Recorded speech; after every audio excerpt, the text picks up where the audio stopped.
Representing Brick City, Shakur! Finding those levels too. Look at that four-punch combination. It's a masterclass right now from Shakur Stevenson. That's what you're seeing. A masterclass. And Shakur meeting them with a straight left hand. Oh, there's a knockdown score with the left hand.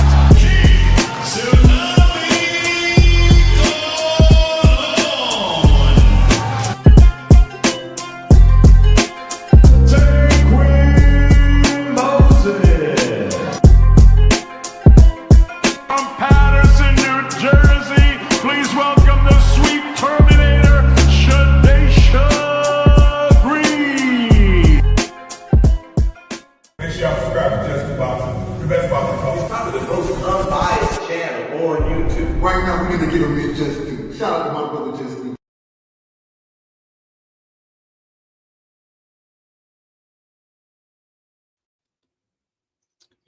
What's good? What's good? Salute to the family. How y'all feeling, man? We are back again, man. We back again.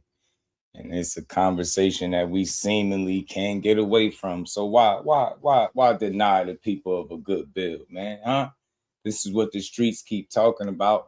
This is what everybody barking about. And this is extremely fun for me because I knew this day would come, bro. I knew this day would come for the people that really be tapped into the content, that been rocking with me through and through. You know, I've been a heavy advocate of Keyshawn Davis, right? I've been a heavy advocate of his. And, you know, I've told people, you know, stop rating these dudes, and him in particular, based off how you feel. Call it how you see it. Talk about what he's showing you he do. And Keyshawn it's been particularly fun for me to support him because again, he's the truth serum for a lot of these so-called boxing fans, right? He's the truth serum. And what I mean by that is, you know, we've heard people be very critical of how certain guys fight, right? One half of the Bash brothers, right? He too defensive. He too safe. He don't take chances. He don't got punching power. He don't got no dog in him. He don't finish guys, right? He not aggressive enough. Then you get a young man that's the polar opposite of him in terms of their approaches and him having the dog, right? You could say Keyshawn check all of the boxes that you would claim Shakur Stevenson don't check. And the fact that people don't really support this man the way you would think so based off how he fight is a very telling sign. It's a telltale sign to me, y'all. You know what I'm saying? It exposes a lot of people's fake biasness versus, you know, when it comes to this boxing, like if you really about watching people beat ass and you like seeing people stand on business and dominate fights while being aggressive, defensively responsible, and beating ass, right? Keyshawn Davis is that, but he still don't get the support that he should get because, again, he's hovering around the weight classes of people's favorite fighters. So as long as that's the case, he's never going to get his just due the way he should, as long as he cool with Core. But never going to get his just due. They're going to always hate on this dude, but they running out of options. They running out of narratives, and they keep every day it's a new one. You know, now they're saying Shakur. You know, first it was Keyshawn didn't petition with the WBO, and he got exposed by the president. They put him there. Now he's in position, and then the WBO makes a statement that if you don't fight Keyshawn Davis next, you strip. Now they're completely diverting and redirecting their energy and attention to Shakur Stevenson. So I want y'all to pay attention to this. They told us they was fighting Keyshawn Davis first. Why all the talk about Shakur Stevenson if you was going to fight the brother first, right? It's smoke and mirrors, man. Smoke and mirrors, and I'm calling it out until Bill officially reaches out to Jay Prince and starts any type of negotiations. All this stuff they're doing publicly is for public appeal. It's to win public perception, and it's just a bunch of BS. You get what I'm saying? Let me say what's up to the fam before we get any farther, but we're going to cook on this, man. We are going to build on this shit for sure. Y'all know it. Shout out to Yavis. What's good, fam? Shout out to my baby girl, Miss Just Do, is in the building early, man. Thanks for tuning in to Just Do. Make sure y'all hit that like button, support the channel. But Dad might as well just give Keyshawn the belt because he will beat his ass. You know, baby girl ain't going. Look. Keyshawn started on business. You know it. Marcus, my dog. What's good with it, family? How you feeling, man? Shout out to you, Dodge J. Jordan, my guy. Well, yeah, man, yo, Mill City. We probably could play some of that too. Telling Bernie to just get Shakur on the phone. Yeah. So again, bro, they're doing all of this shit publicly, man. This shit is for public appeal, bro. They not negotiating with nobody right now. Like, this shit is public. It's nasty work that they moving like this, bro.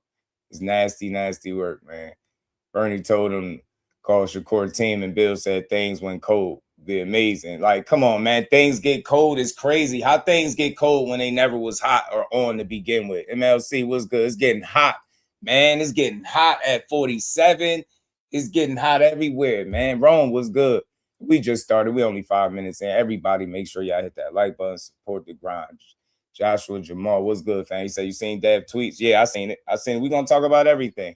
We're going to talk about it all. Shout out to Dante's Boxing Talk. My brother, speaking of Dante's Boxing Talk, my dog, man, with the quarter, and I don't mean 25 cents either, with the quarter, always supporting heavy in the Cash App. Shout out to you, Dante, man. Genuine supporter. That's my guy. Mike Kirkland, my brother. It's going to be a good day. Rich in the building. Dante, the fam is here. Dad says Shakur don't want to fight even at 144. And just dig this. What is that based off? You get what I'm trying to say to you, bro? Like Jamal, like, what is that based off? You get what I'm saying? Like, how could they prove that he don't want to fight? Because they're doing the negotiating on Twitter, right? Bill Haney is letting you know what it is, bro. They doing a lot of shucking and jiving, man. You get me? Everything boxing. My dog was good with. I got Shakur beating Devin. Sean Longway. Me too, family. Tank stops them all. Though, and two, shout out to you. Tank got the opportunity to stop them all if he get in the ring with these dudes. He's not a guy that Tank Davis won't be able to beat. It's just all about him getting back in the game, getting focused, and reclaiming his position. You know what I mean? That's all. Rome was good. They're running out of options, running out of narratives, running out of excuses, running out of time, and running out of places to hide. I love it. The businessman. I'm telling you, the businessman cometh. He here now. We know that Captain the Safe Face for sure. Stressed Out Boxing was good, man. Sonny, my dog, man, was good with the fan, man. Let Devin beat Shakur because he is a coward. Okay, I feel you. Shakur is a coward. Why Devin want to fight him? Why? So you basically admit, Althea, you pretty much admitting that Devin want to fight cowards. Why is he chasing a coward and Shakur Stevenson? You gotta make it make sense. Hey, Althea, if Shakur is a coward, how is Devin not once but twice doubled down and said this is the biggest fight in boxing? Think about what you're saying. Big B Low, Dev versus Kill Core's fired. Give us either one. You get me? You get me? You remember on the wire when Andre got delivered to Chris and Snoop? Chris, no. We go have some fun. Dean was good because Dad tweeted that. That's how they know. Oh, yeah, Dean, I forgot. That's all. The great Devo said it. It got to be true. Listen, y'all, I've been trying. Shout out to one of my favorite people. Shout out to Lisa. How you feeling today? Devin, just give Keyshawn the belt. We already know you scared. Baby girl ain't going. Shout out to Lisa. Listen, we can't get away from it, man. Y'all being fooled, y'all. Y'all being fooled.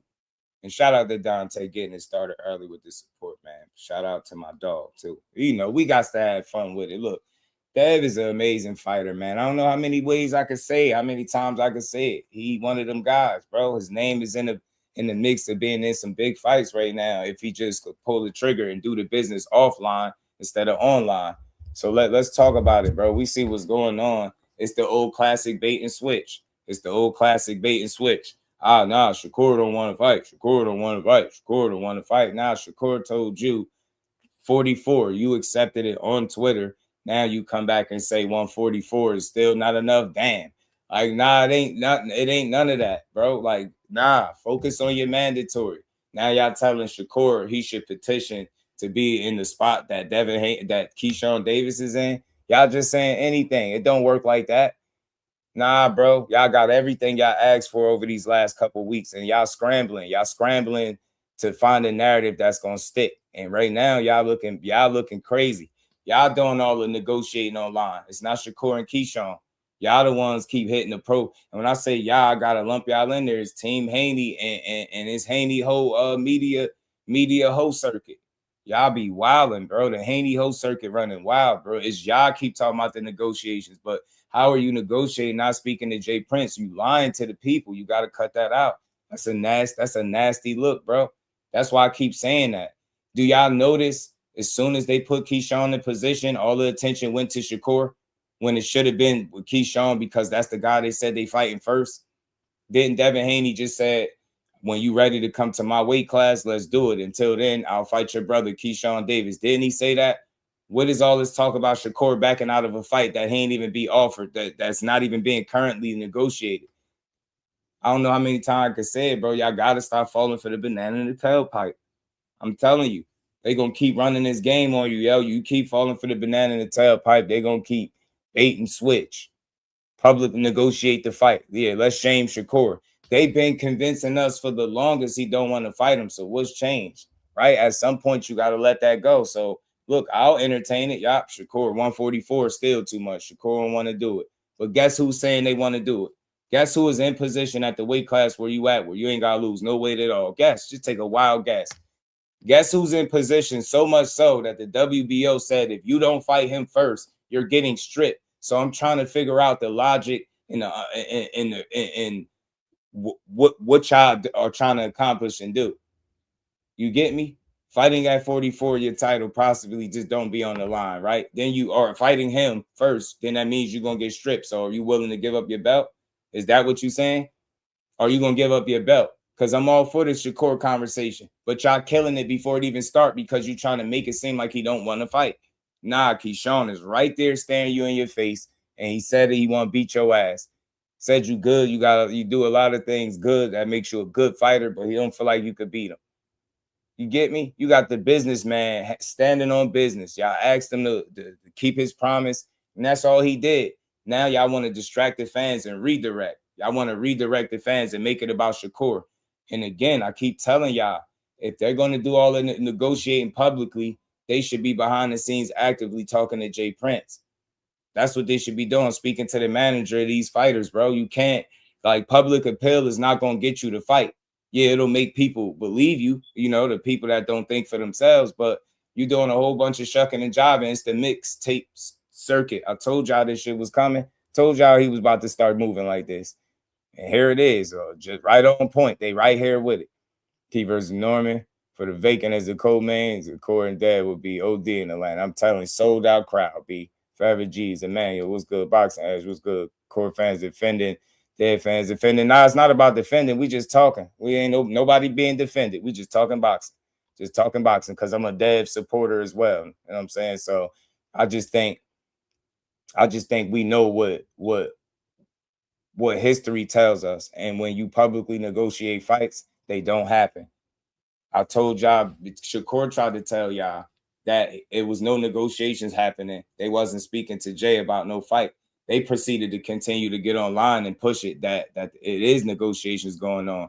Bill Haney was just on the Boxing Voice, and he asked him, did you reach out to Jay Prince to negotiate either of these fights? And he's never said, yeah, and, I'm currently trying to do this. That's what I'm trying to tell y'all. So it's not a defense. I want to be very clear. This has nothing to do with defending. It's just one side is very vocal about the fights that they're pursuing. But again, I question everybody. Is it me defending or is it me telling y'all the truth? As of right now, without no financial backing, without a promoter, without a home, you get what I'm saying? No networks that you are aligned with. Who's putting up the money for your fights? So again, y'all, I will ask any of y'all. That's all I've been maintaining. I'm not saying they can't eventually start negotiating, but right now you can tell that they're not doing it. We got too many examples to draw from. You don't negotiate fights on Twitter. Never, yo. I've learned that much from the time I've been here. You just can't negotiate a fight on Twitter. So I think the walls are closing in and it's getting real interesting. Like you got to make it make sense. Y'all put y'all foot in y'all mouth. You spoke a little too soon, in my opinion. And what I mean by that is y'all went out and openly called out two fighters. And then you even stated the order in which you would fight these two fighters. So what do you think people are going to expect from you? Right? You're not fooling nobody. You have to you have to, you get what I'm saying? You gotta be more realistic, fam. You get what I'm saying? 144, not enough. Roadblock, Keyshawn. Shout out to Dre there. It's all good, man. We can have a conversation. Click the link if y'all want to. We just talking boxing. I'm telling y'all my honest opinion on what's going on. You know what I'm saying? Some of these old cats seem to stay in their phone all day. They hate on young fighters. I'm telling you, Mike, they do. Big B-Lo. Hang on every word of no fighter nor promoter because people say anything when talking to each other. That's all facts, Big B-Lo. Core versus Dab is legacy. Boxing Edge, you couldn't be more right, fam. Business. So I haven't seen an official statement from WBO on their website because somebody link it to me. I only see Ring and Boxing News article. You looking for it? You looking for an official statement from the WBO? Hold on. But that is up there. The statement from the Ring is from the WBO. The statement from the Ring is from the WBO. You get what I'm saying? I don't know. I haven't been to the official website, but I wouldn't question it being solid. Shout out to the plug, L Boxing. Y'all go tap into my guy too, man. We're gonna keep building. They put themselves in the corner. Jordan, this is what they asked for. Cut, what's good with it? Kind of, sort of. I'm gonna pull it up so everybody can see it. How hard would it be to say let's do a 50-50 split? Who would be against that? Bill hasn't said that. Why? Because he's not really negotiating a fight yet, Rome, because you can't do that without no money. What's the money being offered? You get what I'm saying? What is negotiations about, right? You know what I mean? What's the most important thing in negotiations? These purses, the guys' money. And right now, without a home, they can't send no offer, no contracts to nobody. That's what it's so obvious when you see what's going on. If you just really paying attention, they're not in position to do what they say they doing. Shout out to my dog, man. Rome, he said, let them cook.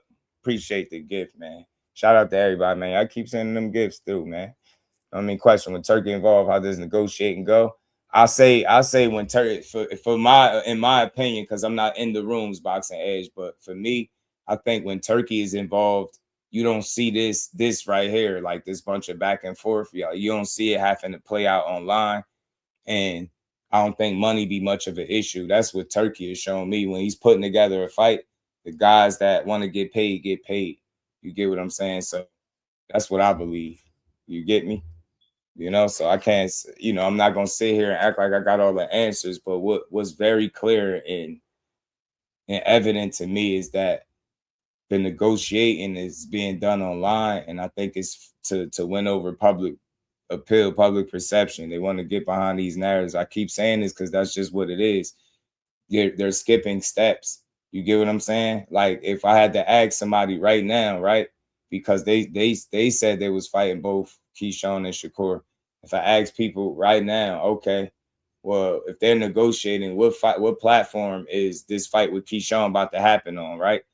Because people told me if you're signing with Zuffa, which everybody's assuming that's where Devin is going, right? Then is Zuffa going to fight? Is they going to make a fight with a fighter on Top Rank? And is the WBO belt going to be involved? See, I got legit questions, right? I'm not coming to nobody's aid, bro. I support who I support. I support boxing, all, but I don't support the narratives. That's what I be questioning, not these dudes' talent and skill level.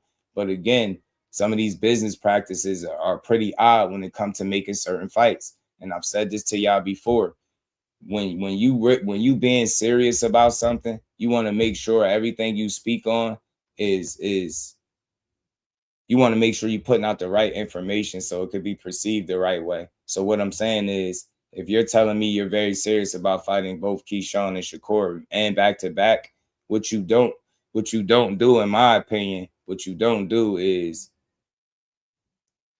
present it in the form of some WWE style shit. And what I mean by that is, okay, it's cool if you want to fight them both.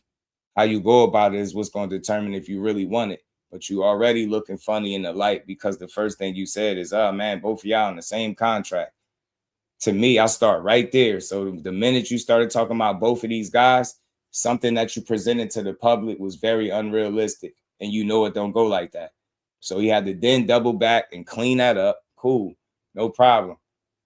You keep They asked you on the platform, are you negotiating with these guys? You said, well, you heard what Sean Zeitel said, Chris Mannix and Radio Raheem. You started quoting all these other people. You never answered the question direct if you was negotiating. So that was that. And then you went on one of your platforms that respect you a lot, rock with you. You went on the Boxing Voice. Ness asked you very, very clearly and straightforward, did you reach out to Jay Prince to negotiate either of these fights? And he danced around the question and never said, yeah, that's what I'm doing. So that's what's making me think that it's more shit being done in the public eye to control perception. You get what I'm saying? Because that's just how boxing is, right? If I can make you believe something, then I'm good. I ain't necessarily got to prove it to you. If I can make you believe it, that's good enough. And that's all I'm saying. I'm not saying that dude don't got something in the works or something cooking, but until you get an official announcement from like Zuffa or something that he signed on over there, then you can start thinking that real negotiations can start taking place, because now it makes sense. Now you have a home. You get what I'm saying? Now you have somebody going to bat for you. Now we can see if somebody wants to put up the money. But right now, what I'm hearing is seem like they skipping steps in order to win people over and try to convince the world that, yeah, we want all the smoke. But I already told y'all before this day, I told y'all from the rip when they suggested this and these fights don't happen, I said they're going to paint both of these dudes as ducks. Y'all don't even realize ever since Keyshawn got in position, all they've been tweeting and talking about is Shakur. Y'all don't find that very convenient? What was all this let's do it Keyshawn stuff at? You ain't got to lose no weight, right? What are y'all going to do? Get stripped? Because the WBO made their statement. They said, bro, if you don't fight him next, you getting stripped. So, I mean, I'm trying to figure out what you're doing. And it's not totally Haney's fault. I just think they're not in position that people think they're in, right? I don't think they're in a bad spot, but in terms of if they can be the guy or the team to be sending offers as of this point right now, no. Without nobody going to bat for them or putting up the money, it's only hearsay. It's only talk. And that's what I keep trying to say to people, man. You don't negotiate publicly. Like that's why, like again, for me, I don't know how y'all hear it when, as a man, when you keep getting asked very, very specific questions, like, and you not giving very specific, straightforward answers, you're a bullshitter. And that's what I'm getting. You get what I'm saying? Makes you think Devin is going to sign a Zuffa because that's all they saying. Big boys boxing, and I'll entertain it. You know, cool, good question. Nothing wrong with that. That's fair. For me, his dad said there's a deal on the table for them worth over $100 million. Right? You've been hearing the little leaks here or there about Zuffa. Seeing how his negotiations fell apart with Rolly once Rolly sent the offer. That's the PBC off the table. He's not rocking with Oscar and Golden Boy. He said Golden Boy ain't get him paid, right? Eddie Hearn told the world that he's overpaid, right? You just see all the promoters in place. None of those people are trying to currently make a Devin Haney fight. They're not coming to the table like, yeah, this is what we want to do, and that's not it. So when you start hearing a deal worth over $100 million potentially, who else is going to pay that money? None of the existing promoters that been in place is going to be the ones that's sending that money, right? And then Bill is so much hinted at it, right? Talking about how well Zuffa pay. Why would you know any of this if that's not a direction that y'all leaning towards?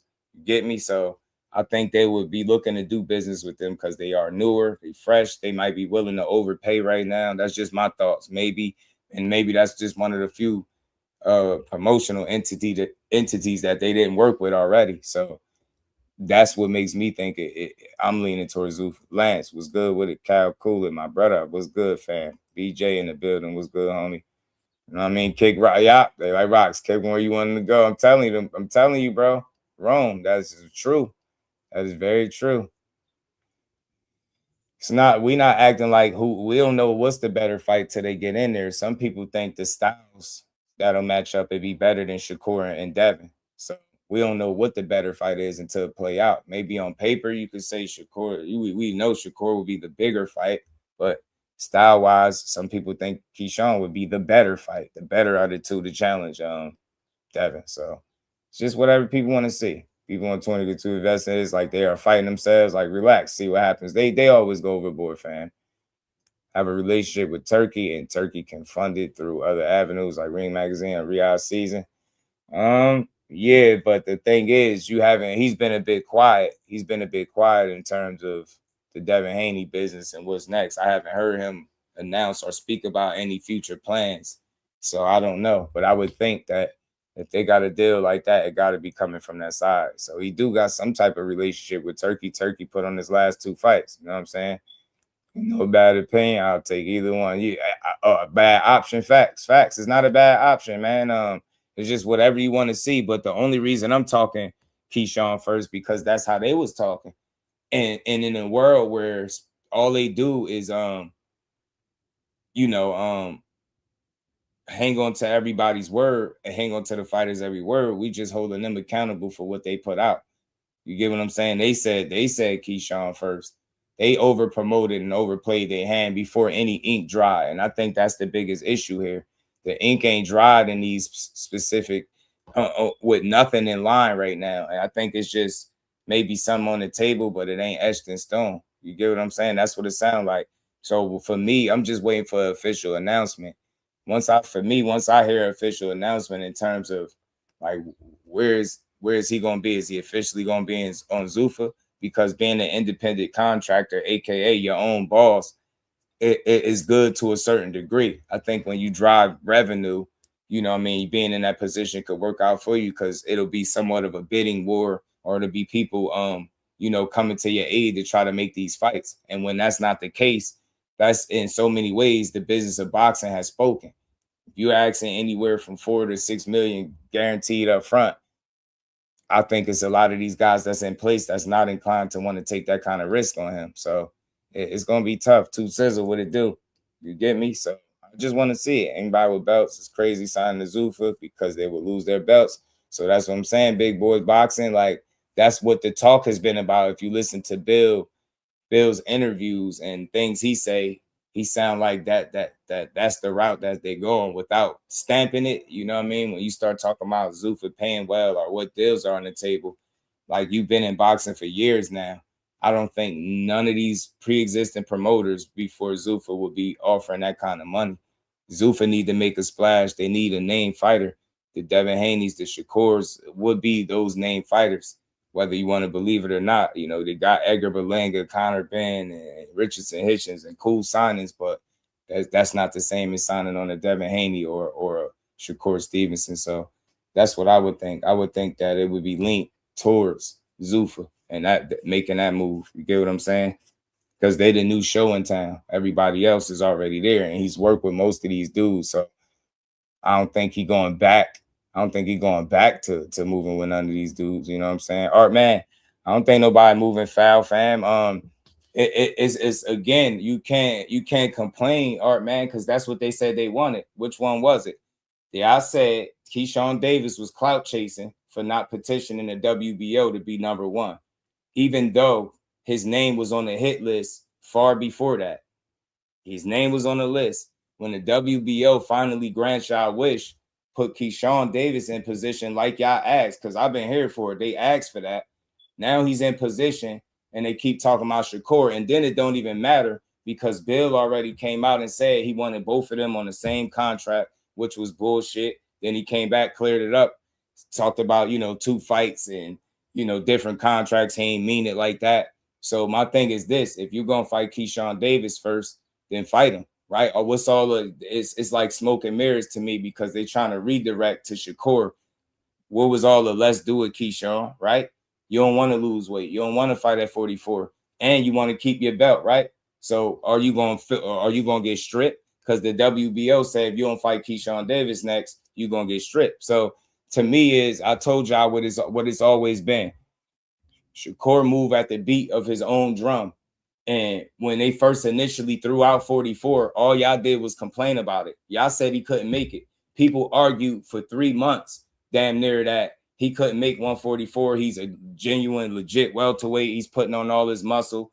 But my thing is, you continuing to call out guys that's in a lighter weight class and then think you got the leverage to dictate when guys move up.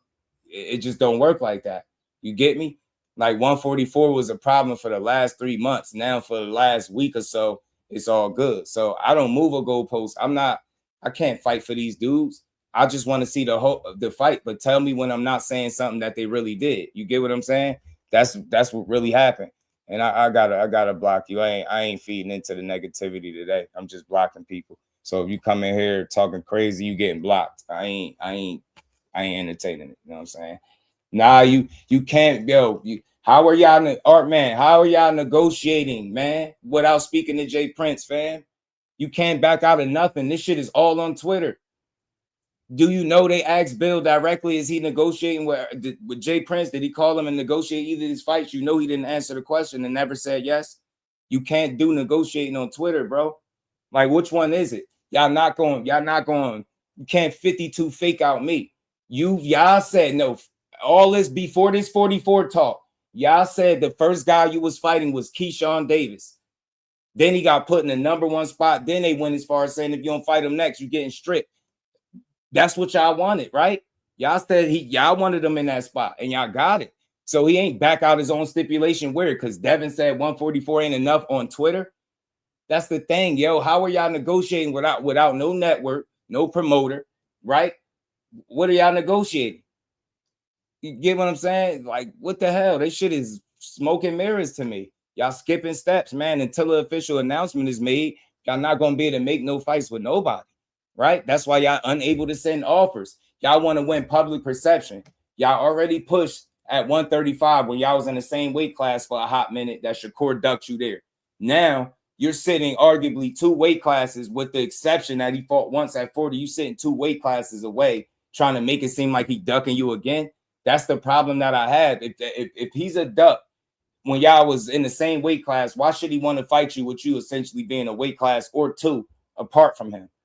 It's like y'all got to make it make sense. That's why these narratives don't hold up, because nobody on the side of Shakur is pushing that Devin Haney is ducking or avoiding, but we just not no fool. We just not fools, bro. You get what I'm saying? And shout out to my dog, On the Hands TV. He say he in the gym right now with Shakur, boxing dope when you love it. Talk to him, my dog. Black was good. Tony was good, fan. Wonder with this boxing journal, what is the point? These we're in between weights. I've seen the fighters fight. It's been going on way before this era, Tony. You know what I'm saying? Catchweight's been a part of the boxing. You know what I mean? It is what it is. My thing was they argued for months about 44 being too crazy for Devin. Y'all not going. I'm very logical. I ain't said nothing that's not true. You know what I'm saying? Like they said they was going to fight Keyshawn first. Why are we talking about Shakur right now? Seriously.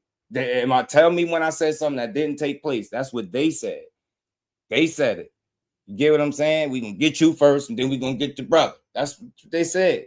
Devin literally said, "Let's do it, Keyshawn." How you go from "Let's do it, Keyshawn"? How you go from, when you ready to come to my weight class, let's do it. But until then, I'll fight your brother Keyshawn. Let's do it. How y'all go from that to now Shakur backing out of stipulations when y'all not actually negotiating no fight behind the scenes? And I'm telling you, my dog is in the building. We don't just be talking, bro. You get me? We don't just be talking, fam. Like, I just know that it's a lot of shucking and jiving online. Y'all don't even get it. He talked to Jay Prince, and you can tell by the public phone conversation that there's no negotiations going on right now between them. You get what I'm saying? So it's shit different, man. I'm just not a fool. I want to see the fights too, but I don't want to be fed a bunch of narratives on the way to making the fights. You get what I'm saying? Devin Haney is a hell of a fighter. Yeah, he wants the smoke, right? But y'all got to really go behind the scenes and make the moves that matter. Right now, y'all doing a bunch of shit publicly, and it's working for your fan base because they believe everything Bill said. But again, if you're going on the Boxing Voice and he asking you directly, have you spoke to Jay Prince or reached out to him to negotiate these fights, and he give you a long-winded explanation without ever saying yes, what is that telling you? That's a very straightforward question. Tell me when I'm saying something wrong. I'm not against Bill. I don't think he's a liar or none of that. I'm not even on that. I just think they skipping steps because they need a fight that makes sense. And I think Shakur is the fight that makes sense. Yeah, that same guy that y'all try to lowball for 25%. Yeah, now y'all need him to come entertain a fight with y'all, whether it's at 44, 47, or whatever it is. So again, if y'all really want to fight the guy, reach out to his team. If anybody can tell me that, and they can validate that Bill Haney has reached out to Jay Prince to fight either of these dudes, and they saying, yo, Shakur just don't want it, then I'll get up here and talk about it. But right now, all we got is Devin Haney tweet saying, damn, 144 ain't enough. Where did that come from? Based on where did he say that at? You get what I'm trying to say? And if he did back out on it, trust me, like I said, I will talk about it. If it's the truth, I'm gonna speak on it, but I don't know that to be true. Like, and I'm not a fool. Y'all skipping steps. Basically, while y'all diverting to Shakur, that's like saying, yo, we gonna vacate our title. That's what y'all gonna do? Y'all gonna vacate your title? You get what I'm saying? I don't even think a response is necessary because it's just like, what is gonna prove? You get what I'm saying? Like, that shit is based on what he already said. 144, they got to fight. Now, if he backed out of that, then I would call it out. But nah, we called this already. Didn't I tell y'all already? What was this, a week or so ago? Once we got to this point, they was gonna try to say they ducks. Told y'all this already. This is the same thing they doing this right now. So when the fight don't happen, they could blame who? I said this. I literally called this shit out in advance. I had to remember me saying it. That's why I'm not surprised. That's why I'm prepared for it. It's a good conversation, but the way they present these fights to the public is on some straight BS, bro.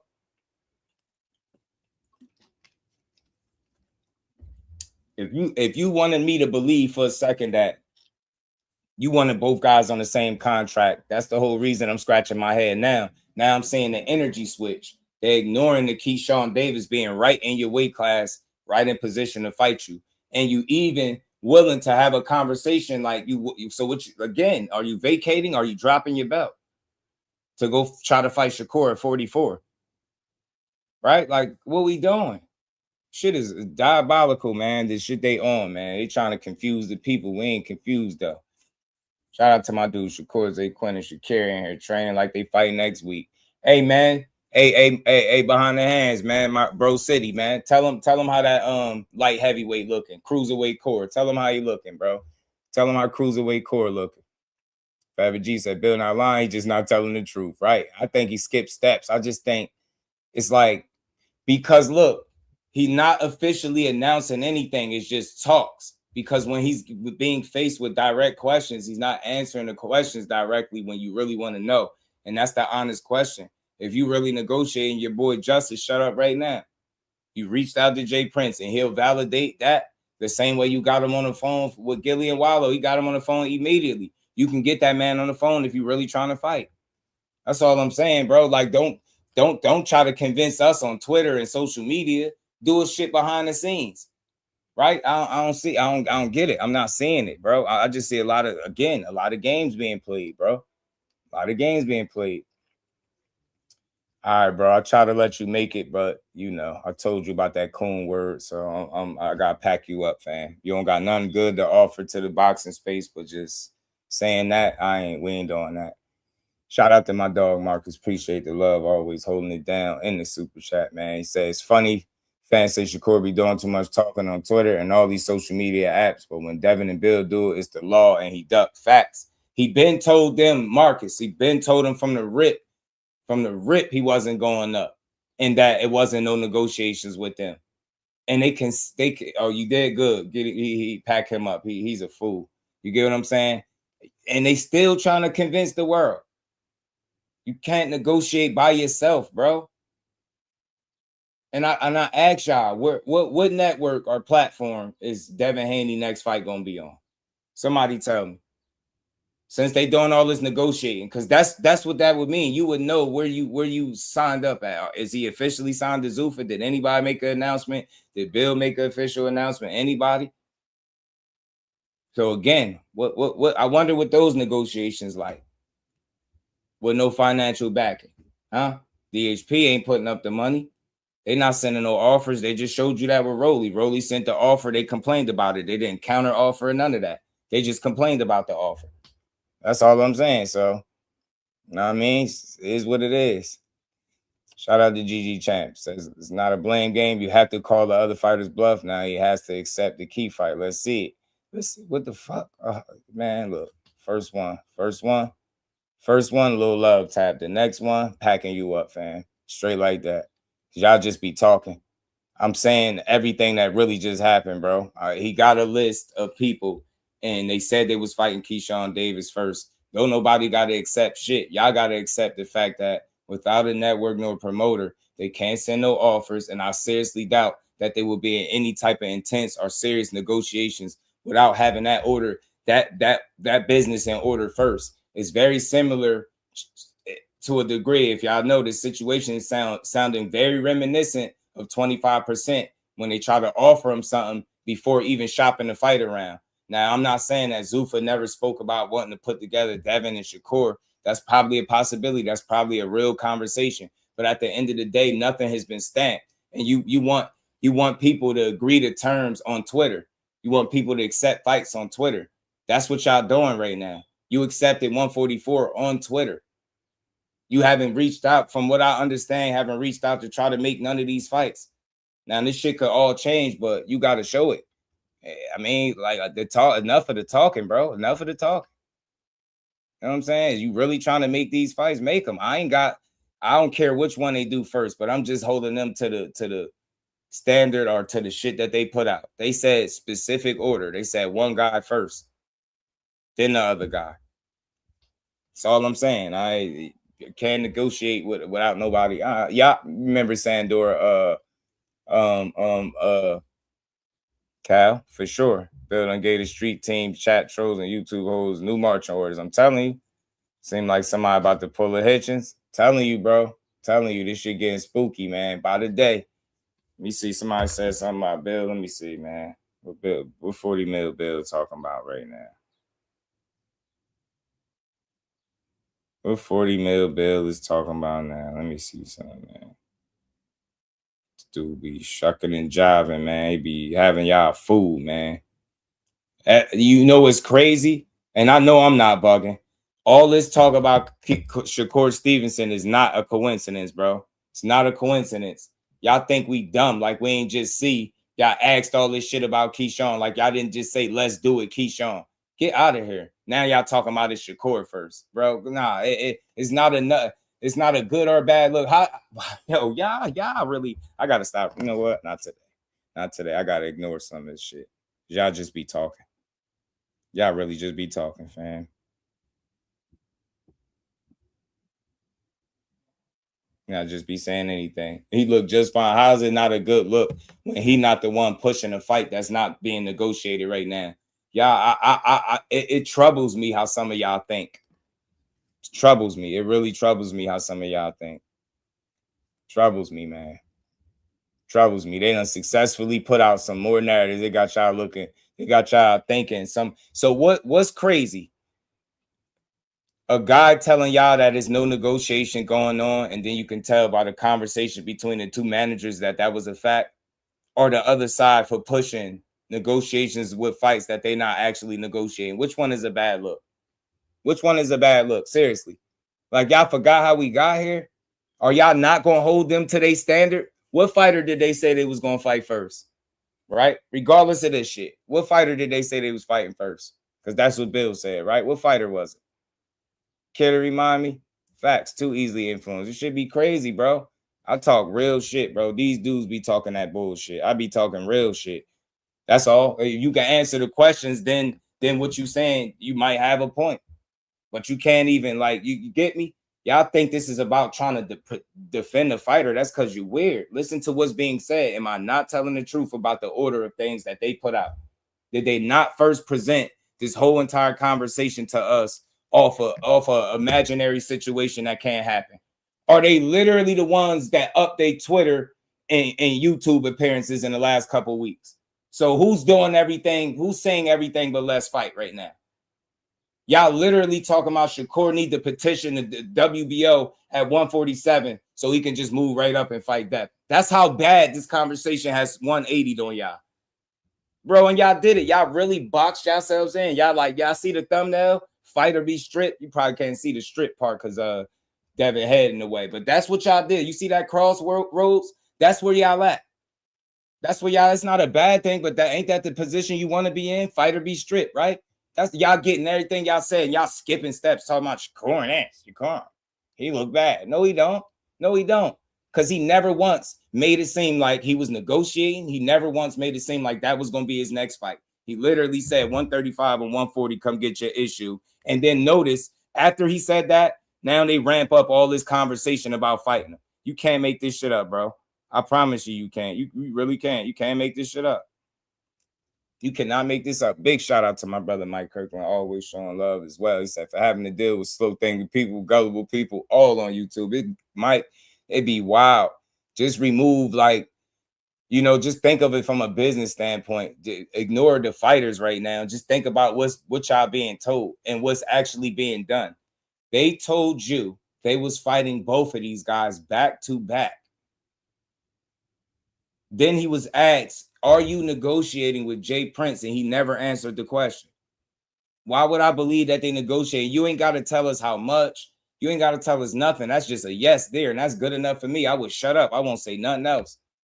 But y'all really trying to skip steps, man. And y'all, I got to call that shit out. I got to call a spade, bro. Y'all bugging out. Y'all bugging. I want to see all these fights. These are great fights to make. But the order in which y'all said y'all was going to make the fight is not the order in which y'all pursuing right now. And y'all about to shoot yourselves in the foot because a guy that is not in your weight class can't duck you. Then you not really speaking to his folks. Like, I don't understand this shit. I don't know what people are lost about. Man, I would love to be wrong. Hopefully I'm wrong, bro. Hopefully I'm wrong. We're going to see. Shout out to Mike Kirkland. I appreciate the love, man. So I don't know why they act like Shakur versus Dev is the only good fight out there for either fighter. Facts. Sean is not a bum. That's going to be a good-ass fight. Maybe even better than Shakur versus Dev because of the styles. And, bro, Rome, it's a lot of people that say that. It's a fair amount of people that think that. This wasn't no money in the Sandor order fight, so they ducked and dropped the belt. Now they pressing for Key for court because they scared to death to get what for cheap. I'm telling you, that mandatory ain't gonna pay you as much as a Shakur Stevenson fight would too, and that's another thing. Bro.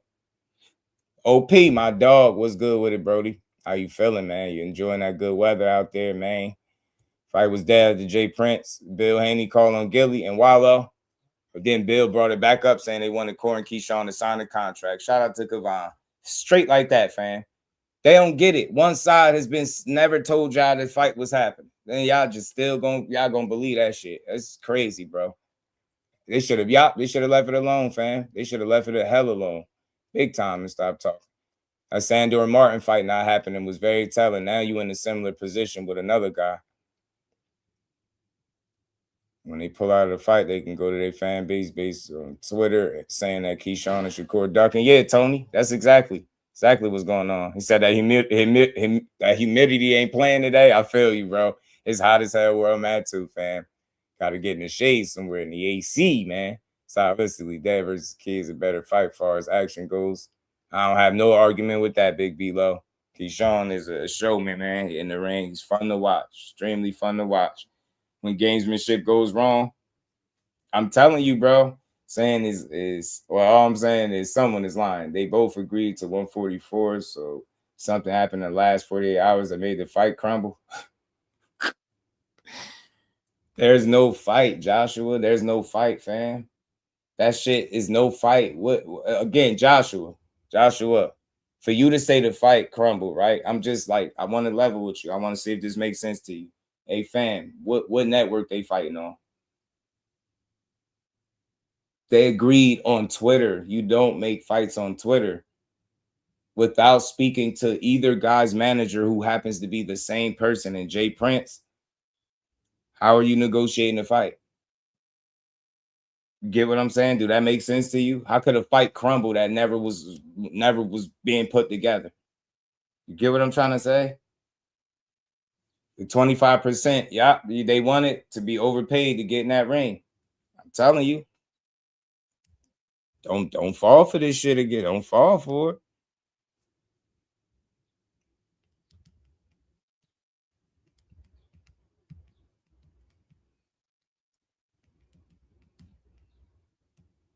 Man.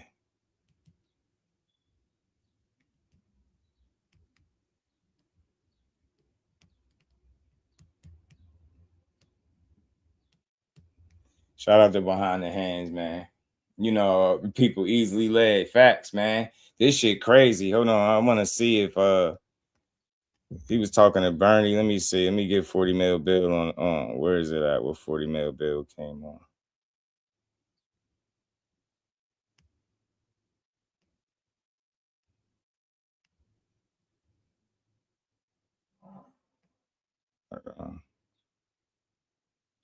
I want to see what he was saying. I don't know what the conversation was about, y'all. Trying to get it as far as I can. Let me see.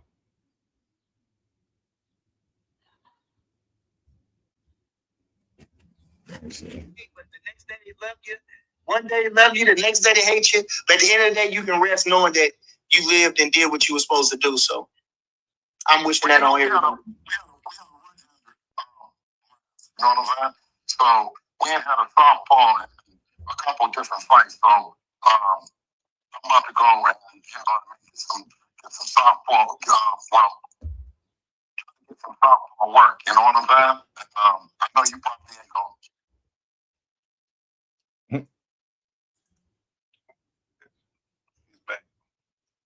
Can't hear you, Bill. Shout out to my dog Jordan, man. He said keep building. Appreciate the love, family. Go and get on the phone and sort it out and get some softball work. You know what I mean? So I know you probably ain't gonna offend us or nothing. So that would be me asking you about that. You know, foreign and shit. So I wouldn't know who to help you get ready for that guy. I wouldn't know who to help you get ready for that guy. I don't. He hard to get ready for it, you know. But, you know what I'm saying? Y'all got all the attributes and everything, so it ain't gonna be nothing for you to just put your hand out and see. Well, I would hope that we just get somebody just to say, in the softball stands. You know what I mean? And you did, but I wouldn't expect you to know anybody to do that. You know what I'm saying? So I see what you're doing, Bill. I gotta get to work. Yeah, I ain't studying, Bill. I ain't studying that. I ain't getting nothing. I'm not getting nothing. I'm just letting Bill talk. I ain't gonna say nothing. I don't got nothing. I'm trying to start Bud to prepare for Shakur's is back. I'm telling you. Hey. 50 and no, Lisa in them streets. Everybody hit that like button. We're gonna listen. We're gonna listen to a little bit of that, see if we get anything out of this, and we're gonna get right back to the cook. Whenever we get a chance, it's always good talking to you. Yeah. I know that this is us as fans, coaches, in the boxing community, fans of young, brothers making some money and stuff like that. So all around, just a great story. You know what I'm saying? Yeah. Call out to you and other brothers. You know what I mean? I know that you guys are just as excited as I am. You know what I mean? So, I'm gonna be sitting over here by the phone and just waiting to hear back from somebody, even if it's just you. Bill, what's up with the latest tweet from Devin? What's up with the latest tweet from Devin? He says 144 wasn't enough. Still don't want to fight? Damn. And then he asked Shakur Stevenson. Still waiting on Shakur's response. What's your reaction, though?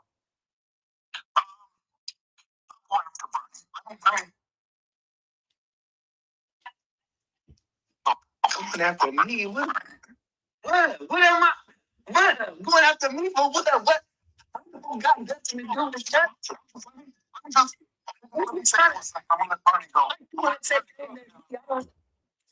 Notice he just got asked about his tweet.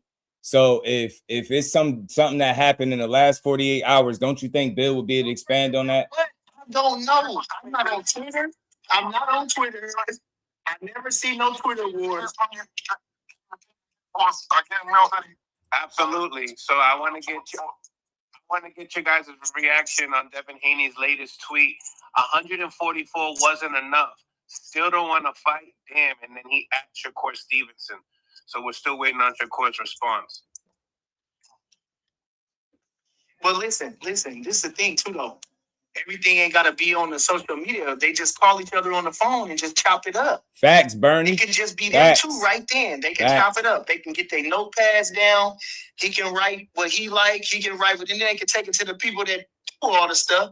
at least so they just for their own memory. Okay, you said this, I want this, and let's just talk about amongst each other instead of just on the tweet. And then the final tweet should be match set. See y'all, whoopty wop wop. That's when it should be. Both of them tweet the same time. Match. It's gonna be here this time. That'll be the dream come true. Both tweet that the fight is made. So I would like to see them guys just get on the phone and just chop it up for Exactly. them. Exactly. Is he asking for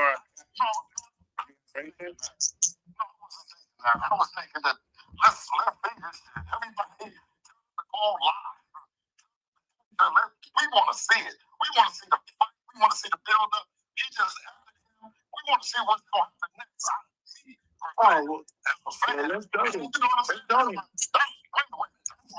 But at the same time, he's a man and he's 100% a stud. So, I want to see what the fuck Shakur going to say. What they going to say to that. Let them get on the. That's what I want to see. Right?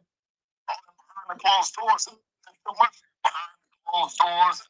Nobody knowing, to me personally, I think, and then, that's where the business gets done, behind the scenes, behind closed doors, not Twitter. Fine too, but you just want to have, it just took me a minute to think about it, and that's how I was, listen, I'm not upset about, I'm not opposed to that either, I'm not opposed to that either. Y'all go on live and what we gonna do? This is serious business. It's we meet at 144.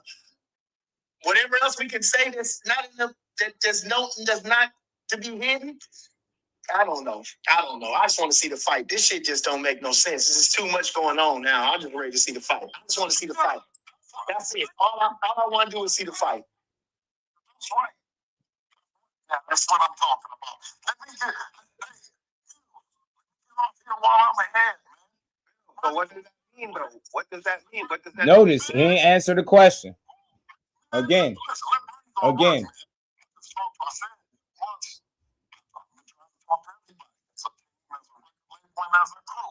Man. But since we got Bernie on the job, I'm gonna just get back like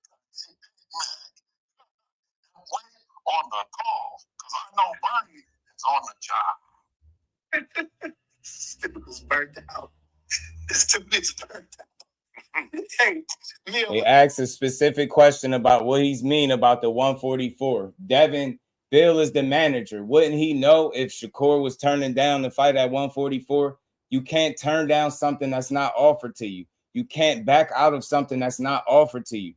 That's what I'm trying to tell y'all. Y'all skipping steps. Y'all being blinded by the social media posts. This shit crazy. Both at the top of the game. You know what I'm saying? So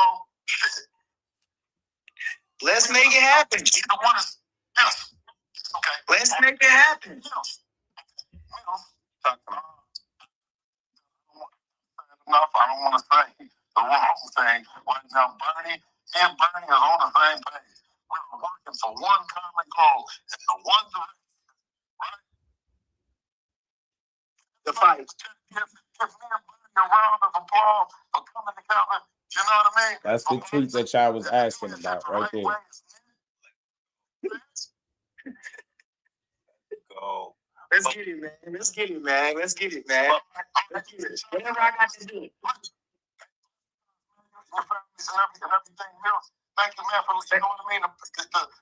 Excellent with the deflecting. Lisa, see again, y'all. Now again, y'all asked me about Devin Haney's tweet. Now it's on the screen, and you had Bill respond to it. Look at how he answered that question when he got asked. Now it's let's go Nick. What does that mean? I want to know what that means, man. 144 wasn't enough. See? Still don't want to fight. See? Damn, I want to know why. See? I really you gotta. Bill ducked my question. He's like, I'm out of here. See? He's like, See? No way. Now, I don't want to speak too much. If he just turned it down, why couldn't Bill just said that's what it was? Why wouldn't he know when he the one doing all the talking? Now he don't know? Now he don't know. I don't know. I But y'all still believe this fight being negotiated? I don't know, man. Shakur in the hard place far as that, I don't know. I don't know. I do not know. Seriously, I don't Nasty know. work, You know, yo. he is a star in his own right and everything, and nasty work. I don't know. And They both got the world. And you probably ain't gonna get a response from Shakur because Behind the Hands TV is currently in the gym with Shakur right now, about to watch him work. You see how that is? It's one of them fights that's gonna look good on him as later on. You know, it's one of them fights that makes you just like you know. That's Foster fight. Nasty work, y'all. Nasty Foster work. is a good fight too, but nasty work, bro. They probably give him a little slack. Nasty work. They doing it. They want public perception to be that Shakur didn't want to fight. And then they're gonna probably blame Zuffa for why they don't fight Keyshawn and had to drop the belt. That's just my assumption. I could be wrong as hell. We're gonna see. We're gonna see. The thing about the weight is it's really not. It's really too much. They putting too much into the weight. You know, like I said, if you know any type of history, then you know how the weight is. You just know how the weight. You know, it's. Henry Robinson was fighting welterweights at lightweight. You know, Henry Armstrong was fighting lightweights at featherweight. So, I mean, you know, he did say that, George. So Foster, I think he could compete good at 35 or 140. I think Foster could compete there. But, you know, Gary Russell been there at 140 for the longest. You know, he's a bigger guy. He's the guy that throws a lot of punches. He's the guy that puts the pressure on you. So he would get more credit for beating Gary Russell, or it'll be more of intriguing far as that to see how he can deal with Gary Russell's punch output and pressure and strength, as opposed to Shockey, who's really just a very skillful boxer. Yeah. Don't really apply too much pressure. Don't really throw a lot of punches. Don't really, but really skillful at what. Just calling out the other team's plays like, Brian, hey, man, I'm starting to think, bro, that's what's about to happen. I called this out already. I said they was going to frame both of them as ducks. Shakur, mind you, he's not in the same weight class. They haven't reached out to Jay Prince to negotiate neither of these fights right now. It's all been on Twitter. Notice that's what his fans can't refute that. They can't tell you with 100% certainty. And they talk to Bill and Devin, and they can't tell you with 100% certainty that these fights is being negotiated behind the scenes. Who the hell negotiating two fights at the same time? Who? You telling me they going to go from Brian Norman to negotiating with Shakur and Keyshawn at the same time? Y'all can't, bro. We need to get locked in so we can work, secure that interview. But yeah, Russell Jr. fighting Pitbull Cruz. No, Antoine Russell. Yeah, that's what I'm saying. Yeah. Junior's the older one. I know. I mean, Antoine Russell, right? Yeah, he's fighting Pitbull. Antoine with the 40 pound. He's gonna fight Pitbull. And yeah. I mean, this guy. He's. They keep asking why Shakur don't fight Antoine Russell. That's enough of that. Bill was off of there, so we gonna keep building though. We gonna keep building because we ain't done. You know, we doing what we do. Shout out to Mill City. Everybody, do your boy solid. Hit that like button for me. One time for your mind. And we gonna keep chopping it up. So look. That's the tweet that got everybody talking, and that's why I say, man, I said it from the start. You can't negotiate on Twitter, and they trying to win public perception because they know full well this is going to make people think that the fight was offered to him, and he said no, and that's nasty work. No offers are going to be made until we know where they fighting at. You get what I'm saying? No negotiations, in my opinion, are also going to take place until they have more stable ground in terms of where they're going to be fighting at. There's no way. There's no way you're going to make a fight. What, you going to make the fight by yourself? That's what I'm saying, man. People not thinking logically at all, bro. Shout out to Kurt. What's good with it, bro? How you feeling? They're not thinking, man. Corey in there right now about to get some work in, bro. Y'all not about to see him in no gym.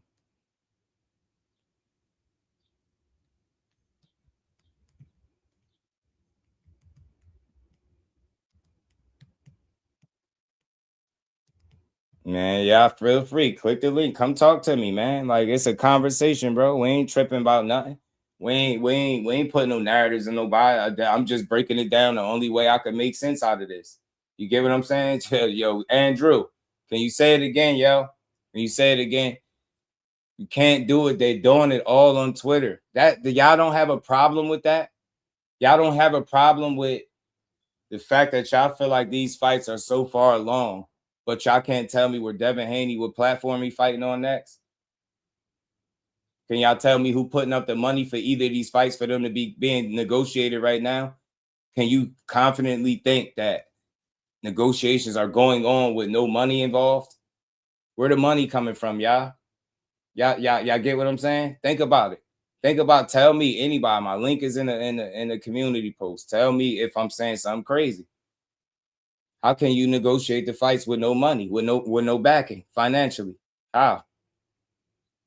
Without having a home, being an independent contractor and not in a position where y'all can put up your own money for any fight. You get me? That's not me knocking them. That's their reality. If they were such in this position that y'all think they in, then why wasn't they able to send Rolly a counter offer? Why? Or they couldn't counter his offer? Do you understand what I'm saying? We just watched this. That was a teachable moment, and people are ignoring it because for one reason or another. Why do you think they was unable to send a counter offer? Why did you think it was PBC that had to be the ones through Rolly sending an offer to him? You get what I'm saying? If Turkey was involved in that fight, then it would have went much differently. Who made his last two fights? They were on ring cards, right? Turkey Al-Sheikh. You get me? So again, without him being helping facilitate those fights, you forget about all this. We negotiating and sending this and sending that. It's not gonna go like that. It's not. Notice, y'all. This didn't happen with him and Brian Norman. This didn't happen with him and Brian Norman. What you see now didn't happen with him and Brian Norman because they was doing the business behind the scenes where it made sense. They wasn't negotiating on Twitter. Am I lying? Did y'all see this happening with Jose Ramirez? Was they negotiating on Twitter? Same thing with Ryan and everybody else he fought. Was they negotiating on Twitter? That's my question for people. You get what I'm saying? Shit is real talk, bro. Telling you, the WBO has spoken, man. Yeah, hell no. It ain't ducking. They ain't even get to the business side of it. Nobody's ducking. You notice I don't push that on Team Haney. I just know they skipping steps. I know you can't be negotiating no fight actively right now. What them conversations like if he negotiating, right? What's the money being offered? Where the platform? What's the venue? Like what we skip so many steps. They doing all this negotiating. But we don't got answers to none of that. Telling you, man. People said the same thing about Bud and build up the Spence fight. I know people been making a comparison with this with Bud and EJ, but I don't even think. I think Bud and EJ always wanted to fight each other. I think the biggest discrepancy, and I think it was clear when they got to negotiating, was how business was done. Bud is used to upfront guarantees because that's how Top Rank did it. Errol Spence was used to getting a smaller guarantee, but then the back end money. And you can't tell neither one of them they wrong for wanting to continue business the way they've been doing it. So that's the biggest you get what I'm saying? That was the biggest issue. But people started making it seem like one guy is right or wrong in a situation, and it's not. The reality is they two separate sides of the spectrum, and they, the people that they were in bed with do business much differently. So when they was able to cut through or iron through some of those differences, we got the fight. You get what I'm saying? So I don't think Shakur and Devin is like that at all. But because, again, the fans was trying to push all this duck stuff, but Errol Spence know this shit be business. This is why he said he was going to clean up his side of the street. Save Bud for last, essentially, right? Because that he knew, not that he was, going an easy route as people try to make it seem.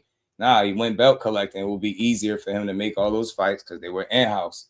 Then he saved the last one for last, which ended up being the most difficult fight that he ever negotiated from what we could see, right? So it be business a lot of times. With this, they're just trying to control narratives. They've been trying to push since 35 that Shakur is ducking. That shit got to get old at some point. You can't duck somebody not in the same way.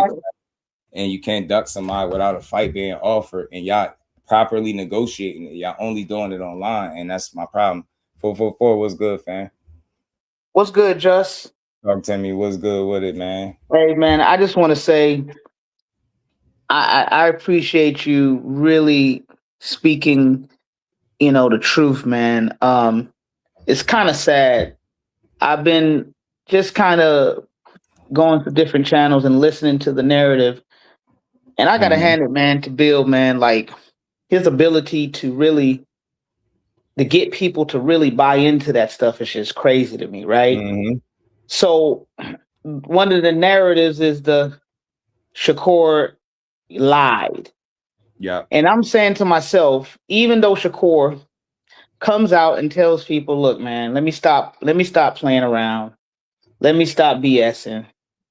Real negotiations happen, behind the scenes. It ain't on Twitter or social media. He's pretty much telling people, look, you know what I mean? Like, y'all just need to stop. You know what I mean? And respectfully, what he's actually saying is this.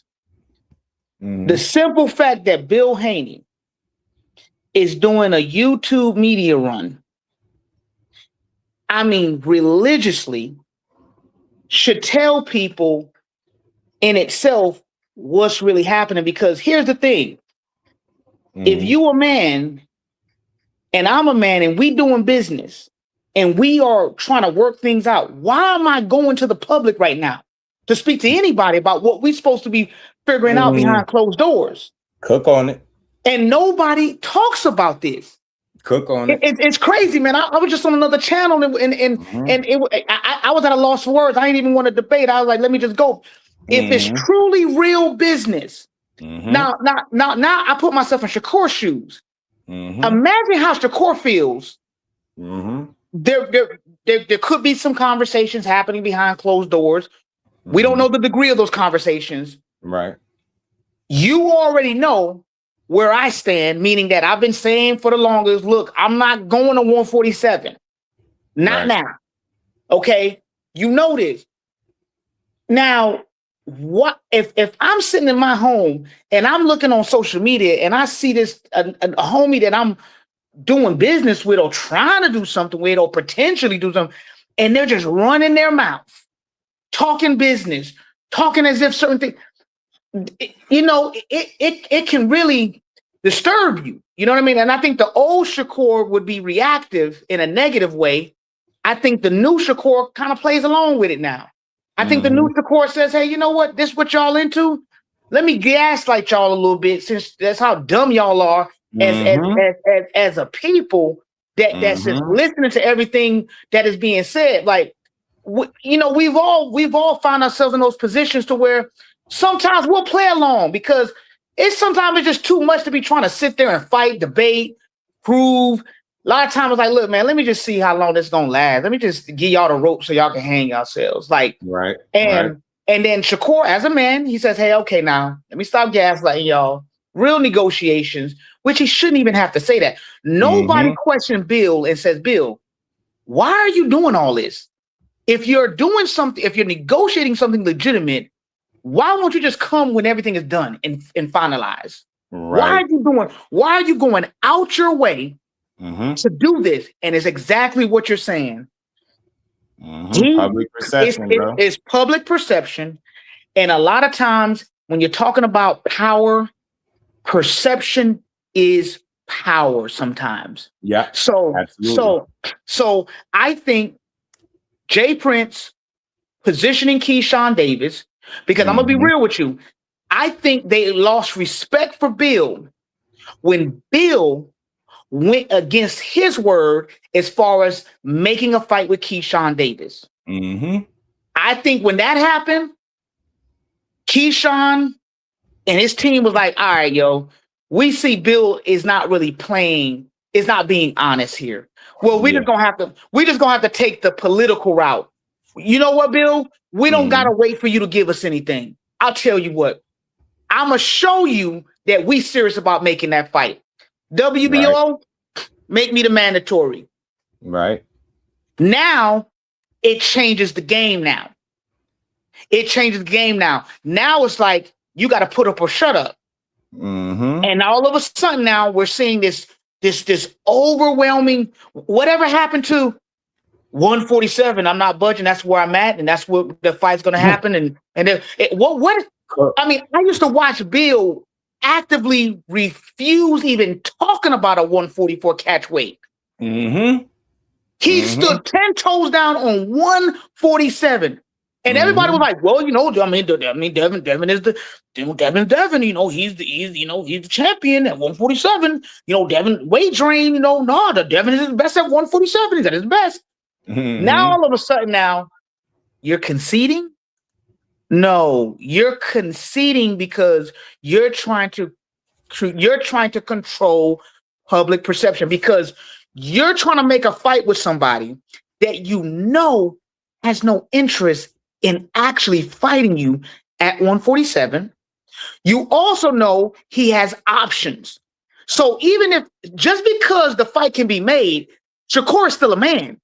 And Shakur's trajectory is what he wants to do. He can say, look, I'm gonna fight you, Devin, in 2027. He can say that he can do that if he wants.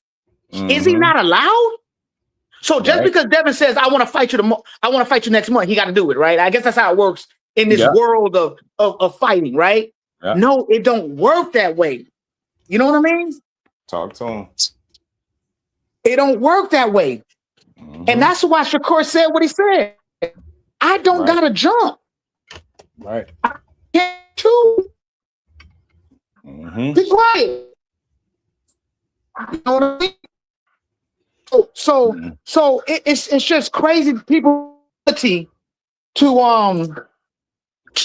use logic. Yeah. To use logic, bro. Like it's disturbing. It's disturbing because that's the narrative now. I see it happening. Oh, he don't want to take the fight at 144. No. Okay, so when Shakur said he could do the fight at 144, Shakur never gave nobody a date. Nope, I said the same thing. He just said he didn't give nobody a date. Yet and still, people are just still looking at it from Devin Haney's perspective. Devin Haney is cool, bro. We get it. You want the fight, bro. You want the fight. Cool. Now, guess what? Just because you want the fight, it doesn't mean you don't get the fight when you want it. You're going to get the fight when it is appropriate for both of us. In the meantime, guess what? You got fights at 147, brother. You got fights at 147.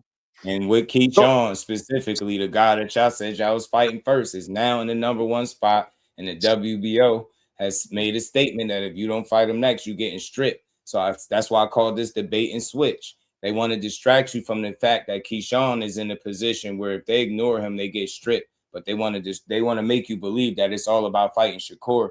But like I said, then you don't have Bills not even reaching out to the manager who manages both of them and trying to negotiate either fight. He's doing it all publicly. And like you just mentioned, everything you said, you've been cooking. You're running to the internet to try to control the narrative. If you're really trying to iron out a fight, you handle all of the business. And when you see that it can't go no further and y'all done stalled, maybe then you say, yo, we tried to make the fight.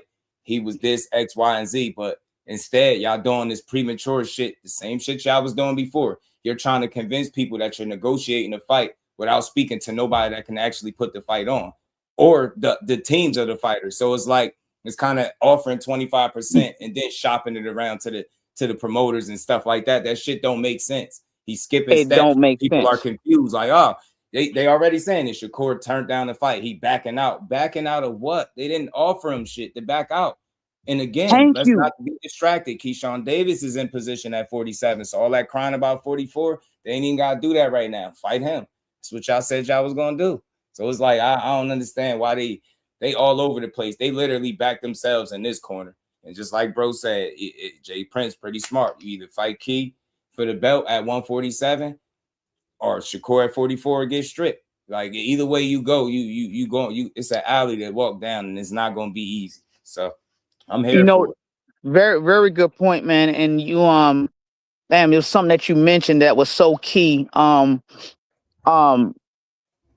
man. I just want the public to know, man. Negotiations, it don't. And no, this is what I was gonna say. And I got to give mad props to Shakur for keeping it business. And an example of that is this. The whole time, he didn't do what Bill Haney was doing. When people was trying to inquire about a fight, what'd he say? Listen, I don't know nothing about it. And that's the part that people don't understand. When you're doing business behind closed doors, a lot of times you have to take the position of being private about it. You know what I mean? You don't want to talk about things before things actually mature. So I even think Shakur's response of just saying, I don't know nothing about it, was just him keeping it respectful and just kind of honoring business deals that are done behind closed doors. Don't speak about stuff until you know that it's for real. And I think that Shakur is that type of individual, which is it ain't real, it ain't true until it actually is real and true. All that talk and conjecture don't mean nothing to him. And he kind of spoke about that in the interview with the homie. You know what I'm saying? He spoke about, hey, if it's real, we good. Like if it's real. Because why? I think as fighters, and especially him, he's had too many situations where there's a lot of talking, there's a lot of public perception, there's a lot of YouTube fanboys, but when it's the real stuff, it ain't happening. These fighters that we think are ready to get in the ring with them, they're really not ready to get in the ring, i.e. Conor Benn. Conor Benn did all that yapping, and he knew it was just yapping. And it's funny to me that us as people that are entertained by the sports can't tell the difference between just boxers entertaining fans versus real business. Like real business, you're not going to know the details right now. But guess what? You're going to get some banter. You know what I mean? You're going to get banter between fighters. That's natural. You know, I don't take what Shakur and O'Shaquie did in the ring personal. I'm not holding O'Shaquie Foster to the things he said, nor am I holding Shakur to the things he said, because at the end of the day, there is another aspect that has to take place, and that's the business aspect. So a fighter can say whatever he want to say, but he's saying it without also including the business, because there is an entertainment factor to this whole thing, people. Absolutely. Entertainment. And as fans, a lot of us now, they're just so blinded that they can't tell the difference. They don't know when to shut it off and be like, okay, this just could be just entertainment. So let me not get too emotional about it. You know what I mean?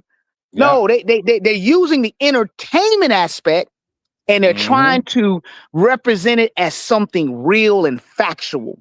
Oh, you know man, what I mean? You cooking, fam. You cooking. I'm telling you, man. And it's just frustrating, man. Yeah, he be having so much fun entertaining the fans that you forget to be genuine with them, and you playing in their face. And I said this from the very start when they presented this 2-fight on the same contract. I'm never letting that go, first of all, y'all. But they treated it like it was some WWE shit. That already told me that you was entertaining the people and negotiating in vain, right? You're doing it publicly.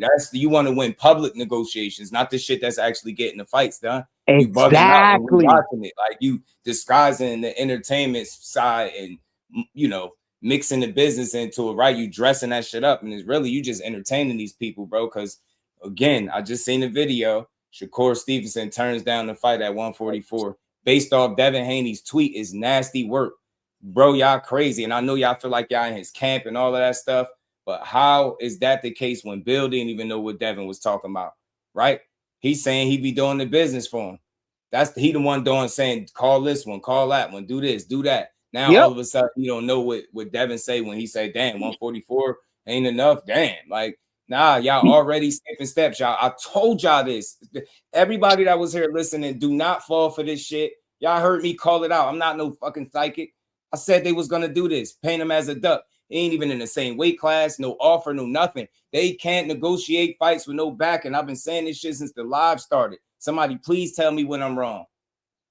Where is the fight going to be at? How are you turning down a fight? What was the money? Like, you know how much shit would be involved. How? Where did the offer come from? On what platform? Damn, bro. That's all you got to do is post on Twitter. And they like, yeah, man. But y'all argued for 3 months straight, if I'm not mistaken, it was about 3 months, maybe more. That 144 was completely out of the question. You know, he's a true welterweight. He put on all his muscle. There's no way he could do it. Then he comes out and goes against everything that y'all been arguing about, and was even willing to, I guess, bend the knee or come up off his perch of staying at 147, and that's it. That shit is crazy. They getting what they was looking for. You've been focusing on everything but the weight class that you in, while trying to maintain this image that everybody's being scared of you because you want to fight everybody. You willing to do anything, make the sacrifices. You're willing to do everything but contact Jay Prince for real. So just what just got asked about this on another platform. I don't think nothing has changed. Yo, the dude is publicly just going in about shit without even talking to the man. Is crazy to me. Man, I would love somebody to get what was they talking about with Sean Sattel and what he was saying in relation to Zuffa? Was or what do you remember what was being said there? He was pretty much echoing what Bill was saying, and that's what made me think he was just repeating like from sources. He was saying from what he got, like they looking, Zuffa wants to make the fight with Shakur and Devin. You know what I'm saying? Okay, so I want to break that down as well. So here's where Bill, I'm gonna be honest with you, he's gambling here, because if he continues to do what he's doing, I think he may pull Zuffa to come out with an official statement or something, because I'm gonna tell you the reason why. I think that what people kind of can't confuse this. Do I think Bill present things to Zuffa? Absolutely. I think that's a part of business. I think as a manager, having relationships, I don't think it's not outside the realm of possibility to say, hey, Zuffa, what do you think about this? What do you think about this? And I can see Zuffa's entertaining it. But see, Zuffa being open to something does not translate to Zuffa putting together an actual contract with numbers in it and weight classes or whatever it is. Because my thing is this: whatever Zuffa's going to do, they're going to announce what they were going to do. For instance, when they signed Hitchison and the Puerto Rican dude, Berlanga, guess what? It was official. There ain't no conjecture. There's no speculation. Zuffa's making clear-cut black and white moves. I think that having conversations about things, negotiating things, does not translate to something being finalized. And what Bill does, and I'm seeing his patterns. What he does is that he takes being in the room and having discussions, but for YouTube, he tries to make it seem like something is final. And that's the problem that he does. Yeah. Because he has enough support in the YouTube space. And because people don't really think. Okay? They don't think.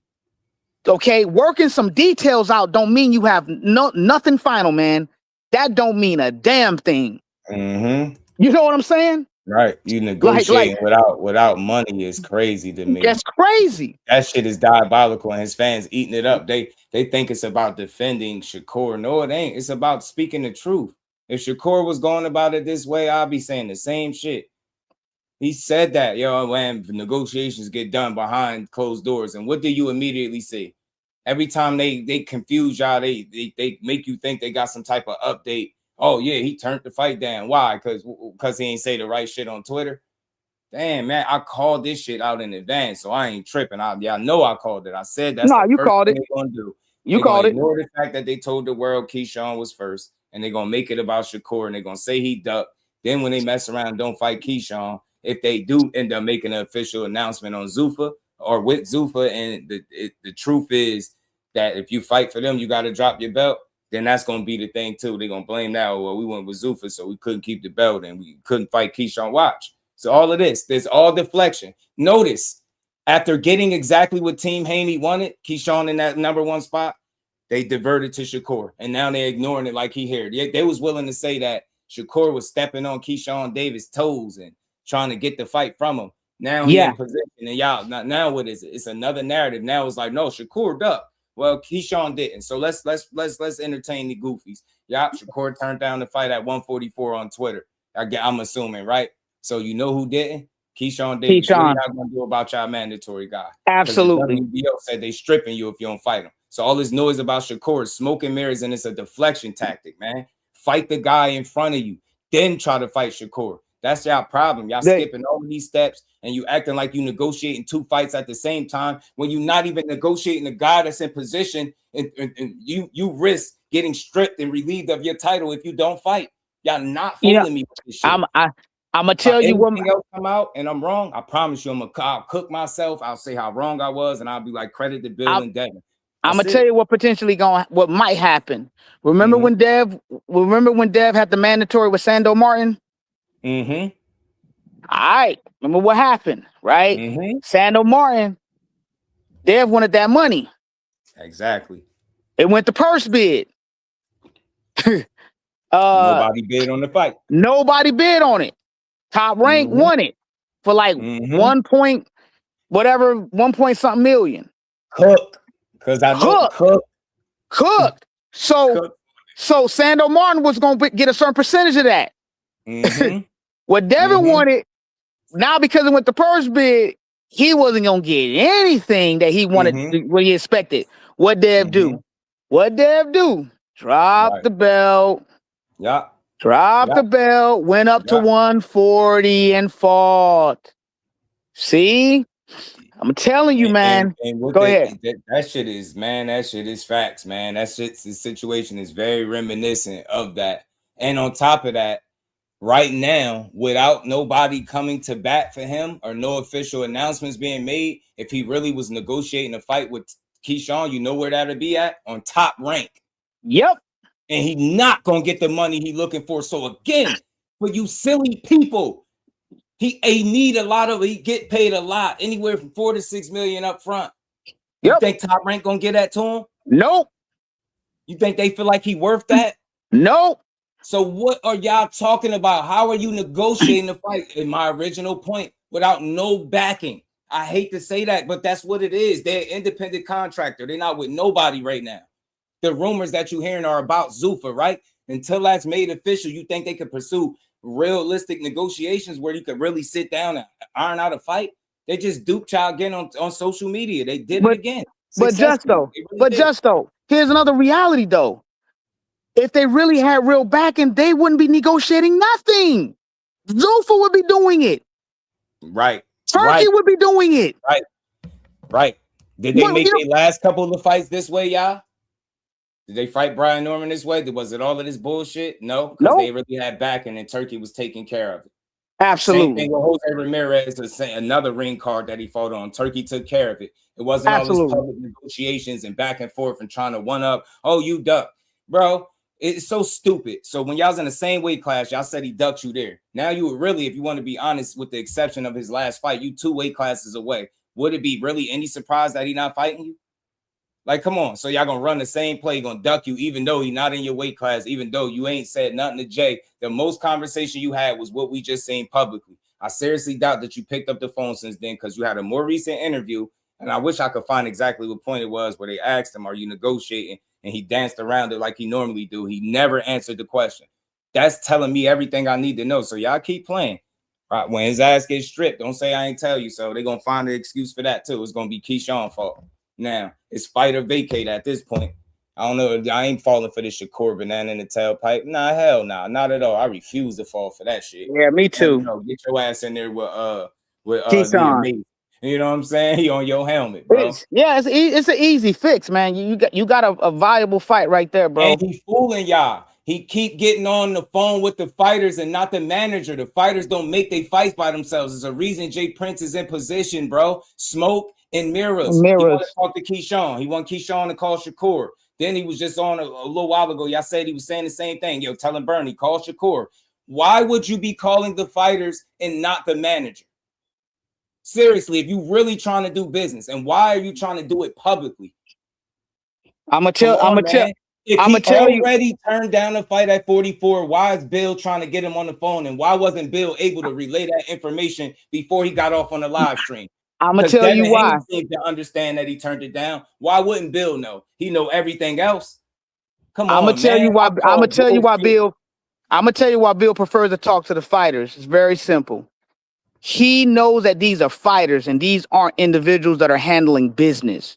So what Bill is doing is a mismatch. See, because the people that are watching, they don't have the logic and the intelligence to understand if you're the manager, why aren't you talking to another manager? Why aren't you talking to your peer? See, you know, the reason why you're not talking to your peer is because your peer is going to be able to articulate to you in the right manner that's going to actually paint the right picture.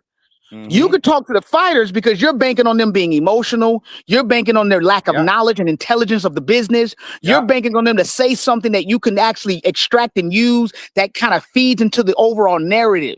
Bro. And that's what Bill does. People don't even have enough sense to say, why, Bill? Why are you talking to Keyshawn?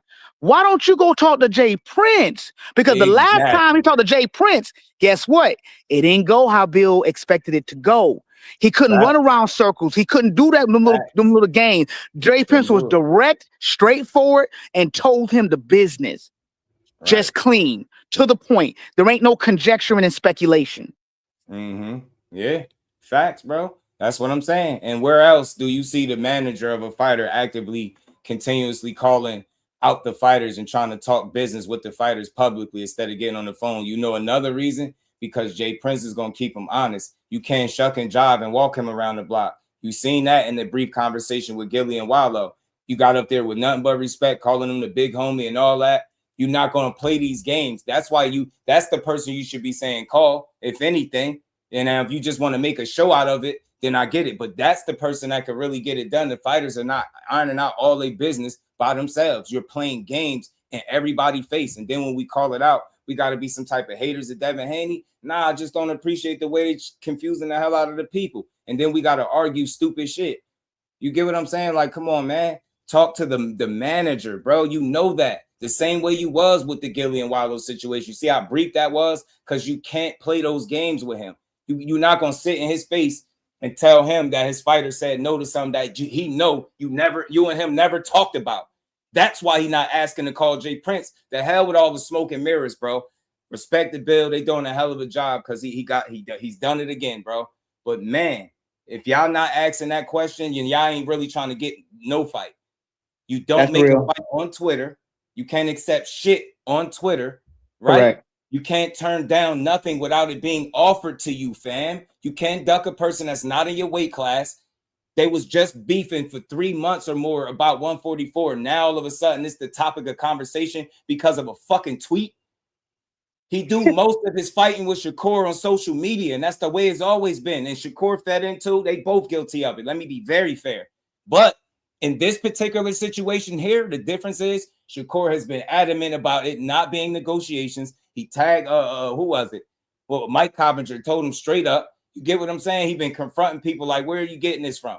Like, you get me? And y'all continue to push it all the way to the point where you literally saying now in videos, he turned down a fight that was never fucking offered to him. That shit crazy. Y'all wild, but believe what you want. We know we got some smart people in the building. I just bring the truth. I promise you, if I get any word that Shakur actually did turn down a fight at 144, as I said before, I'm going to be one of the first people talking about it. And I ain't got to trash him to do it. I'm going to just call him out. Oh, you really wasn't willing to go to 44, 47 and nothing. Hold his foot to the flame. I will hold him accountable, but I don't do no trashing to no fighters. You don't hear me trashing Devin Haney. All my criticism is coming from how Team Haney is going about doing this business. And they know it don't go that way. From the very, very start, I'm a first things first person. From the very, very start, you said 2 guys on the same contract and everybody went into a frenzy. That told me to a degree that you weren't serious about it because you wouldn't have presented a very serious, this is real business.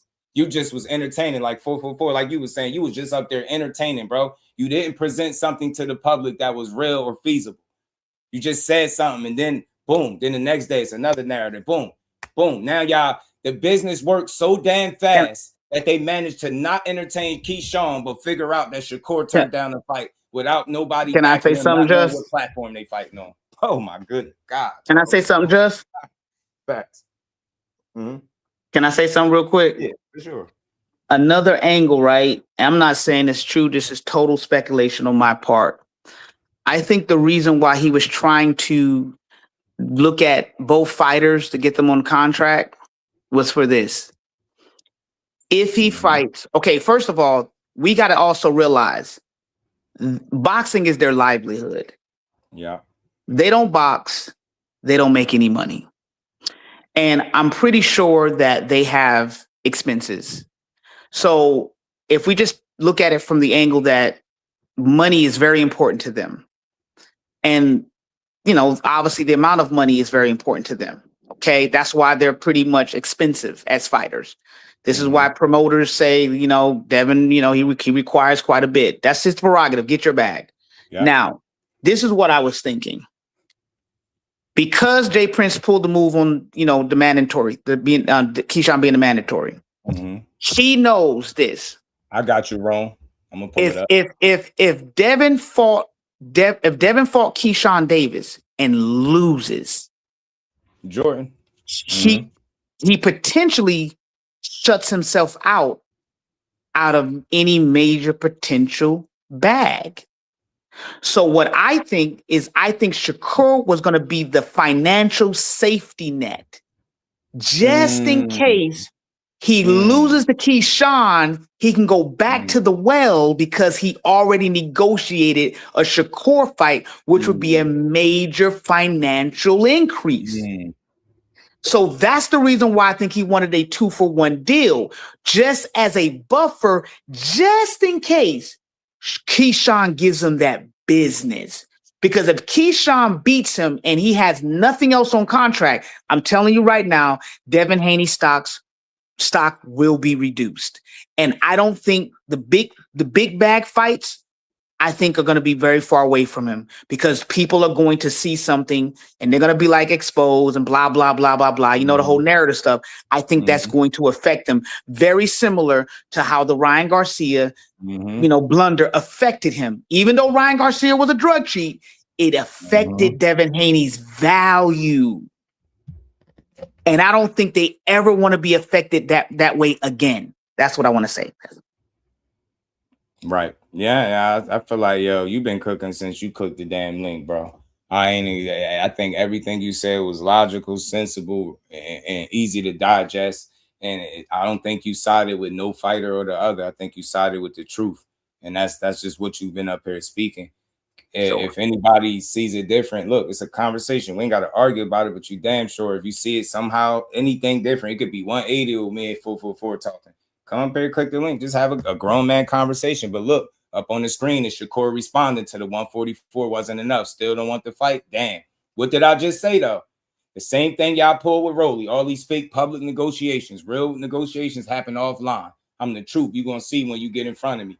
That's letting me know enough, bro. He didn't turn down no fight that quick. Yo, y'all think a fight got offered to him? And again, who really believes that shit without no announcement as to where Devin Haney is going to be fighting at next? Other than the Phantom over 100 mil shit. Told y'all, man. Smoke and mirrors, man. Smoke and mirrors, man. This shit is wild. Now y'all want to talk about what Devin said. Now what? Let me guess. Shakur just saving face. He capping, right? Nah, man. Why I'm inclined to believe him? Because it's very simple. Bill got asked multiple times about negotiations. He never answered the question. More directly, he got asked about negotiations with Jay Prince, and he danced all around it.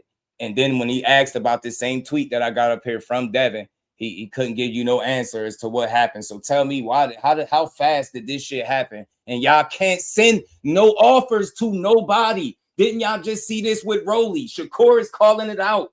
Rolly sent something, and after they said the money was good, it made sense for me and my team. They got on Twitter and said the money wasn't no good, and they was trying to get him to fight for no guarantee. Did they counter offer or anything, or did they just back out and try to blame the PBC? The ones that actually made an attempt to make the fight. Y'all fooling yourselves. They can't offer nobody no fight right now, bro. Seriously, like, I don't know what more you need to say. Remove Shakur Stevenson out of it, because with his name in it just make y'all emotional. Y'all don't think clearly. Just pretend that was a different fighter. Anybody else. I don't care if you name him, whoever you comfortable with. Man, think about what he's saying. And he's been very consistent. My team don't do negotiations behind my back. When have you ever seen in 25 fights Shakur come out and complain about his team doing some underhanded shit? Man, yo, he been trying to tell y'all they the ones that want to make the world believe that this fight is being negotiated. But as far as they going is on Twitter. Shakur is telling you what it is. Why would he lie? Ain't nobody reaching out to his people. And again, the negotiations was supposed to be going on before Jay Prince and Bill got on the phone. Why did that conversation do nothing but indicate that that was, in fact, not the case? Damn. And remember, this was way before the 44 shit. They said, you speaking for Devin all this other time, we wouldn't go past nothing past 47. And then Jay said, well, we had 35 and 40. Then a few weeks later, all of a sudden they accepted a whole fight and he turned it down without no offer, no paperwork, no nothing.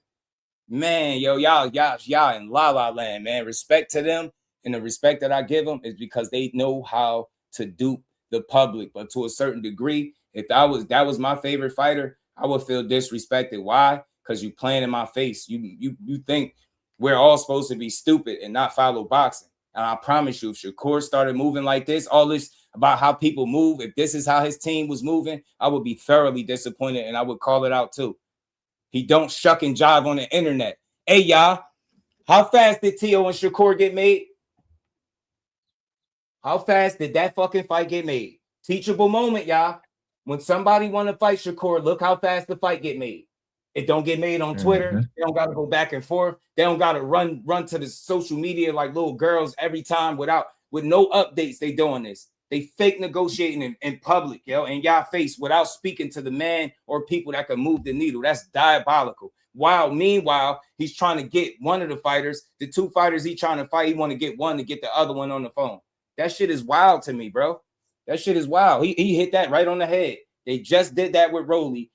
They told us, he told us publicly first that the offer was good and made sense to him and his team, and then publicly got on Twitter and did the same shit they doing in Shakur, trying to make it seem like Rolly was the guy not trying to fight, when in reality, his side was the side that sent any type of offer. Man, yo, y'all gotta, man, this shit is nasty work, bro. Nasty work, bro. Shout out to Corey. He answered that quick because my guy is in the gym watching him work, so he must have caught wind of that shit fast and responded. Man, yo, these dudes is crazy. And then they'll say I'm backpedaling, like I can control who fights who. I can't control who fight who. I told you Shakur beats him regardless of the weight. That's what I feel. I just feel like if he had to jump up to 47 right now, yeah, to make the fight more difficult because he obviously jumping up 7 more pounds after just jumping up 5. I'm just realistic. I don't think he's Superman. He would have to do that shit the right way, which is what he's always told y'all. I'm going to do it on my terms. Y'all go straight to social media and try to make him look bad. This is why I seen this play before. I see all this shit before, and he called their asses right out. Now, Dev, let's sit back and see what Dev got to say back in response. Somebody tell me, like, notice what they say, it be very vague. It's direct. It's like they telling you something, but it's just like they throwing it out there. Damn, 144 wasn't enough. Like, no context, just throw it out there, and everybody gonna be like, oh shit, they offered him to fight. He turned it down. Y'all didn't learn from the Rolly shit. Y'all didn't learn. Y'all really didn't learn. I didn't. Mr. couldn't send no offer to make a unification, bro. Now y'all think he out here sending offers to Shakur. What happened to Keyshawn? So fuck the belt, huh? He just said the hell with the belt, so he willing to get stripped, right? The hell with the WBO said we gonna fight him. All that complaining for months about 44 just to have Keyshawn right there knocking on your door and you trying to look the other way. You at a crossroads, man. You box yourself in the dark corner. That shit about to get bad. Shit about to get bad, man. Oh boy, I ain't even responding. Some of y'all fans don't even deserve responses. They were in talk 35. It never was in no talks. The most talks they had was when they fake offered 25% of nothing, a percentage that they never shopped around to nobody. They've never made a fight that way, might I add. And then you could tell it was in bad faith because they complained the way Kambosos did them and said it was a slave contract. I specifically remember that.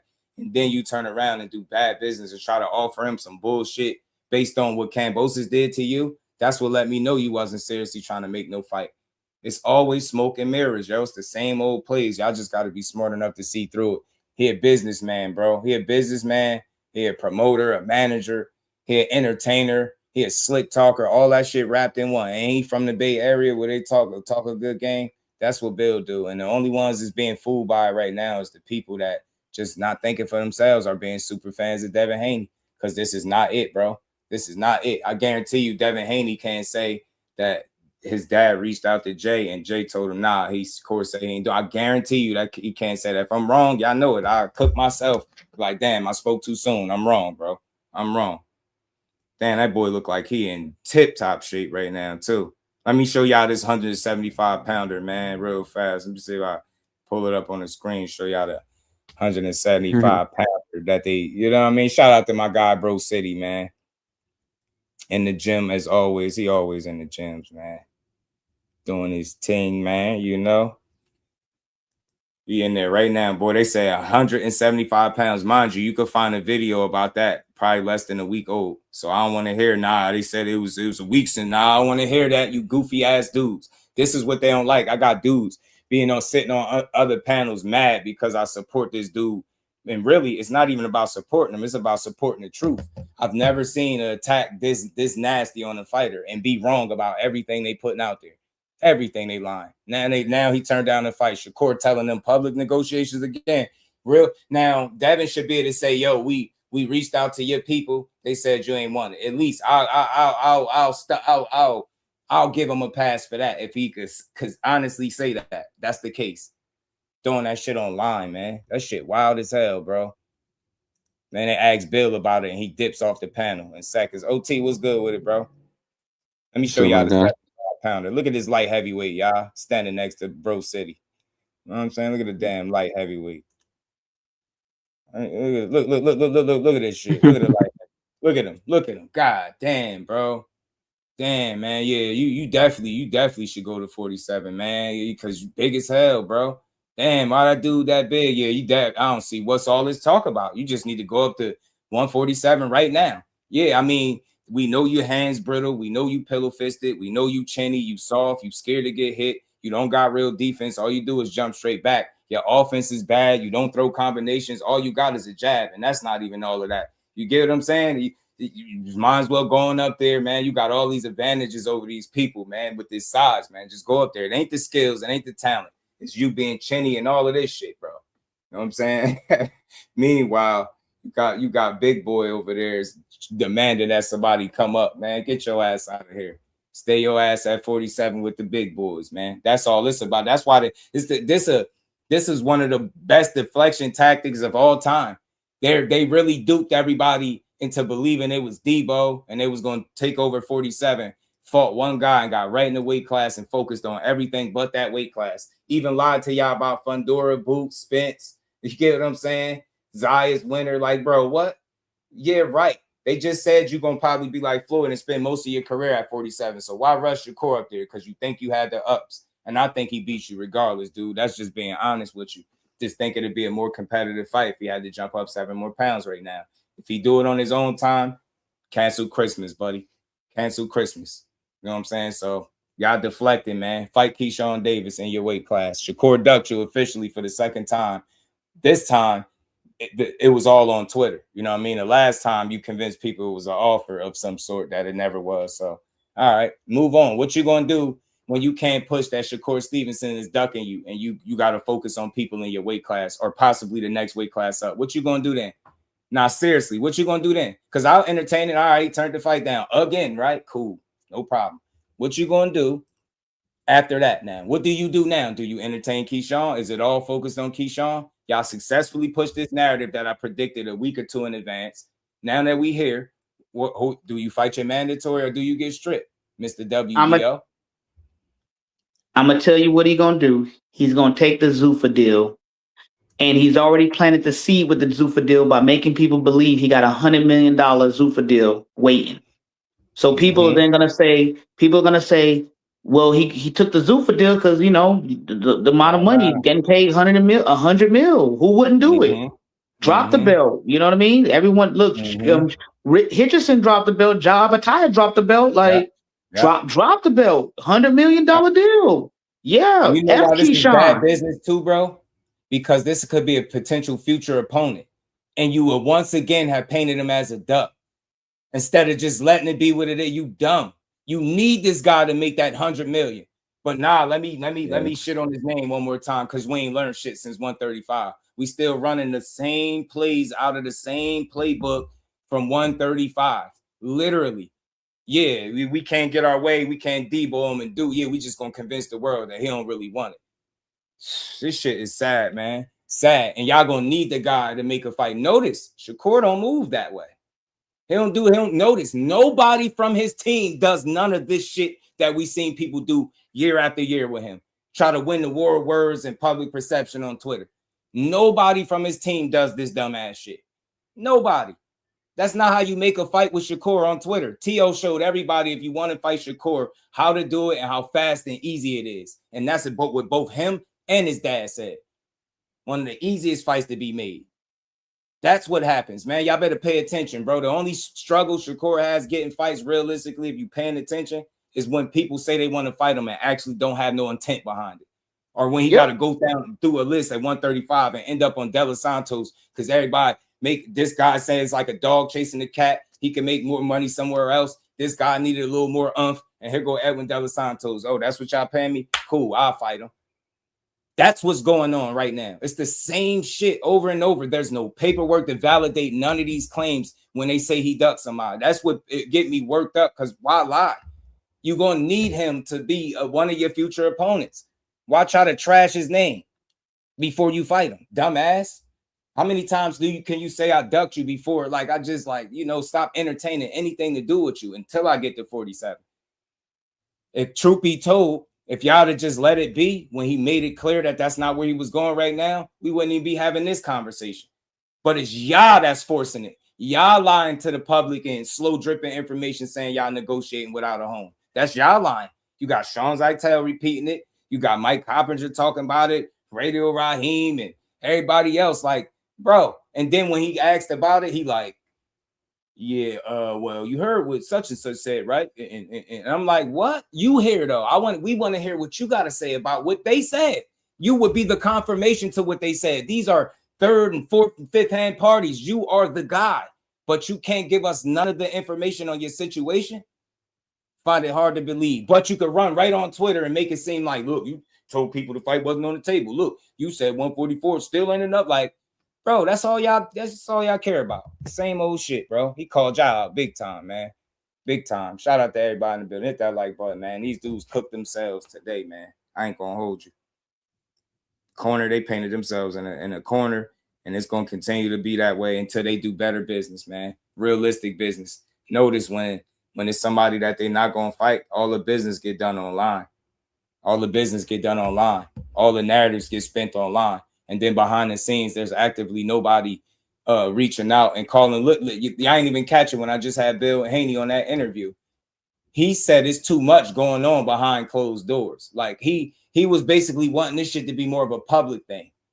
Yeah, people, that shit just went right over people. Hey, you want to get fighters on the phone so you could talk publicly about a fight that you're supposed to be discussing behind closed doors. The same behind closed doors that you said is too much going on back there. Like, bro, ain't that how you get the rest of your fights done?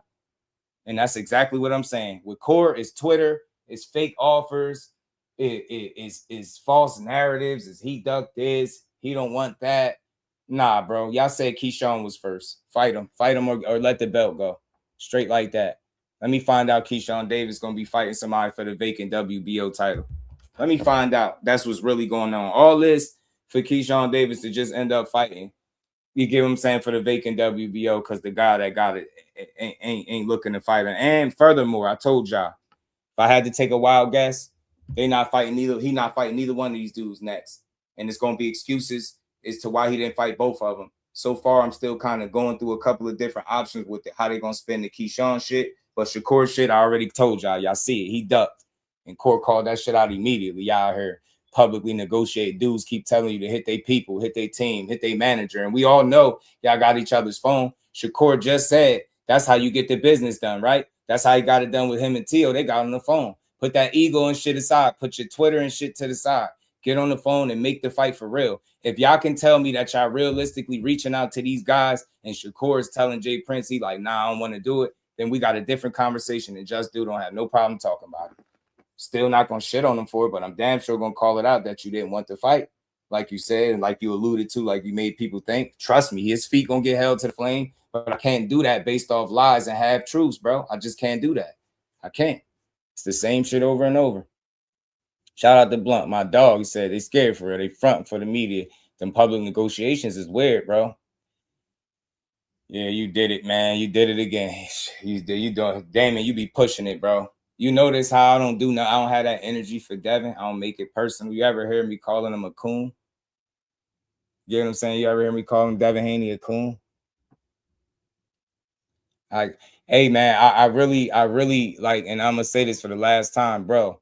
Seriously, all due respect, fam. I don't know if that's something you repeat and you just saying, but please go do some homework and some history on the word coon, and then come back in this boxing chat and tell me, is that something that you want to use to describe?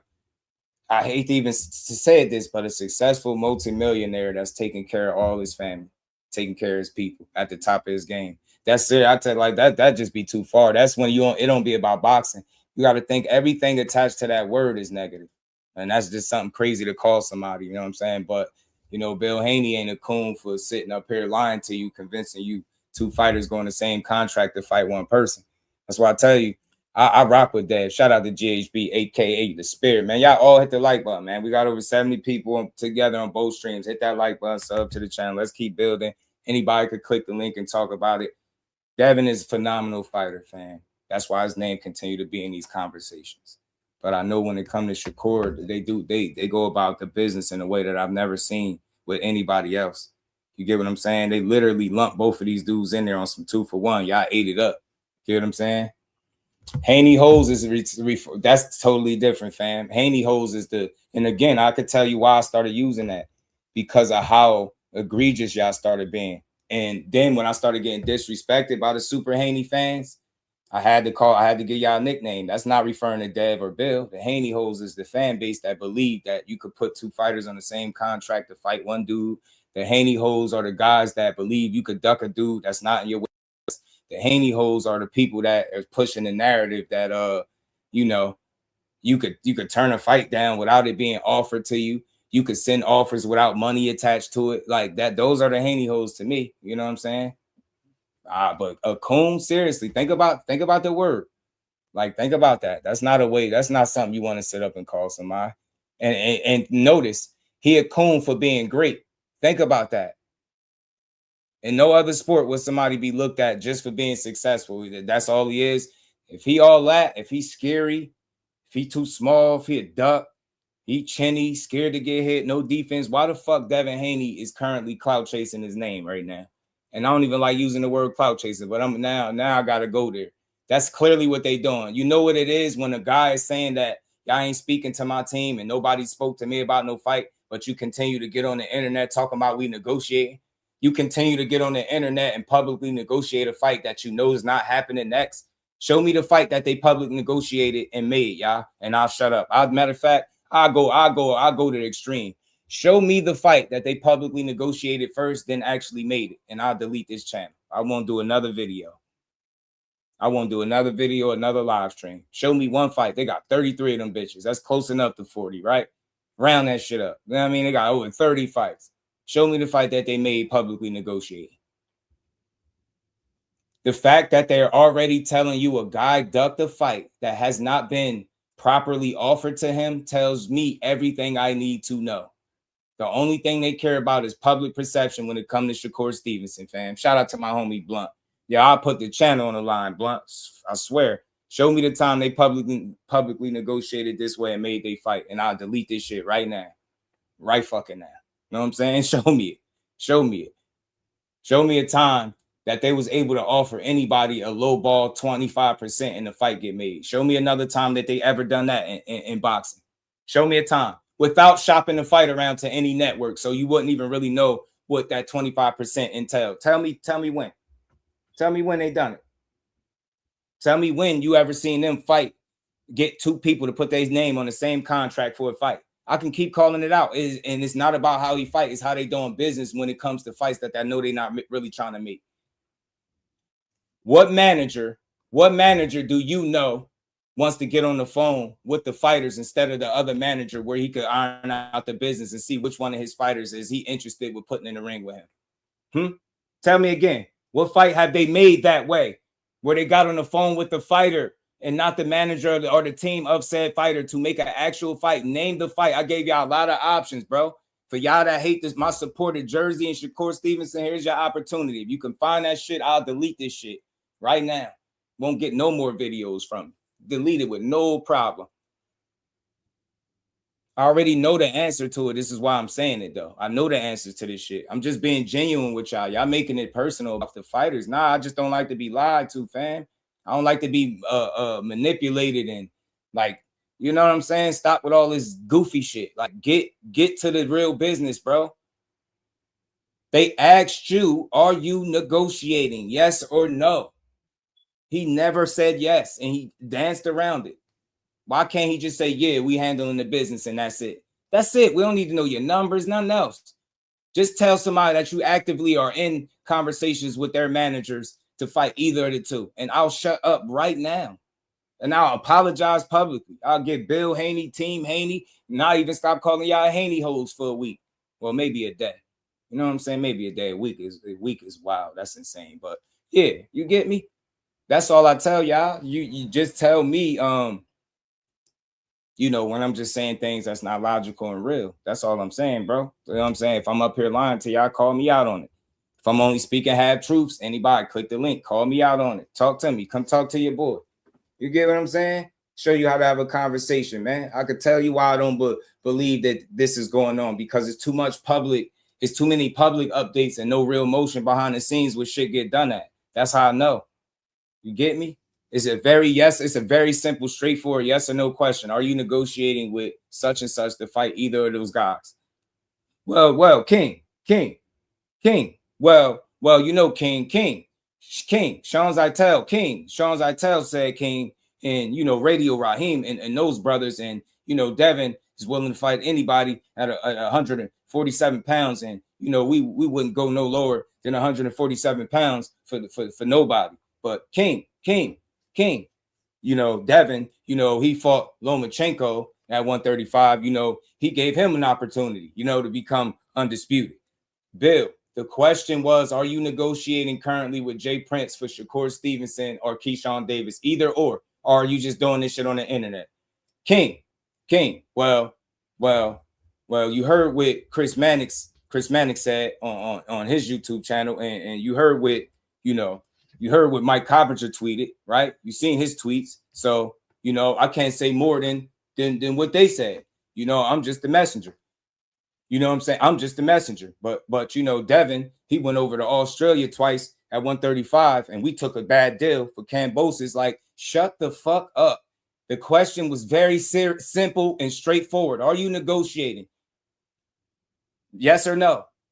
I don't need to know no details past that. I will shut my damn mouth immediately. Like, yes, he's actually talking to one of them. So the next time I get up here, or the next update we get should be legit. We should be able to say, hey, y'all, Shakur Stevenson they proposed a fight to him. He said no, bro. So it sounded like he really ain't want to fight.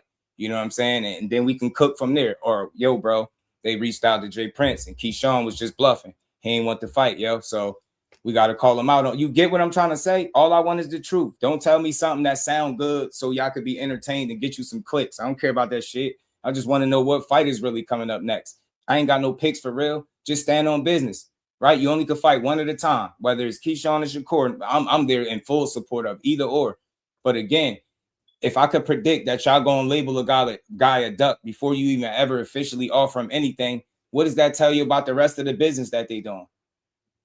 That's all I'm saying. That shit is to be questioned. Anybody with some common sense should question that shit, bro. Always, man. Now, I definitely don't need them. One thing about me, I don't need nobody to think exactly like me or agree with everything I'm saying. But if you are a person that's opposed to what I'm saying, just tell me what I'm being untruthful about and tell me like what I'm missing. You know, I'm a student of this shit. I ain't got every answer, but I'm very logical and reasonable. You know what I mean? I try to stay as down the middle as possible. I like who I like, but this is not how you do business. And I've seen this story too many times to fall for the banana in the tailpipe. I'm way too smart for that. I can't be duped into this shit like that again. You're not going to get me. You know what I'm saying? Out his mouth say he was going to fight Key. Yeah, he said that out of his own mouth. He said he was first. But they switched this shit like on some, I really think negotiations work that fast? And can somebody please click the link and tell me, how could you successfully be in any negotiations with nobody to represent you or support you trying to put this fight together? I just want to understand how y'all think for real. Am I missing something? And if I am, come talk to your boy in school. I'm all in, man. I like good information, bro. I like to learn. If it's something Just Do is missing, feel free to come up here and tell me what it is I'm missing. You know what I'm saying? Be like, nah, Just this is what it is. This is what you're not seeing, right? You got to see this. But let me see this. Somebody said something about Showbiz saying doing the duck video. I'll play it. Let me see. I don't know what he said though. But shout out to everybody that do content. I just hate the word duck because it holds everybody in a bad light. And at the end of the day, I feel like, you know what? I think I could play it up here. I don't think he would care. You know what I'm saying? I just think it start confusing the fans, man. Just iron the business out first. And when you did everything in your power as a manager and a team to secure a fight with one guy or the other, and they backed out and they really don't want it, then I'll come to the internet like, look, we did everything on our end. This dude ain't want no smoke. He ducking smoke or whatever the case. But at least let that be the real situation instead of a speculation. You know what I'm saying? That shit get corny. It get old after a while. You get what I'm saying? That shit just really get old after a while. At some point, the smoke gonna clear and the truth gonna come to the light. And the sooner people realize, a little bit more about that business, how like fighters they can say they want fights all they want, but the fighters are not the people that put up the money. So without having a network or a promotional company interested in the fight, you're going to have issues when it's time to counter offer a guy like Rolly Romero, right? You're going to have issues when it's time to negotiate fights with your mandatory Keyshawn or possibly a fight with Shakur Stevenson. All that stuff is going to lead to issues. None of that is going to be easy to do without the business being intact on your side. You're not on stable ground to the point where you could facilitate or offer anybody anything of any sort. You're just not in that position. You not. If so, I don't think he would have been out the ring for 9 months. I don't think you could say, oh, well, we just trying to make the biggest and best fights. Cool. I ain't denying that. But you've been out the ring 9 months. And if it was just that easy to make fights, get in there and get the money you was looking for, then you would have done it. You wouldn't have been out this long. You wouldn't have to publicly negotiate a fight and try to shame one guy when you just said in a few posts back that it was the other dude first. Let's do it, Keyshawn. Now it's today. Shakur is ducking. Y'all don't even get it. How did you get to Shakur, who's supposed to be second, without even getting to and dressing Keyshawn? That's my question to all of y'all. So he just skipped over the guy that he said he was going to fight first. That's now put in position where he don't fight him, he's going to lose his belt. He's going to skip past that dude and go make an offer to Shakur where he officially turns it down. And then what? You get me?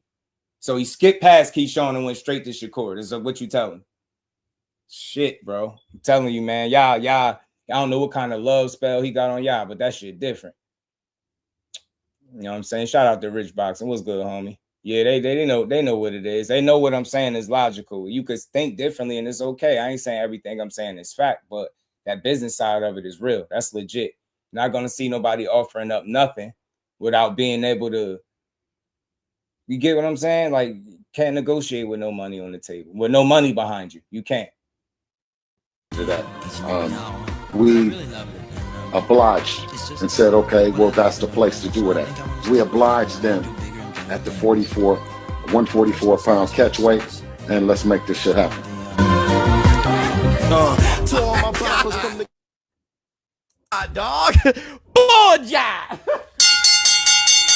Listen. Real quick, shout out to Showbiz. I just wanted to see his take. I'm pretty sure everybody know who this is, but I just wanted to see what he had to say about it. Listen, man, I tried to tell you guys. I really tried to tell you guys. And listen, right now, we can't afford to fanboy anybody right now. If you're going to bitch and complain about your favorite fighter, defending them or hating somebody else, let's not do that right now, okay? Let's defend ourselves as fans, because that's the only position I'm speaking from. This whole Debo versus Shakur shit from the very beginning has just been a waste of time. A waste Talk to of him. time. When I Talk to did him. the I Quit video, I told you guys what it was then.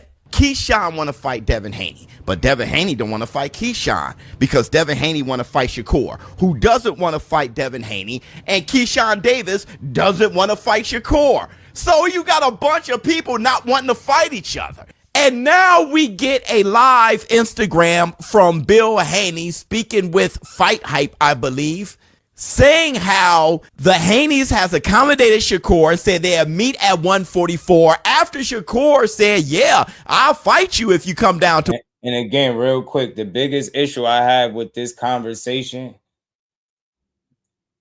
where at? Would he verbally declined it? Like, what happened? Because he's saying y'all publicly negotiating, y'all not handling the business behind scenes. So again, once again, y'all want public perception. I gotta give it to y'all. I don't know how y'all able to run the same play over and over and really dupe people. I don't know how y'all able to do it, but blessings to y'all for being able to do it, man. Shout out to you. Gotta give you credit for being able to single-handedly manipulate your fan base from 135 all the way up to now. Like, I can't. It's nasty work. Gotta give you credit, though. Shout out to Bill. 144. Jay, he spoke publicly about where they stood at it and where they wanted it at. Look, he telling on himself. He just said Jay spoke publicly. Telling on yourself. So when did he speak publicly? Was y'all negotiating then? Damn, bro. Y'all, man. I love this. We obliged and said, okay, well, that's the place to do it at. We obliged them at the 144-pound catch. Did he or did he not? Did he or did he not say that when he was talking to Jay Prince? Didn't he say they not coming below 147? So look, this is where I have the issue. When you were on the phone with Jay Prince, you said y'all wasn't coming past 147. That's what you said. That was all public.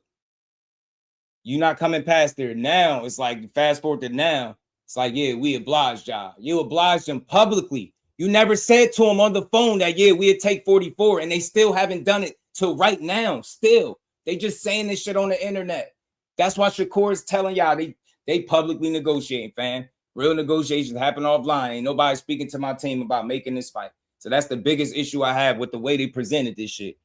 Yeah, Jay said publicly what they wasn't going to do, 35 and 40. You never said to him publicly, yo, we'll take 44. You was opposed to it. And y'all ended up mutually agreeing that, yo, my fighter is here and my fighter is there. Tell me I'm lying. That's the problem. Y'all doing this shit publicly. You're not reaching out to the source. That's the problem. You got to reach out to the people that can get it done, bro. You want to talk to the fighters on the phone and on Instagram or YouTube. Nah, bro. Nah. Go talk to the man.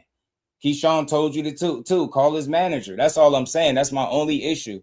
If he calls the manager, or if I found out that he reached out for real and the actual phone call was made and either the guy said no to the fight, I'm calling their asses out, y'all. But right now, I'm inclined to believe that this is more smoke and mirrors. They running another play. They already prematurely said that somebody turned down the fight. Y'all not in position to offer him no fight right now, or anybody else for that matter. Same reason why you couldn't counter offer Rolly. Same shit. You could have, if that's the thing. You get what I'm saying? People don't get it. Why did the Rolly negotiations end right after one offer was sent by Rolly in the PBC? Think about that. Think about that. Shout out to Official Everything, my dog, man. He said, what up, Justin? I'm in here. I'm going to go back on this vid a little bit. You already know. Shout out to Official Everything. That's my dog, man. I appreciate you, man. Could I made this fight 6 months ago then? If that's the case, yeah. If it's all about 44 now, Dean, you get me. Blaze, what's good? It's in the community. It's in my community section, yo. Shout out to Official Everything. Appreciate the love. Let's get through this video, though. Wait, and let's make this shit happen. Has Devin actually said, Dad, let's do it? Like, I'm gonna get down to 144. 144 is what he wants to do next. Okay. Shakur Stevenson. Okay, that's what I wanted to hear. And after being accommodating, Shakur Stevenson still said no. And that's not just coming from Bill. Devin Haney, Debo, added Shakur on his X and was like, damn, bruh, I accommodated 144. You're still saying no. But yo, me, Showbiz the Adult, and hopefully the War Room, y'all on y'all Malcolm X shit. Oh, I'm so surprised. I'm so surprised. I am so surprised. I'm so surprised. Listen, from the very beginning, Shakur Stevenson did not want to fight Devin Haney. And my whole thing was, why get distracted from Craig's brick, Keyshawn Davis, and focus on Shakur when Shakur... Facts, when they said he was first, bro. When they said he was first. Why that link keep not working, man? That's the second time. Here go the link right here, bro. I hate that. I don't know why it don't be working. Let me fix it. Let me see something. Hit the like button, y'all. Let me fix this real fast, too. Everybody hit that like button. Let's get over 100 likes in the building, man. There's no reason why we can't hit 100 likes today. Easy. Should be easy. Yeah, I don't know what's up with that. Let me see something real fast. I'll probably hit something. Let me see. They Prince told Dollar Bill Haney to go ahead and take over the 147 division, and we'll meet you there later. And then they've been still adamant, bro, about pushing that it's somehow Shakur Stevenson that's scared to fight. That shit just a corny ass play. Like, y'all want people to really believe that shit, that he's scared to fight y'all? Like, man, I don't believe that goofy ass shit. I don't believe it at all. I don't believe anything. He ain't saying shit positive. Has made it painfully obvious to me repeatedly that he doesn't want to fight Devin Haney. And if this is I'm gonna say this and be done with it. It's nasty work that all we got to do is hear from one side, and we just assume that that's telling the truth. This dude know boxing. I'm willing to go on a limb and say he know boxing better than me. This guy. You know you can't send no offers. How could you turn down a fight without it being offered to you? What, he just verbally said no the same way you verbally said yes after saying no for 3 months or more? What was it, 6? It probably was about 6 months. Y'all terrible, bro. Terrible. Is looking for an op. The natural op would be Keyshawn, since he's ranked number 1 for his title. I got 15 fights. You got 30. I'm a young cat, right? Well, come school this young cat. Come school me. The fuck? And I understand the money. Go for the money. But there's no money there because there's no fight there.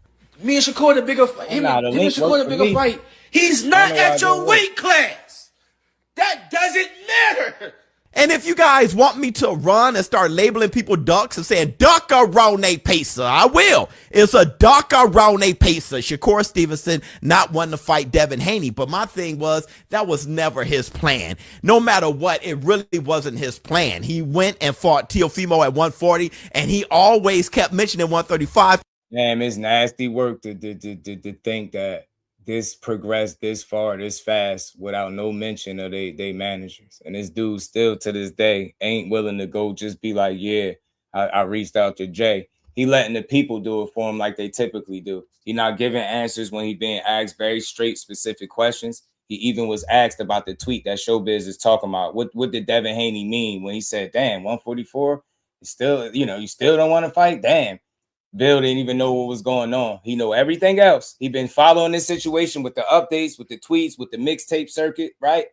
He ain't know he happened, just so happened. He don't know what Devin is talking about when it comes to 44. Y'all full of shit. You can't offer nobody no fight without no financial backing. You're not with no promoter, no networks. You just seen it with Rolly. He couldn't send a counter offer. That tells you everything you need to know. If they was in a position to be offering fights to people, then that situation would have went different. They maybe would have counter offered to anything else.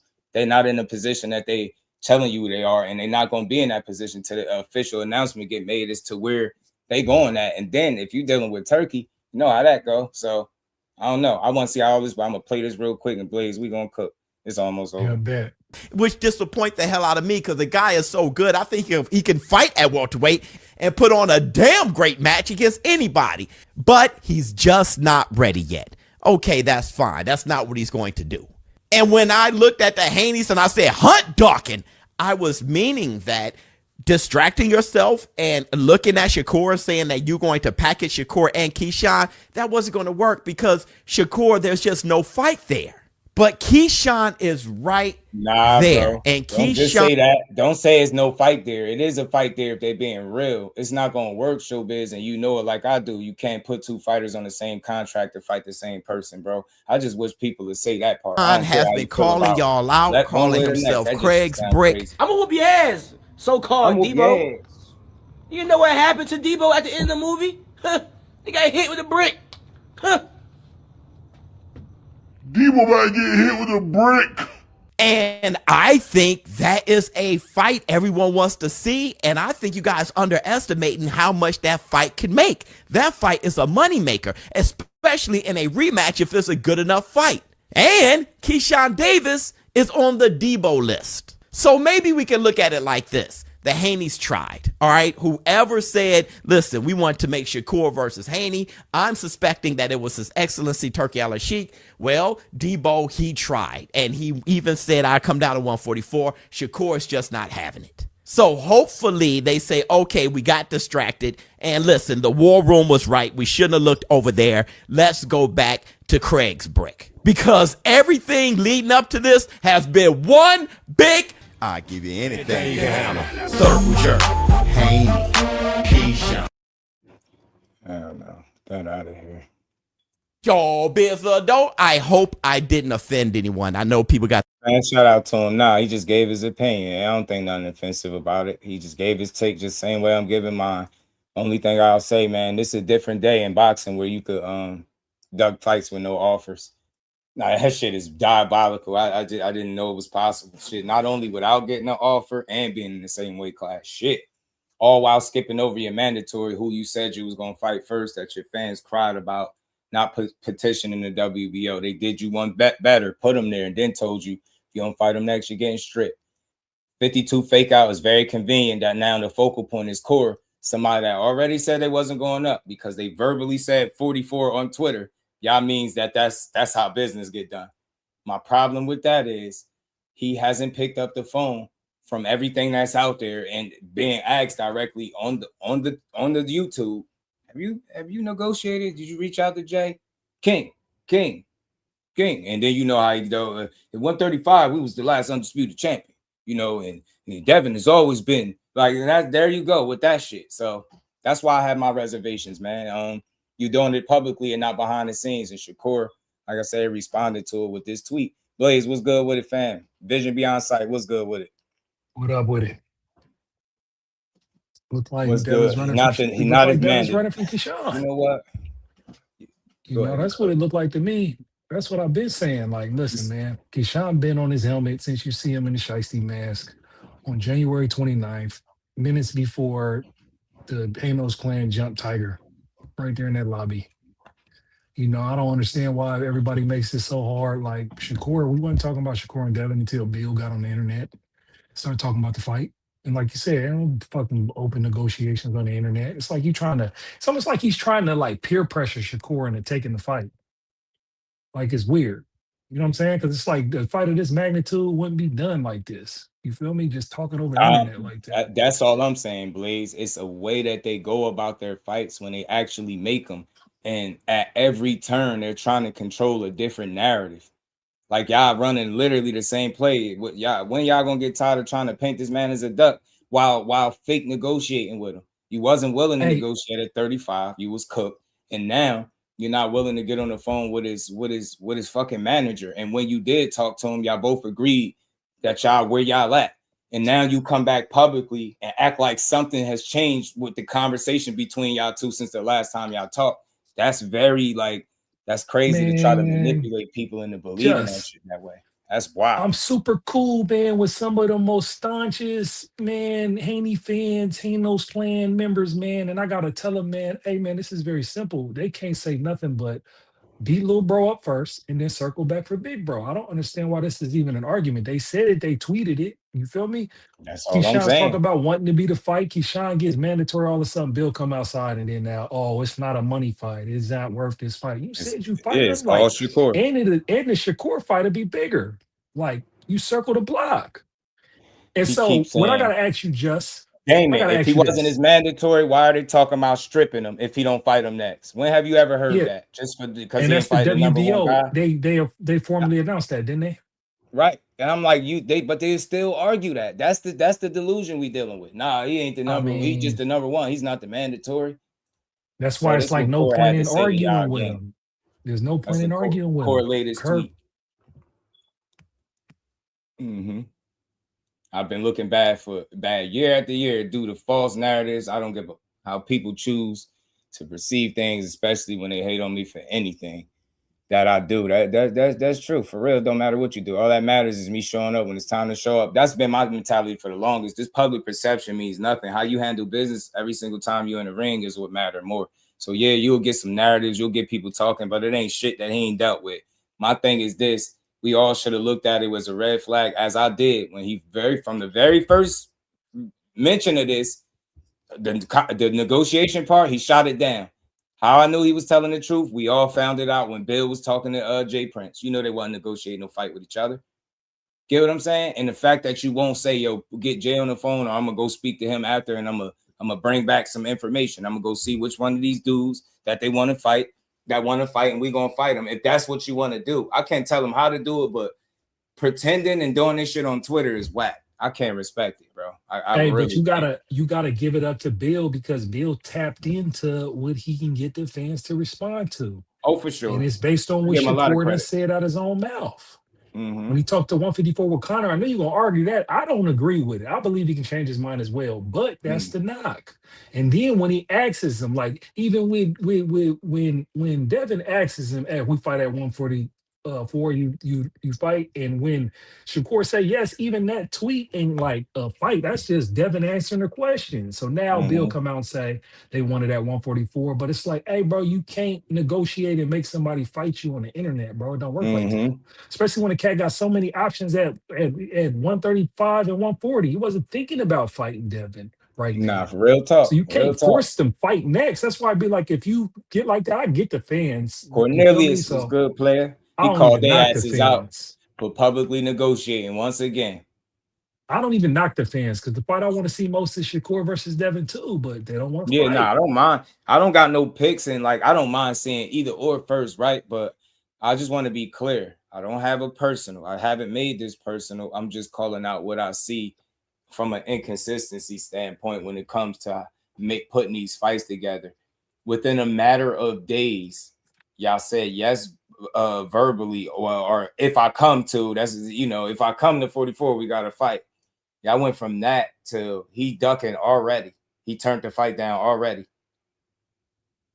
Why wasn't y'all able to offer Rolly a counter offer when you didn't like what he sent you? Right? Like, what offer can you send people without back? I need this question answered. What offer can you send without no promoter or network, no financial backing to do so? How can you offer a fight to anybody for that matter? Rolly, anybody. It just looks like Bill and them is just playing, bro. No evidence was good, homie. You get me? Am I tripping, Blaze? Like, am I missing no, something? you're Fill me not, in if you see because something that I might be missing, bro. no, Because that's what we here for, to if you learn. know Like, I ain't, business, if you deal you with know what I mean? contracts, if you deal with negotiations, if you deal with agreements for large amounts of money, you don't do it over the internet, bro. Straight up, like period. You don't do it over the internet. You don't say where you at in negotiations. You don't say shit is good that ain't good. You don't say, oh, they Yeah. got a date, a venue, and a platform, and don't get no cash considerations, and Yes. then have to double back when they come back and say you gotta put up the 6 million on the front end or clear the first 6 million in expenses and get 50-50 Right. on the back That was end. a hell of a It's like negotiation, wasn't it? it's like Fastest one like ever.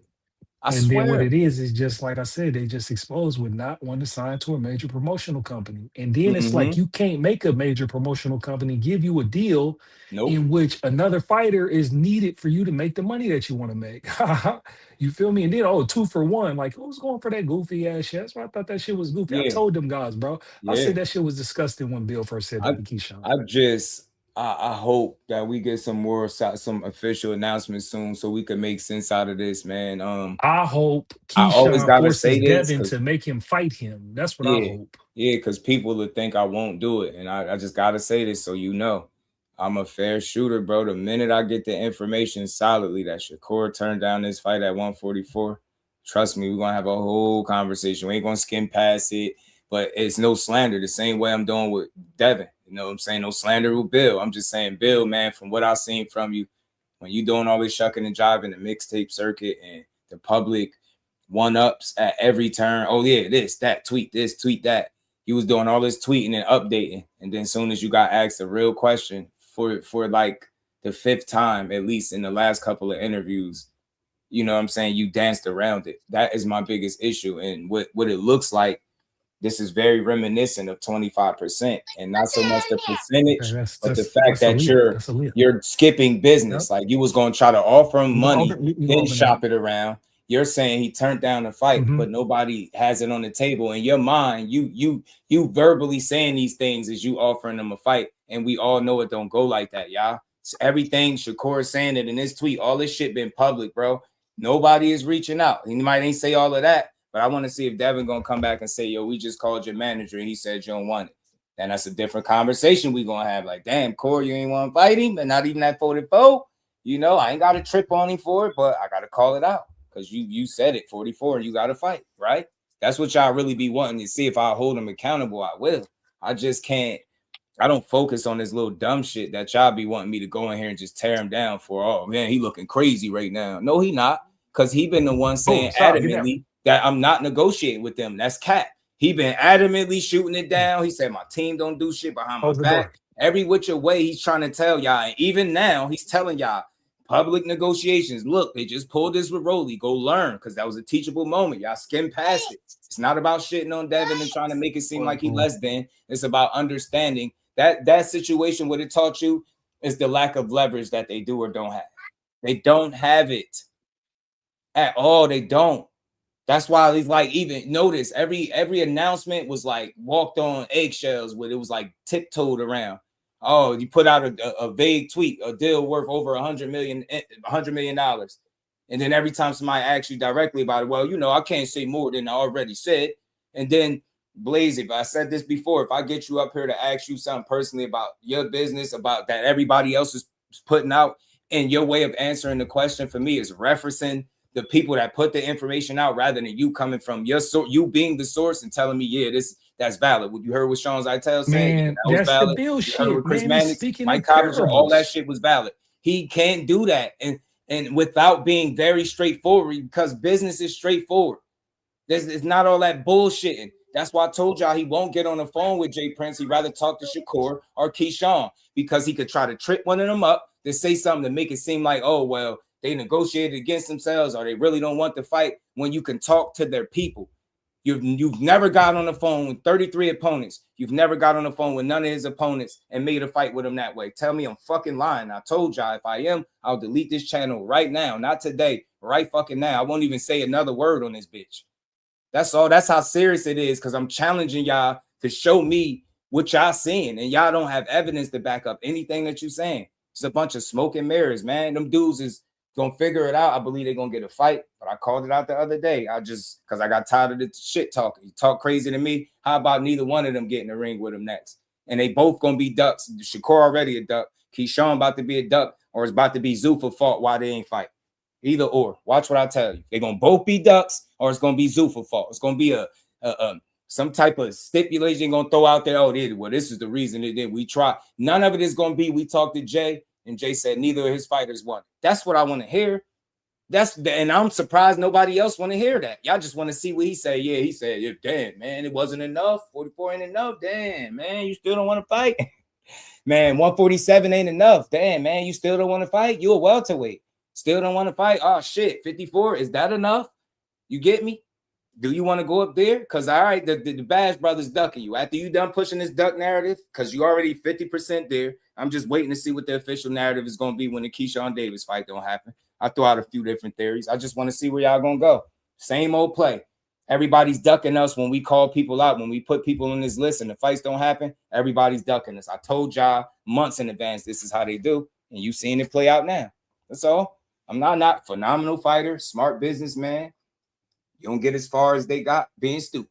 But it's very telling, very, very telling, seeing everything materialize, what's really going on. And I think things have been said prematurely without the situations and you know, these so-called deals and or deal being ironed out all the way. I think it's early. I think it's discussions about the potential fights, all that type of stuff. But it's about availability, opportunity. How serious are you? Are you talking to the right people? You get what I'm saying? And for you to turn down the fight, shit, who was offering it? Bill Haney? Go ahead and lie and tell me they offered Shakur a fight, but couldn't make a counter offer for Rolly to save a unification. Make it make sense. Telling you, I just want somebody to tell me what I'm missing. That's all. Without arguing, just tell me, yo, Josh, you missing this, yo. You ain't seeing this. Just let me know. Jay Prince just one time put Bill on blast. So I ain't gonna lie, mind George. I would love to see him do that publicly, but it seems like a part of me feels like Bill knows full well he don't care about public perception. I think, and it's like, right, because you don't see an abundance of it. It got to be something more serious than this. Like, this stuff is so real. I could think that there's a chance that he ain't even seeing this shit with all he got going on. Like, bro, it ain't nothing to really respond and entertain because he know the dude got his number and he could call him. And the fact that he ain't do it, he like, yo, he just doing what Bill do. That's what I think. That's what I think. He just gonna let him do what he do. If it get too crazy, I'm pretty sure if a statement need to be made, he would. But I think at this point, they already know what Bill do. But I heard from a solid source that the fight is not trying to be made on either side. And why I'm not tripping on Shakur is because he's been adamant about how he got 35 and 40, and it's been zero negotiations going on. I got that directly from the source. How about that? Didn't Shakur tweet that he ain't doing open negotiations, ain't on the internet? You get me? Soon? You get me? That's it. That's all. You ain't got to even think about this no more. But they like, yeah, you get me. But they still dragging it, Blaze. Like, yeah, we doing this, we doing that. Do it behind the scenes. Y'all running too fast to try to update some shit that ain't even there. That's all. Like, that was the fastest. Y'all gotta admit, bro. If he turned down a fight this fast, that had to be some of the fastest negotiating you ever seen your fighter do in his career. If you willing to say that, I will partially entertain this shit. Keyword. I got a question for you, Just. Talk to me. Motown, what's good, homie? Keyshawn's number 1 in the WBO at 147, and Brian Norman Jr. is number 5. If Top Rank makes that fight, can't they make that a title eliminator bout? You and said then the winner has to fight Devin? Yeah. If Devin, yeah. I was thinking that too. Somebody else was asking me the same thing. If he don't end up fighting Keyshawn and get stripped. Nah, not stripped. Not even a strip. He literally fights Brian Norman Jr. for a title eliminator, and then that fight is the mandatory. Right? Yeah, title eliminator. Facts. I think so. I think that's plausible. Shit, but will they allow it? Right? Will they allow, like, because you know they was being specific about getting at him if he don't take this fight next. That's why I said. Oh yeah, that was specific. For me, right. That was specific. Like, and that's why I keep pulling up the different tweets. Y'all got look up there because they pushing so many narratives. Like, bro, it blows my mind because I'm like, all right. First, it was the WBO exposed Keyshawn because he didn't petition, right? Like, they saying, yo, if you do that, then we'll fight you. That was the notion. So if you really want to fight, you'll make that one move. That happens. Cool. And then right soon as that happens, notice he had a tweet towards him, like something like, let's do it or something. He even was sounding reasonable with Corey. All right, when you ready to come to my weight class, let's do it. Till then, I'm going to fight your brother Keyshawn. And it's like, right soon as that happened and he was positioned, it's like all the attention diverted to Core. Yeah. So I see Core ducking. Now, notice no mention of Keyshawn Davis. I just played Bill live on Mill City. No mention. They were talking about Shakur. No mention of Keyshawn Davis. Couldn't answer a very straightforward question. Hey, Bill, what Devin mean? Why he means? Why he say 144? Like, it still ain't enough. Damn. Like, what do you mean by that? Man, I don't know what he mean. What's that? And he started doing that shit. I'm like, yo, y'all don't even be on the same page, yo. Because y'all argue that he can't do 44. You said he cannot do it. He got too much muscle. Nah, he not going backwards now. After what my guy, I was saying 3 months, probably being generous. Ever since the Brian Norman fight ended, that's what it been. Y'all argued against that weight stipulation, making it seem like Shakur created a catch weight of 44 as if y'all never fought there. That's how y'all was acting. Now, just because your favorite fighter says something publicly on Twitter, y'all think that's accepting a fight? What the hell? Yo, so I'm about to go on Twitter right now and tag Core and be like, bro, I accept the smoke, bro. I'm fighting you next. Since we just getting up saying anything, like, that's really that. If it's that easy, man, bro, they don't get done there. And I told y'all, look, Did you see Brian Norman get done on Twitter? Did you see Ramirez get done on Twitter? I don't think I even got to keep going down the line. You'll see some back and forth, but the business part of it, oh man, you duck. Oh man, you duck. You couldn't do that with Norman because they knew he was going to fight. So what did they do? They went the steroid route. And what I know for a 1,000,000% fact that I'm going to offer to this space, I know 1,000,000% undeniably Bill was willing to pull out of the fight with Brian Norman and said out his own mouth, we really don't want to fight them, but they've been talking crazy. We really supposed to be getting this money, building each other up, something to that effect, directly from the person he fucking said it to. And when I was saying that, that's why I was coming from the fucking source. He told dude to call for him. And he like, man, hell no, fuck, like they end up getting into. He like, man, you call him. Let him know if that's what it was. They took the fight, they won the fight. That shit is water under the bridge. But when I tell y'all I got a source, it don't be that third, fourth, fifth hand shit. It'll be somebody that's involved in the situation themselves. So look, man, none of their fights get put together the way they're going about fighting Shakur. A lot of shit is public. Just pay attention. You get what I'm saying? When and this is anybody, let me be clear. When anybody goes the public route, more times than not, the fight won't follow. Because what happens is too much shit gets said online, and then a guy ends up going in another direction because the dude that's doing all this barking is not putting the plays together behind the scenes, or should I say simply making the proper phone calls to move the needle. Right? That's smoke and mirrors. That's playing games with the people. If you're yelling on Twitter about negotiating, then when being asked, you can't give a straight answer directly. And it's like, then you're going to keep getting up here saying what you're doing. That shit just corny to me. It's like, all right, that's the fastest negotiations I've ever seen in my life, bro. But okay, I'll let y'all have it. I ain't defending shit. Do I believe it? No. But after you get done painting them to be a duck, what then? What then? Still got to live out your career. What then? Do you now entertain the businessman, or do you find out a reason to call him a duck too? So I really don't care. I just want to see fights, and I watch this shit too close. You get what I'm saying? Like, I know that this is not it. This is not it. Again, and more than likely, you definitely ain't gonna see no Shakur fight. Keyshawn, I'm not as optimistic as I was just a little while ago. I'm not, because no mention of him, no. Like, I don't see that. I don't get it.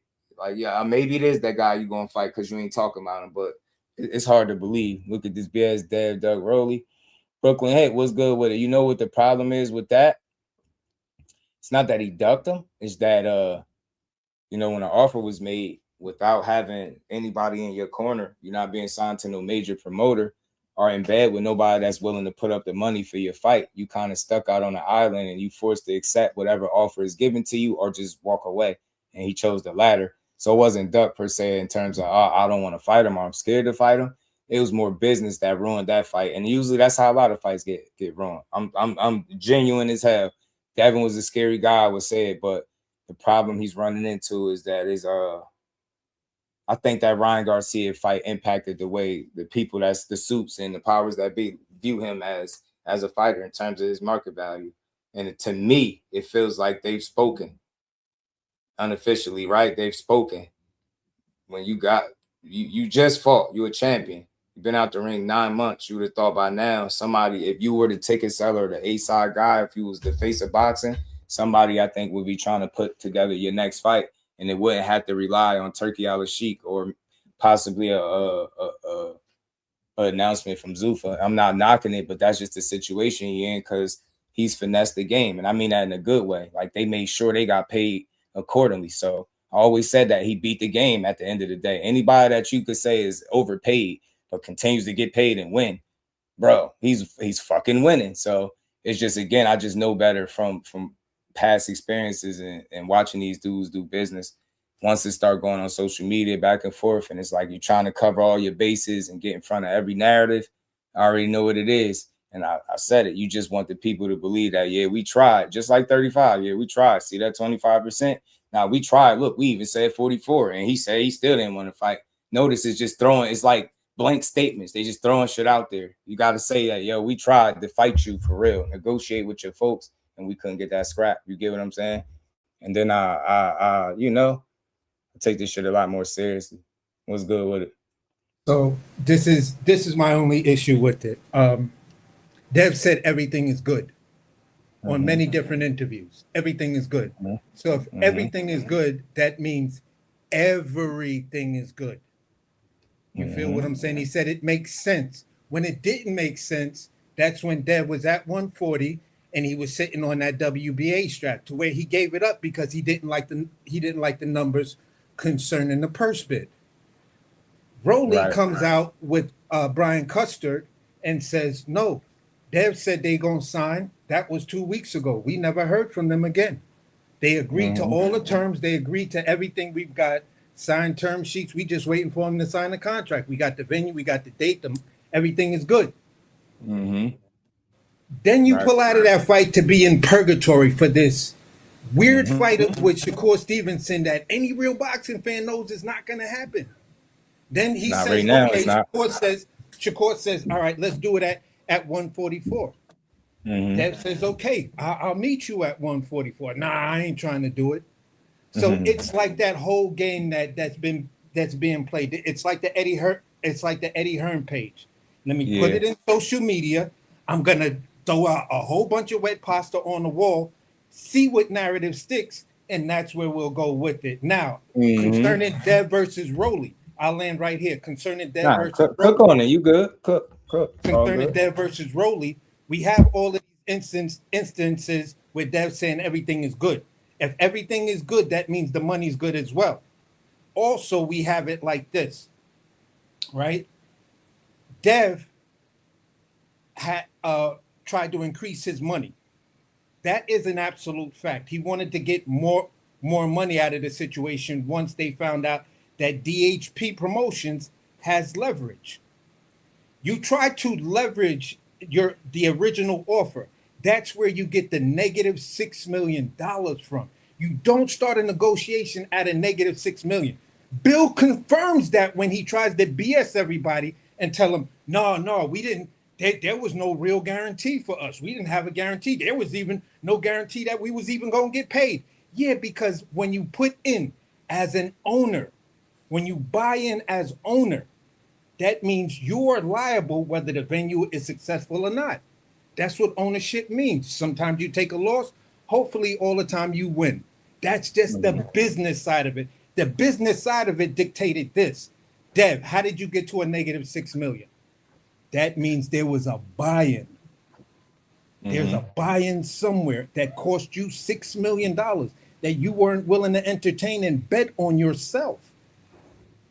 That's the issue. That's why I stand 10 toes down on Dev. You ducked that fight. You just ducked it. The business will say whatever the business wants to say, but at the end of the day, if you were willing to bet on yourself, you would have put up that $6 million. Yeah. And that exposed DHP for being more of a letterhead than actual promotion. They're not putting on no fights. They're not putting up the money for said fights. And they ain't doing what Roach is doing. Roach is that Rolly situation. That's what that highlighted.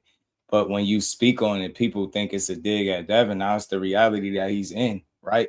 And I'm a big Devin fan, but the reality is for the business of this shit, because you tried to leverage your bullshit just the same way Ortiz tried to leverage his pay with the Boots fight. The business said, no fucking way. Are you dudes crazy? Know your fucking market value. I'm not willing to pay 5 times what you worth or 2 times what you worth for this fight. If you want to try to increase it, then you have to put some skin in the game. You have a promotional company. That's the way that's that what shit Rolly works. side told him. We gonna put up the money for our fighters. Shit, you DHP, right? Okay. Put up the money for your fighter. 50-50 and we fight. He said, nah, they wanted me to fight with no guarantee. Call it what you want, but I know you ain't getting no $4 to $6 million guarantee from no PBC to fight Rolly in a unification fight. I know that's not about to happen. Exactly. So you got to put some skin in the game, bro. Exactly. Or go find another opponent. Or an investor. Somebody in your weight class so we don't got to hear people crying about 44 and how he accepted the stipulation online, but not really. That should concern anybody that all the business they doing with Shakur is online right now for the public. That shit's sad. And that's what screwed up the first fight. This is a picture from him today, a little while ago, in the gym. That's him in the gym. That's my bro behind the hands TV with him. That's the 175 pounder that they've been talking about. Damn, he lost. He cut that weight. Shit, damn. Hey, Dad might need to holler at him in terms of how to take the weight off. He took all that weight off that fast. Damn, over 20-some pounds, huh? Shit. That's crazy work, bro. That comes from being young, and that body could spring back from that, man. Yeah, nah, I'm just joking, like, because they really thought he was 175 pounds. Oh, okay. And they were saying he was 165 again when he stood in the ring with Shock. But my guy already that same time walked right past him and was like, yo, he in the 150s. And he said the same thing today. He standing right fucking next to him. Who do you think I'm gonna believe? And that's not a biased dude. He don't got a Shakur, nothing on his channel. He got one of the purest boxing channels that you're gonna run into. It's like him and L-Dub is in that category. That shit is all boxing, no narratives, just good interviews. He gonna put you up on fighters that you probably should be paying attention to, that you definitely should be paying attention to. Yeah, I've been like, here. He in the fucking gym with him. And who do you think I'm gonna believe in terms of some weight? A person that never seen him before in their life, only listening to people on the internet, or a guy that was standing right next to him? And Core big as hell, man. He way bigger. Mo, like what he say, like 215, Core 175. Right, Aunt McQueen. Shout out to the professor. He a bit of 175, ain't he? But at the end of the day, bro, that's why I say it like this.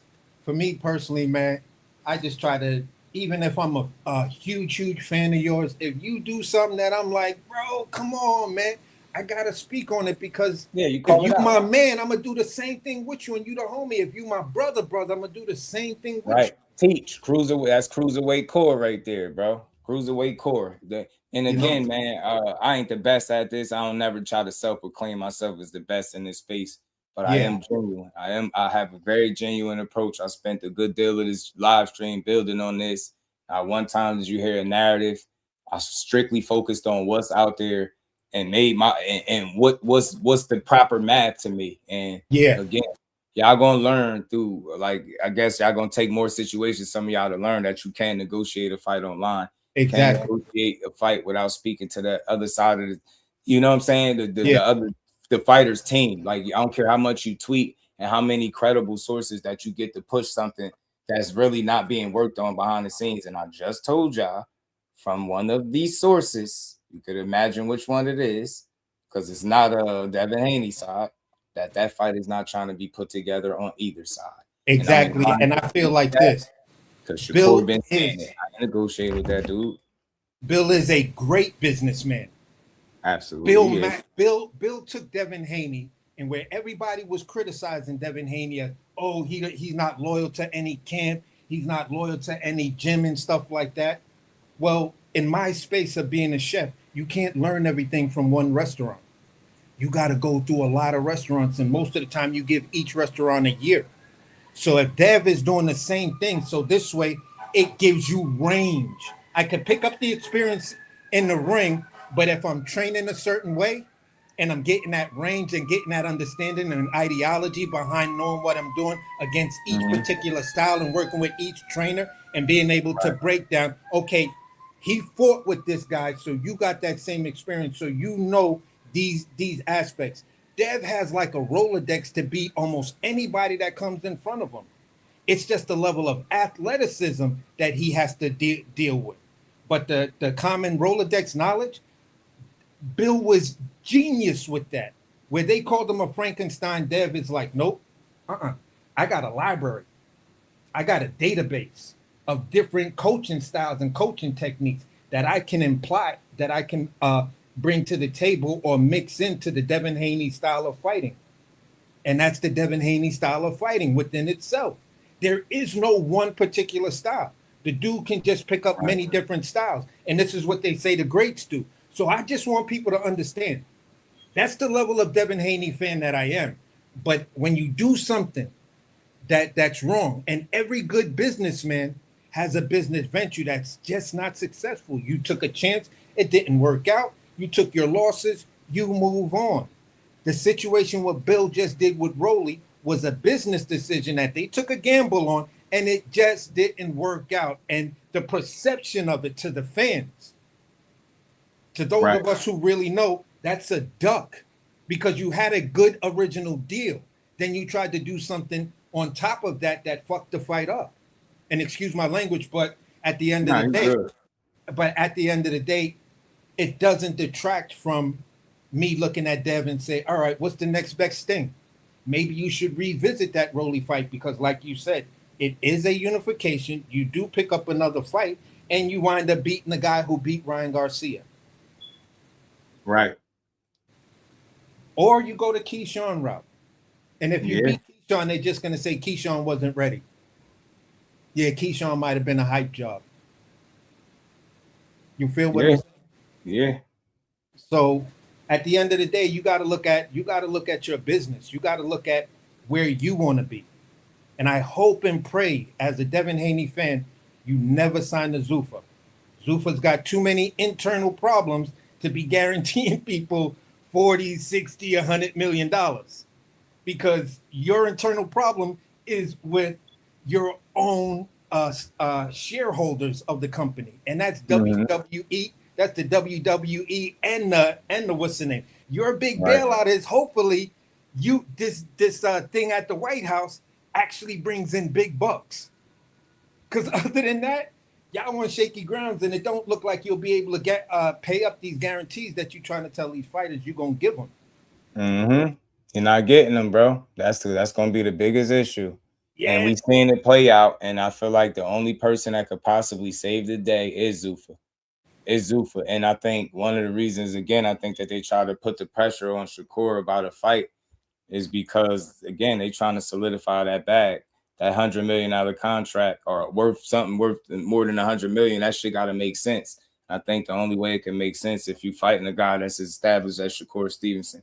Although Keyshawn Davis is a very good fighter, he's high risk and lower reward and less history. So be more embarrassing to lose to a guy with 15 fights rather than a guy that you've been going back and forth with through the years. I got sparring stories to talk about, all that stuff. So I think that's why they're pressing it, because they need the right opponents to solidify whatever deal that They they both do. If to. Shakur's over at Zuffa, he needs the same thing. But here's a different reality. I don't believe, if you just put it at the ring, if they just deal with the ring aspect of it, Devin may have people he can fight. You feel what I'm saying? But Devin is not the ring champion at 147. There is no. You feel what I'm saying? So he needs the right opponent to become ring champion at 147. That's an issue. Is Keyshawn Davis really the number 2 guy at 47? I don't think so. Because I'm still trying to figure out how did he wind up at the number 1 spot right there. You blew weight at 35. You only had 1 belt. You go up to 40. You damn near blow weight right there. And then let's look at the 2 fights you had at 140. Jermaine Ortiz never had a belt. And then you fought Albright, never had a belt. So how did he because he held the comfortable? WBO title at 35. My thinking is he on Top Rank, who also has a really good relationship with the WBO. Yep. And the thought that he was going That's up that Top there. Rank diet, bro. Right. He'll be better than a lot of guys going there, but it's gonna always be this discussion whether or not he actually deserved to be, in that position. But for me, why I ain't even go there, because it's like that's what they was asking for, bro. And it's funny now that they got what they asking for. Shakur is throwing Keyshawn in there to fight for him. And I was like, bro, he gotta be the most powerful boxer in the world if he could send multiple boxers in different weight classes to fight guys for him. Like, man, I ain't even realized one man could have that much power, bro. There's more narrative push. You know what I'm saying? As if he ain't put Keyshawn Davis' name on the hit list in front of everybody. Like, that's who you fighting for sure. So when he started getting loud on it, he was a clout chaser. He was just clout chasing, even though y'all put his name there first. And as soon as y'all got that position, it was like more shit to complain about. Damn, why is he here now? Or Jay Prince tried to put Keyshawn in place as a roadblock and this and that. How is that the case when you offered to put both of them on the same contract as a package deal? Now it seems like you don't want to deal with the package deal. I told people it's shit real ambitious to say you will fight both of them dudes, but it's a whole different thing when you actually have to do it. Not Yeah. just say it, when you actually have to do it, bro. So I just have this one question. Hey, So- man, my bro said he got the scoop. We got to chop it up. And I appreciate you because I know he's going to tell me the truth. And when he do, you know, we're going to cook for a bit longer before we get out of here. And Yeah, I just got this one question. You good. You good. You all good, bro. Did Keyshawn put in paperwork to become Devin's mandatory? Or my guess is just maybe on the his team did it for him. WBC to try to make that decision Maybe his team did it for him. Maybe his team did it for him. Oh, they put in the him. paperwork to become the mandatory. If you can't book one of them, how you gonna book them both? This is what Bill said to Core when he said that about them negotiations. Stop the cap. We've been negotiating with you for months. You asked for 144 and a shot at the WBO. Devin agreed. Are you fighting next? Yes or no? My bro said he got the scoop. I know he ain't gonna lie to me, and whatever that information is, I'm gonna bring it to the people, man. Y'all know how I do. So I'm gonna mute up and let your bro. Nah. I don't think I don't know if he probably gonna tell me offline. I don't know. If Okay. I thought that was something that pulled we up. just gonna keep chopping it up. Look, can I say something, just? Yeah, real quick. Bill Haney, though, keyword. We have been negotiating with you. Who negotiates without their team? Who negotiates without their team? Since when did Bill negotiate directly with the fighters and not the team of the fighters? Somebody, please, can you tell me in 33 fights that he got, when did Bill negotiate with the fighter alone, right? And you know how this is false? Did it sound like how's negotiating what, on Twitter?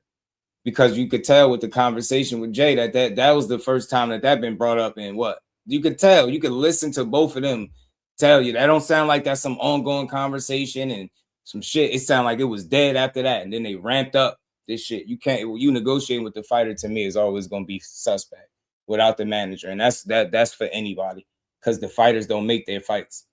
That's the whole reason why you got a manager. What are you doing for Bill? I mean, Devin, why would it be you talking to Shakur and not Jay Prince talking to Devin? Make it make sense. Why wouldn't Jay Prince get on the phone and just talk to Devin then, if that's how you make the fight? What's the point of a manager? Just go straight to the fighter. That's what they'll have you believe with Shakur. Nah, you don't want it. Nah, you negotiating with him for months.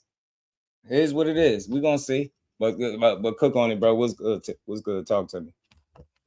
Yeah, I wanted to respond to the brother that said about Keyshawn. You said, how did he become number whatever at such and such? So, like, I try not to get caught up in stuff like that to some degree, because when you think about it, I had to keep cooking. Say it again. Look what bro just said. Just said.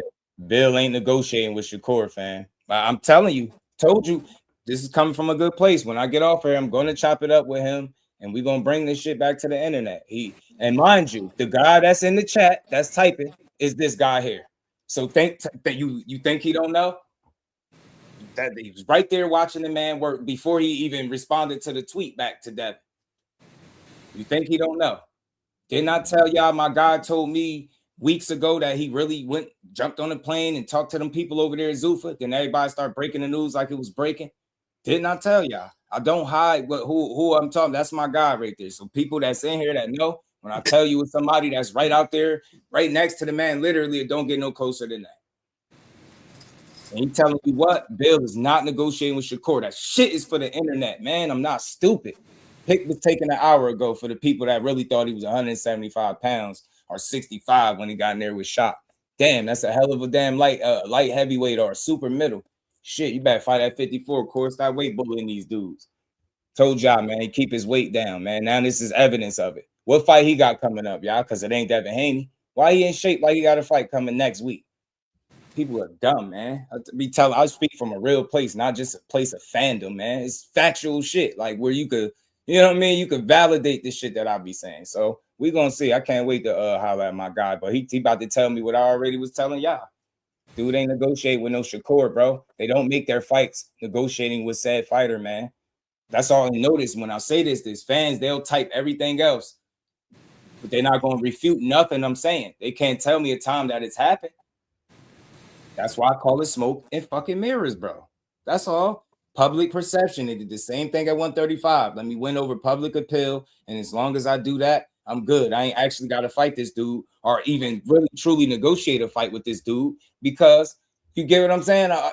I'm convinced to y'all already that he don't want to fight. Here go my guy coming up now. Shout out to my dog, man. Hey, man, what's the deal, baby? Good with it, bro. What's up with it, man? What's up with it, bro? You know me, I don't be posting. I don't be posting no pictures of me and Shakur, bro. You know I got a bunch of them. I don't never post them, bro. But you know what I'm saying? That's an hour ago, maybe. But you know, for them heat way too much, guys full of it, bro.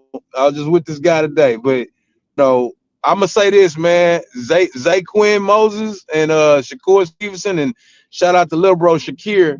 Them boys is in there working like it wasn't no tomorrow. You know what I'm saying? Shout out to these boys for really putting in the work. And how many people you know be that far off they weight and be that cut up? Come on, bro. Come on, bro. He ain't gonna weigh 175 pounds and have a six-pack, bro. That's just not realistic, bro. But you know, I ain't gonna change gears. I'm not gonna give nothing away either. I just call it like act like I was, but but at the same time, though, Jess, I'm gonna let you know what the real is, bro. I just want to let you know, bro. Bro, don't buy that BS online, dog. Don't buy that BS online, bro. People selling tickets and T-shirts to fight in February 31st. You know what I'm saying? Come on, bro. Don't. Yeah, man. Y'all smarter than that. The world should be smarter than this by now. The moment the man said he putting 2 different names on a contract, everybody should have walked out. Everybody should have walked out, bro. I said it. Everybody that was in belief of that stream should have went down to 0 people in it. You ain't putting on no several names on a comment. Come on, man. That ain't even logical. You know what I'm saying? Like that's not even ethically correct. You know what I'm saying? But yeah, bro, I just wanted to just tap in real quick. I ain't gonna be. I'm trying to leave from the gym. You know what I'm saying? You know that's a long way from the crib, but I make the drive regularly. But yeah, man, I didn't know if my phone was gonna be breaking up or not. You know what I'm saying? I'm driving on the free. I'm on the freeway. You know what I'm saying? But man, bro, it's clear that it's just a whole lot of hate speech coming toward that dude, man. And I mean, I said this to him today. I don't care if people hear me say it or not. If he was average, if he wasn't great, they wouldn't hate. But the fact of the matter is, bro, he is what he is, and then there's hate because ain't nobody out here hating B-list fighters. Ain't nobody out here telling Jermell Herring he ain't really cold. You know what I'm saying? Like who out here telling the average guy that box or got consummate tabloid BS online about the average guy? You're not gonna see it. You're not gonna see nobody who ain't legit. You know what I'm saying? Being criticized or scrutinized. You're not gonna ever see that. But you see it with him, and ain't nobody equating that with him being really good or him being great. You know what I'm saying? I said this before. And if you could take yourself to the 50s and 60s in real time, they hated Muhammad Ali. They hated him. Right. They talked bad about him. They just the general public talked bad about him. And then it wasn't until he was done, it's like, man, you know, he was really great. Yeah, this is how we watched people watch Floyd his whole career. Right. We watched it. They watched Floyd. Like this got to be the guy that's gonna knock him off. You know what I'm saying?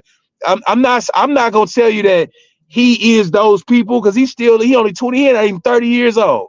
But I will tell you this: the type of criticism that he receiving is on those levels. That's a fact.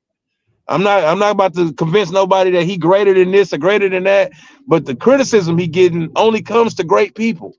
You know what I'm saying? Sure. And I watched a guy today with no fight announce go in there and work like the fight is next week. I'm not into hating and tearing guys down. I mean, I only come here because you build these guys up. And that's the only reason why I'm jumping on here to say it verbally. Man, I'm building these guys up, man. I'm not tearing nothing down, man. You know what I'm saying? I love boxing too much to man, did you see his haircut and all that old silly stuff y'all be doing out there, man? All of the extracurricular, you build your boxing opinion off of your personal preference of if you like a person personally. Yeah. That's crazy.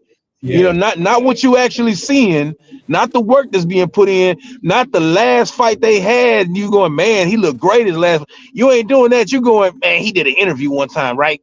Yeah, man. I just don't like that nigga. That's what I'm hearing. That's what I'm hearing. I'm not hearing he not good. So can I just ask you this one question, my brother? Yeah. My question is this. Big dog. I was a huge fan of Shakur Stevenson. I had him beaten when he was at 126, 130. There was very few people that I had beaten him. And what I'm saying is this. I hear what you're saying about some of the goofy shit and some of the goofy things that happen. But there are instances to whereas some of the backlash Shakur got, that was because he said certain things. Okay. Let's deal with the before you continue, you said because he said something. This is what we basing what me and you about to discuss right now off of he said something. So when I ain't gonna lie to you. I ain't gonna lie to you. I'm gonna be real with you. And this ain't no shot to Shakur or nobody. I don't listen to no fighter. That's stupid. That's casual.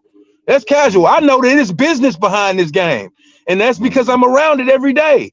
I know these fighters got to sell tickets and t-shirts to keep their name in the press and keep their name on social media so they are more relevant. So when they do come to the table to get a deal with somebody, like, oh man, they talk about me every day.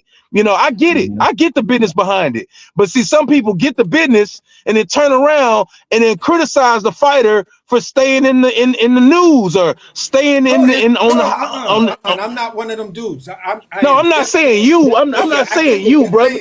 No, I respect what you on. I get what you're saying. I get what you're saying. You a fan of a guy, he say something that don't necessarily line up. But see, I know this. Fighters aren't the end all be all in these business deals. I mean, they not putting the money up out their pocket. You know what I'm saying? It's not them.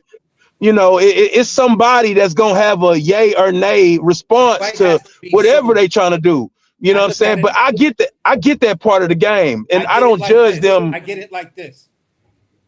This is what I'm saying. Mm-hmm. I understand the business of boxing.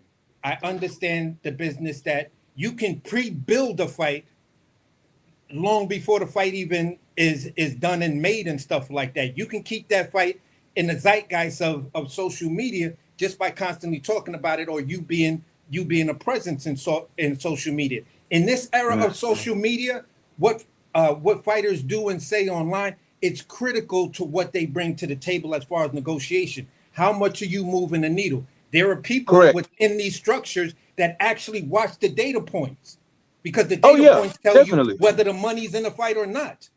Definitely. So I just want to set some of these ground rules so you understand. No, I get what you're saying, but my whole thing, what I was saying to you is, if we about to have a conversation off of what a fighter said. No, I'm not having a conversation off of what. Okay, I'm about to say, you know what I'm saying, because in certain but you know how you hold them accountable. This how you hold them accountable. When they get in the ring, what do? That's how you hold them accountable. All the extra fluff outside, somebody said something on YouTube or IG and whatever. I ain't gonna lie, this ain't no shot at you, bro. But for me, that's female shit to be worried about. To be saying, oh, but he has said this, and now he's saying it, man, bro. I don't get down like that, bro. This is where let me finish what I'm saying to you. I don't get down like that, bro, because I know on fight night, I need to see what you gonna produce. Now, if you go in there and you quit, or you quitting on the stool, or you walking out the ring, or whatever the case may be, yeah, okay, now I'm with you. You know what I'm saying? Now I'm about to criticize this dude to the end of the earth. But if you talking about some words made somebody feel a way about somebody. You know what I'm saying? Oh, he said this. He said that. Those type things don't do it for me because I get it. I get what got to happen. They got to talk. Yeah. Hey, you remember what? Hey, let me ask you this. And Just, if you still there, you listen. Yeah, I'm listening. You remember what was Bob Arum's critique about Bud Crawford? What did he say? He don't promote himself. He don't talk, and he don't do this and that. Now you got an era of fighters doing this every day, and all we gonna do is find something new to hate on. That's how I see it. I feel like this, homie. When it came down to Bud Crawford, people will, I've been accused of being a Bud buddy. I've been accused of all kind of stuff. I actually talk to people in B&B. But what I'm saying is this. This was one of my criticisms with Bud. I was like, Bud, with the talent you have and the accolades you have, if you just sold yourself just a little bit more online, nobody's going to be doubting shit you do because your speech matches the actions of what you do in the ring. Everybody going to be like, Bud talking. It took me. And he does it, and that's for the general masses. Hey, bro, it took me a second, bro, to peep it, though. Bud Crawford ain't into making empty promises and just talking empty calories. You know what I'm saying? He ain't that kind of guy. Yeah. So what I'm saying is, if people want the boxing that they criticizing these guys for, oh, he said this and he said that, if you want to eliminate that, you're going to be complaining that they don't talk enough. You know what I'm saying? That's the truth. You know what I'm saying? Because that is the truth, but this is where because what they gonna do is just clam all the way up and not say nothing, and just I see you on fight week. You know what I'm saying? But this is where I reside. When you tell a boxing fan, you are X, Y, and Z from this weight class to this weight class, right? And you're going out there and you're showing your greatness in the ring. Now here comes another competitor who is just on the same time as you. You say, listen, I'm not giving this dude a chance until he do X, Y, and Z. He does X, Y, and Z, showing that he wants you to hold your word too. But even in that, you making it sound like Shakur is a sanctioning body. No, I'm he not. Can't determine who fight who. Hold on, we can't even jump. He can't. What I'm saying to you, what I'm saying to you is Shakur can't determine who fight who, bro. Who's dumb enough believing that? Who's sitting around thinking that Shakur made a fight happen? Who thought that? Real quick. Who thought that? Because I don't think Shakur worked for the WBC. No, I don't. I know he doesn't work for the WBC. Okay, because Shot kept his belt after the fight. Shot kept his belt after the fight, and Ray Ford was not a mandatory, and Shot kept his belt after the fight. That says to me that the WBC was cool with this fight, not Shakur made the fight, so this is what's gonna happen. Yeah, that's crazy talk. Was cool. The WBC was cool with this fight because at the end of the day, I don't know why they was cool with it, but they were cool with it. Let me land my plane, bro. Okay, they're I got cool with the fight because they're 130-pound WBC champion in Oshaki Foster is good for business. He moves the needle. He brings the money in. We don't have no problem with him. When it comes down, does he bring the money in? What? Yeah, he's bringing the money in. But listen, in every game, sometimes slow money is better than. I think you making blanket statements. I'm rocking with your story. What you're saying? You're not letting me finish. That's the issue. Well, you just said Shock is like some kind of money maker. I just want to know what kind of money maker. Most of the people watching boxing just found out about this nigga. That's a whole different semantic argument. I'm just staying on the fact of what this guy said as opposed to what he's doing right now. When I can't hold somebody as a fan of them, I don't need to know the business of it. But when I hold somebody accountable and I'm saying, yeah, I rocks with this person. When you tell me you gonna do something to a dude like me, nigga, you better fucking do it, because if you don't I got a question for you then. Have you ever heard a fighter say he gonna knock somebody out and he don't knock him out, but he win? You ever seen that? I've seen that 1,000 times. But okay, wait. Tell me you hate this. Tell me you dislike them. Tell me. I'm just saying. No. My proximity ain't him. My proximity is boxing. I ain't got no ties to him. Shakur my favorite fighter. What I'm telling you is this. If you got a fighter that told you, like Oshaki Foster said, I'm gonna knock Ray out if he get out of line or whatever, and he ain't knock him out, but he won. You don't got that same, but you ain't gonna have it. But you ain't gonna have that energy for him. Did Ray get out of line? Yeah, he got out of line. He got in the damn ring. All right, bro. All right, man. I got it, man. I got it. All I'm saying is they gonna say stuff all the time that ain't gonna add up. Yeah, they gonna say certain things, but the all right.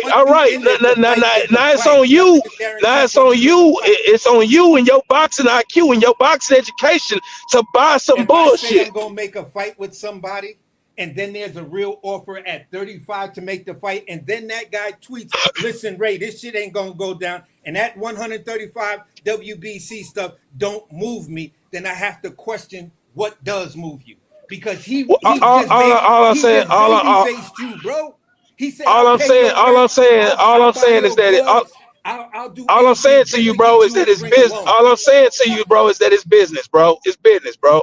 And if people, not you, but if people think that these fighters control business, they out their mind. They trip. They do have a great. They are the principal, so they do. Sure, they are, but they not 100%. But they not. I'm not even going there, but I'm saying they not even 100% of what's going to happen. No, they can't 100% determine it. They make 50% as the individual. The other part. I don't know what percent you want to name or what I'm gonna say. I don't know, but I know it ain't 100. I know they don't solely.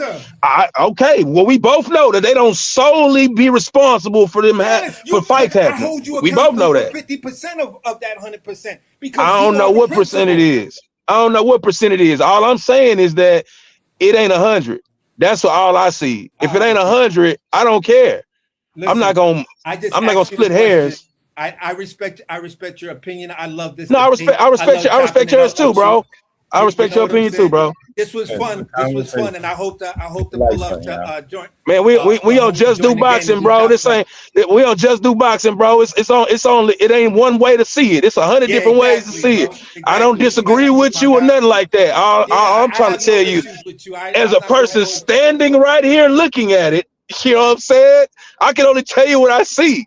I can't make some shit up. What I see as coming from the fan. For sure. I can dig that, man. I can dig that. So I respect you, and let's not make it about us. Let's let the homie that pulled up on the panel. Nah, y'all good. And it was a great conversation with you, homie. Nah, for sure, bro. For sure, man. Shout out to Rich. Was good. No, shout out to you, Just, man. You got the platform. You got me leaving J Prince Gym on here talking and shit. Uh-huh. I just want to say salute these people the truth, man, and I just feel like you just confirm what we've been saying. Being right in the gym with that man, they going back and forth with more and more. Still to this day, the man sitting right here. How are they offering Shakur a fight with no backing? Is the question I've been asking since I started. Because they signed with they actually signed with Top Rank. Hey, Just. I don't want no details and none of that stuff. I just want to ask my man up here that he asked him about shot, and then you could handle everything else. I don't want no details. I'll leak whatever to my boy, man. Like we normally say, bro. If y'all ain't noticed, man, I don't get up here and say it. I don't get up here and say nothing, really. I've been here talking in circles. That's all I need to hear. But if you subscribe to this channel, you can come here, and if he reference me, it's 1,000. If you dig what I'm saying. I appreciate that. That's all I need to hear, man. I got a whole channel. I ain't leaking none of this shit on my channel. I don't talk about none of it. I ain't even interested in it like that. You know what I'm saying? I'm just around it. Right. I just want to say salute Rich, salute Mo, Just salute everybody on the panel. I just got something to say about, some of the last conversation you guys were debating. You guys were saying salute to both of y'all. But when does O'Shaquie Devin get to tell somebody else what to do? Bro, tell a fighter what to do. Tell Shakur what to do and what they need to do. When this happened, when people start doing this, it ain't never happened, bro. It ain't never happened.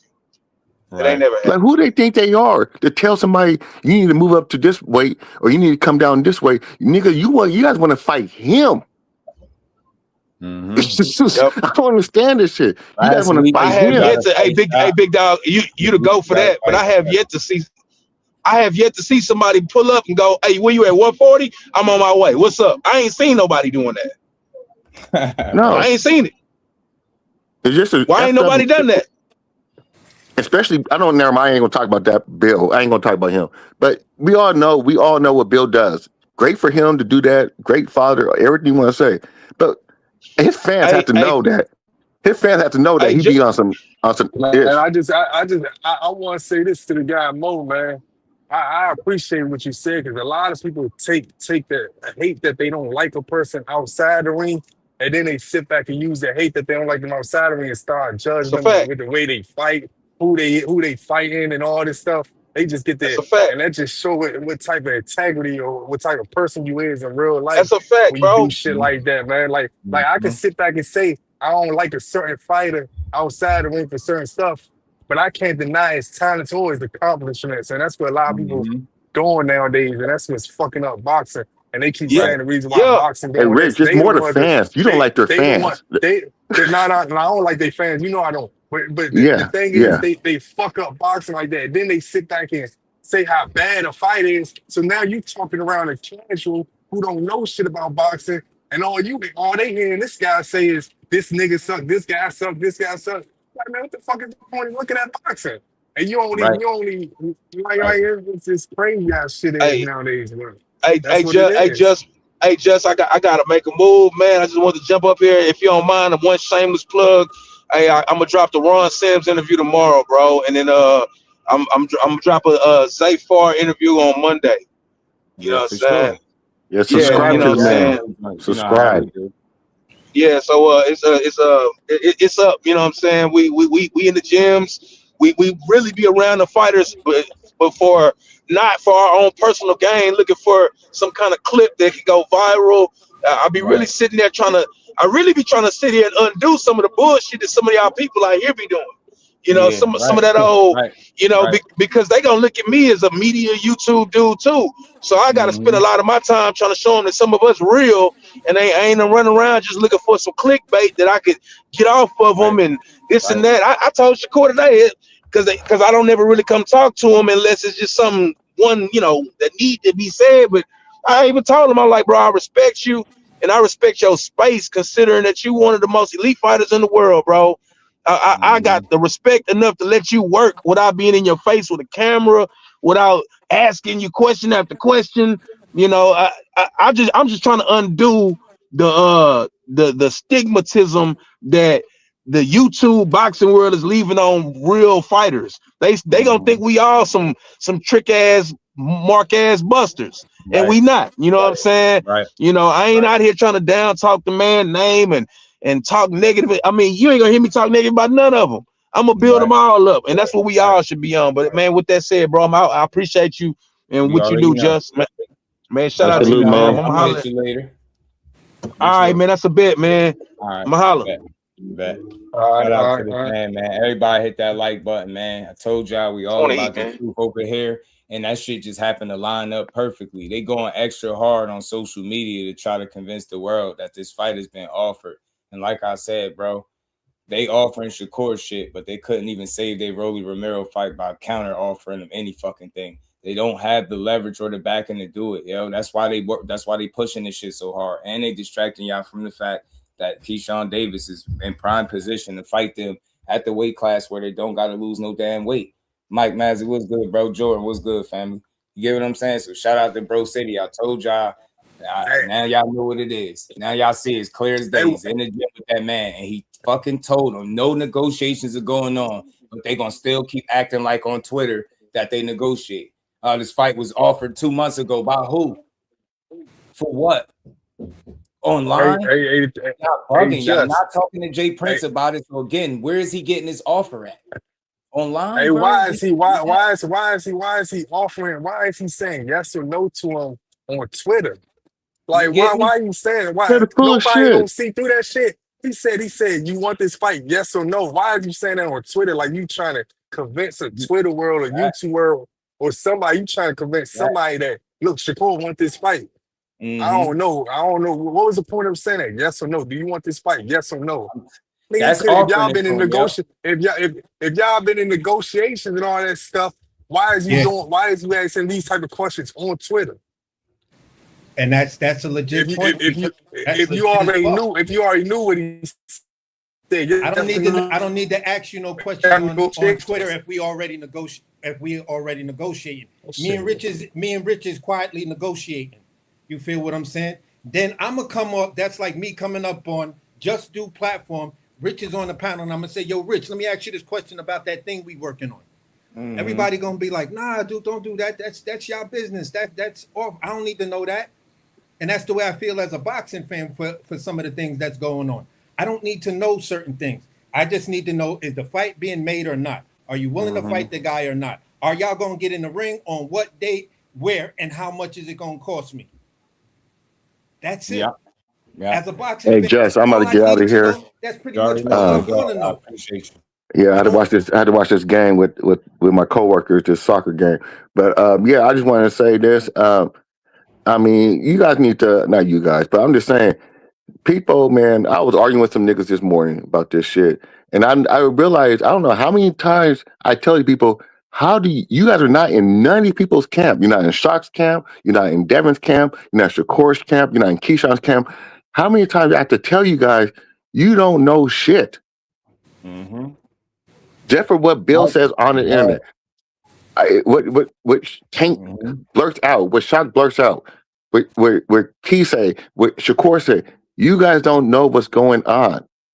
So I don't understand. I don't understand how these niggas be arguing with each other, and it's just hate. It's just pure hate. You can't say that, bro, because at the end of the day, why do people make content about the sport? Wait. You can't say that. No, you can't. You can't say that. It only has a certain. You can't say that because it only has a certain percentage. Because let me land the plane real quick. It has a certain percentage because at the end of the day, we're in an era to where information is instant.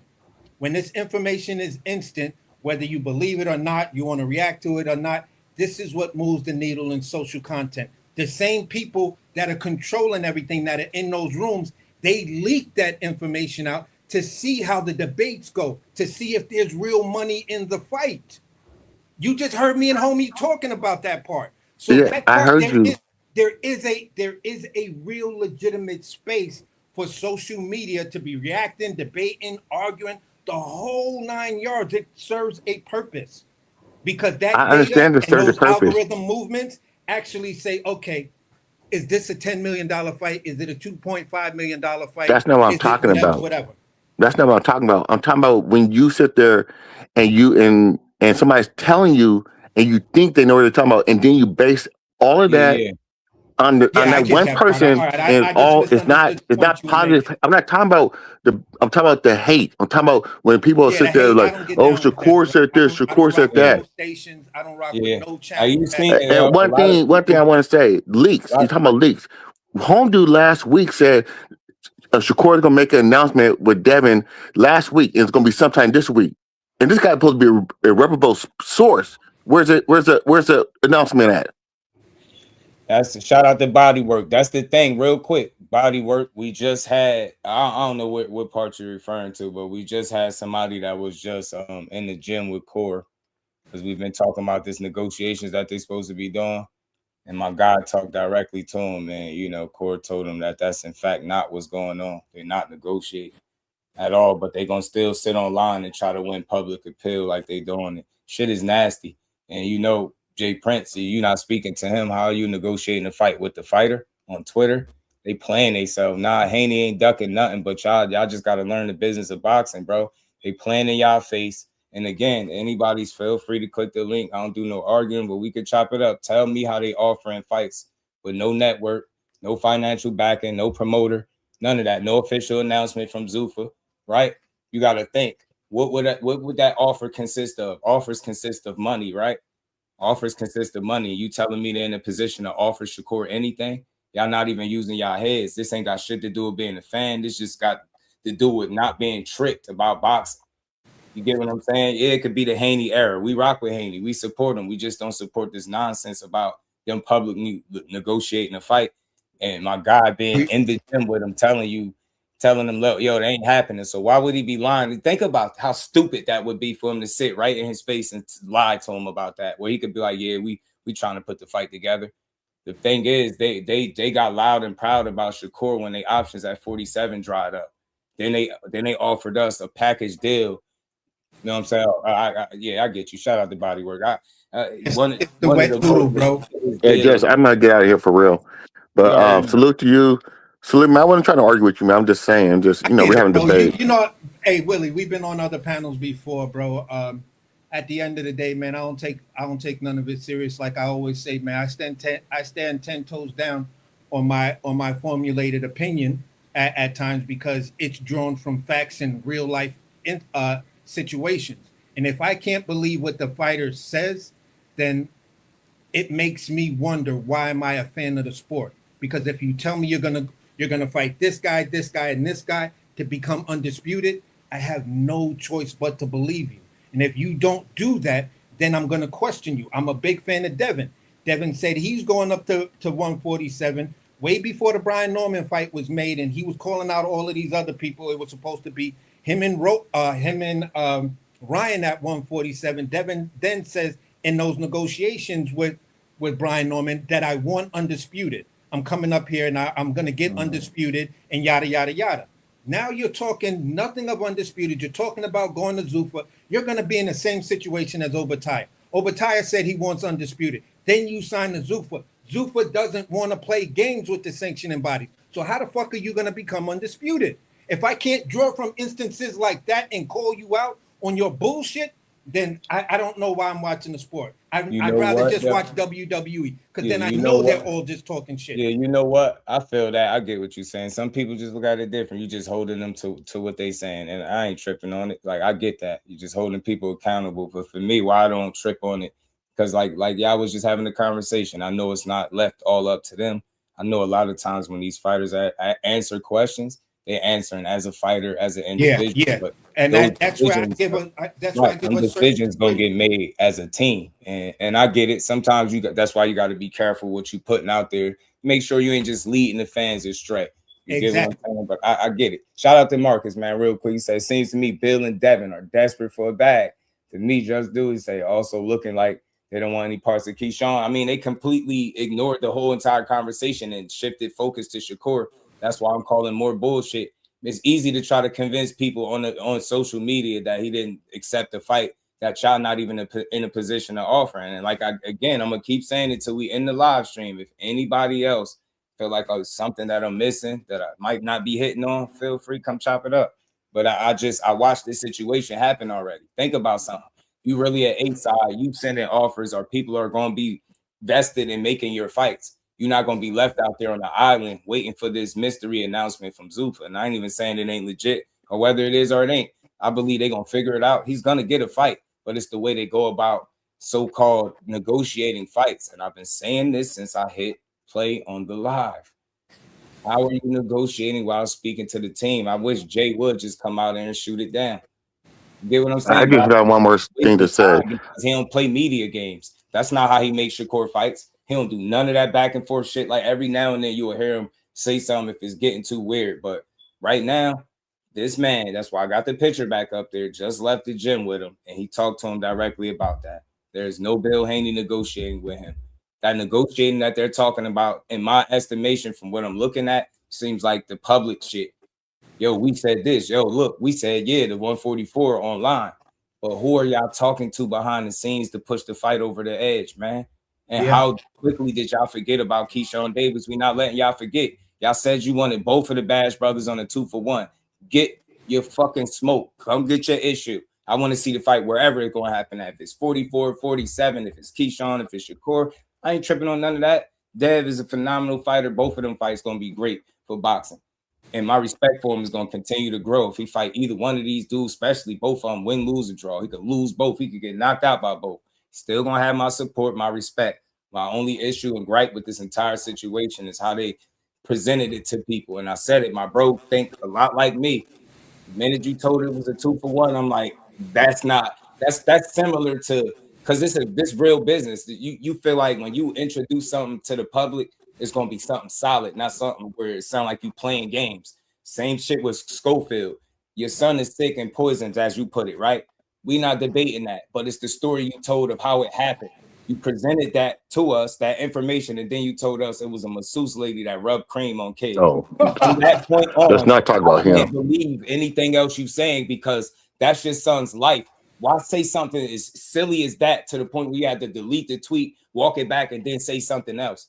So I can that is like if it's serious business, put real shit out that we can really take home and break down and talk about or get on these panels and talk about, but don't be online negotiating a fight. Don't be online convincing people that you sending this guy an offer, but you couldn't send a counter offer to fight Rolly in a unification. I'm going to keep saying it because that's a telltale sign. If you don't like what you want, you didn't have to accept that right away. You could have negotiated. That's what it's for. But the fact that's that where, I was not hey, able to Just, do that at all, that's everybody exactly. was. Go ahead, You my don't bad, have my to do bad. so. So you're not sending no offers to no Shakur Stevenson. What platform? I keep saying it. What platform? What network? Who's promoting the fight? Who putting up the money? What is it that you are offering for him to turn it down?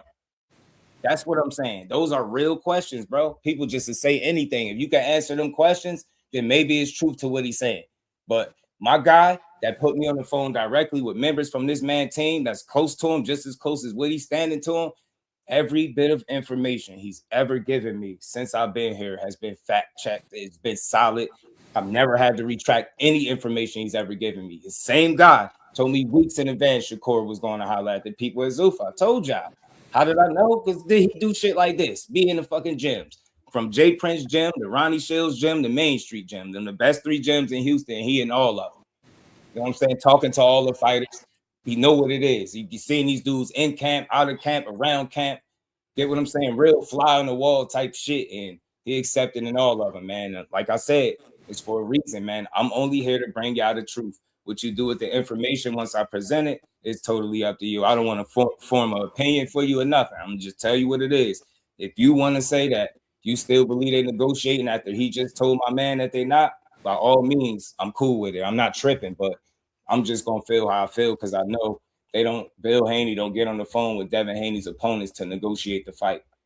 And you could try to say, oh, but it's Shakur, but still, Shakur don't make his fights like that by getting on the phone with the other team's manager and they going from there. Where does his manager come into play? Do people see the inconsistency? Why would it be Bill talking to Shakur and not Jay Prince talking to Devin Haney? Because it don't go like that. It don't. Devin Haney don't got to do all the business by himself. If that's the case, then what you need a manager or a mouthpiece for? I'm telling you, logic rules, man. Logic rules in boxing. Put your feelings and emotions aside and just talk legit, genuine boxing. And it's a lot of inconsistencies with the way they presented fighting either one of these dudes. And so much so now they pivoted away from the Keyshawn Davis talk. And and look, there are people eating it up. They forgot. They were just pushing the narrative that Shakur is sending his brother to do his dirty work, or he forcing him to do this so he can gauge and see how Devin Haney, all this dumb shit. Now that all them narratives that died, now y'all got to shift back to, oh, he turned down the fight. You telling me he offered the fight that fast, and then he offered it to Shakur, but not Keyshawn Davis, which was supposed to be part of the 2-for-1? Make it make sense. All while not talking to neither one of these dudes' managers that is the same exact person who we all know he got an open line of communication with. That's all I'm saying, man. That's it. Shout out to Bill, but he's done it again. And he's going to keep doing this because it works. And I can't blame him. The fact that this shit works the way it do, I can't even be mad that he do it. I get it, bro. I'm not the way I would go about things, but I get it. I get what you're doing. It's entertainment, and you're going to make sure these people entertain. But again, you're going to keep painting this dude out to be a duck. Every year, it should get old. Like, at some point, you got to keep it real with the people. You know what I'm saying? Y'all had all this discrepancy about the weight. You was complaining about the weight for months. Now, just because you say yeah on Twitter and nothing happens, then that's turning down the fight. Nah, man. Like, think about it. When Devin Haney just said that vague tweet, or 144 it still ain't enough. Damn. Like, you still don't want to fight? Think about it. When Shakur responds to that, I expect his response to be something like, yo, we talk to your people and you don't want no smoke. Like, be more direct. Don't reference a situation with the bottles, like, and it's talking about signing contract stuff, because all that because that was cap. Let me say that so people feel good. That was just entertainment. Yeah. And he didn't send the bottles. I know this stuff personally. He didn't send it, but he entertained it. I thought it was fun. I thought it was funny. I didn't think no contract was there when he sent it, but just to be fair to y'all, if you want to say he was capping right there, y'all wasn't making no fight, wasn't no contract to sign. So I'm gonna just be very fair, but it's the same thing now. There's no offers being sent without nobody backing you. What kind of conversation is that gonna be? You get what I'm saying? What's the money gonna be like? Right? They skipping steps. No official offer been sent. This should be happening on Twitter. You know what I'm saying? And like I said, I'm glad my dog let me know what was what. He spoke right to him. So until I see something else that would indicate that this guy's not telling the truth about his own business, I can't just fully look at Bill and say, yo, you being 100, yo. You know what I'm saying? It's the way first it was y'all trying to force him to 47, and then when he didn't want to do it, he was scary. Now you say 44, and he's still scared. It's like, I call this shit. The thing is, man, they two of the best pure boxers in the game. I support both. I think Shakur beats him at whatever weight, but I do think if you go up to 47, especially if it was in his next fight, it would make it more competitive. Dev ain't no pushover. He's not going to be no easy guy to deal with, and none of that shit. You know what I'm saying? But I just hate the way they go about making a fight when it's Shakur. All this public shit, like I said, you didn't see this with Brian Norman. You didn't see this with Jose Ramirez. Ryan Garcia, you could expect some of that back and forth, but at the end of the day, they got that fight done. Regis, they was pissing Regis off with the date, but at the end of the day, the business got squared away. It wasn't this bunch of one up, you scared, you ducking. Like, this had to be some of the fastest negotiations that we've ever witnessed in all of boxing. But to your point, to piggyback of what you're saying is, we heard very little from either side when it came down to Shakur versus Tszyu. Right. So you feel what I'm saying? Shakur versus Zepeda. We knew what was going on in between, whatever. But when it came down to those negotiations, we didn't know what the fuck was going on. We just heard, was it going to happen or was it not going to happen? Then Zepeda duck, and then Zepeda's team came out and make a statement. So within the scope of what you're saying, I'm completely on board with that. You feel what I'm saying? I'm not one of these fans that get all into the messy shit of negotiations being done online, and then I'm gonna start to debate with you, and then we're gonna have fallouts and call you goofy and all of that other kind of stuff. This is why I was so happy when Rachel cleared that whole Brian Norman and Boots thing up. Right. You feel what I'm saying? Because all that about was getting that the right information out there. That's exactly. All. And whoever in the first negotiations between Shakur and Dev, it's like the powers that be or either side just decided to do the same thing that happened when the negotiations was going on at 35. It was very, very public. Oh, take our 25% deal, and Devin and them was still in the same situation. You had no promoter, you weren't signed to nobody, and you're claiming these deals. You feel what I'm saying? So it's like, who's backing you? When it came down to everybody getting on Terrence Crawford for the Errol Spence thing, oh, I got these two investors. We were like, who is it? Long story short, hindsight is 2020, maybe 6 years later or whatever, we find out that, yeah, you've always had this long-term relationship with Turkey Al-Sheikh. They flew you out there. So Turkey Al-Sheikh could have been the one guy. We don't know who the second guy is. You feel what I'm saying? So you don't have to make it messy. I mean, if you want to make it messy and just to do the WWE thing, absolutely, cool. that's I all could I'm buy saying. into that. We could chop it up on those That's terms. all I'm but saying, let's not bro. get serious about it. Don't WWE us, and then when we start poking holes in it because we know this shit sound funny, we all of a sudden hating. I'm not out to make Bill Haney look like a liar. I think there's always going to be conversations about a Shakur Stevenson and Devin Haney fight as long as they win and doing what they doing. So no, it's not about lying, but you can see very clearly that he's not being 100% honest. And I don't know no other way I could explain that to people. Me as a man, anybody up here, if you come up here and ask a direct question, if I'm going to give you an explanation with it, you definitely going to get the answer to your question first, then the explanation. You know, I'm not going to walk you around the block and kind of lead you to believe. Like, you end up, if I ask you one direct question, your answer shouldn't leave me without an answer to that question and questioning even more things. And that's what Bill has been doing. We're watching it. We just put the tweet up there, the 144 shit. They asked Bill, like, what Dev talking about? He like, oh, man, what are you talking about, man? We got to go see. He like kind of made a joke about it.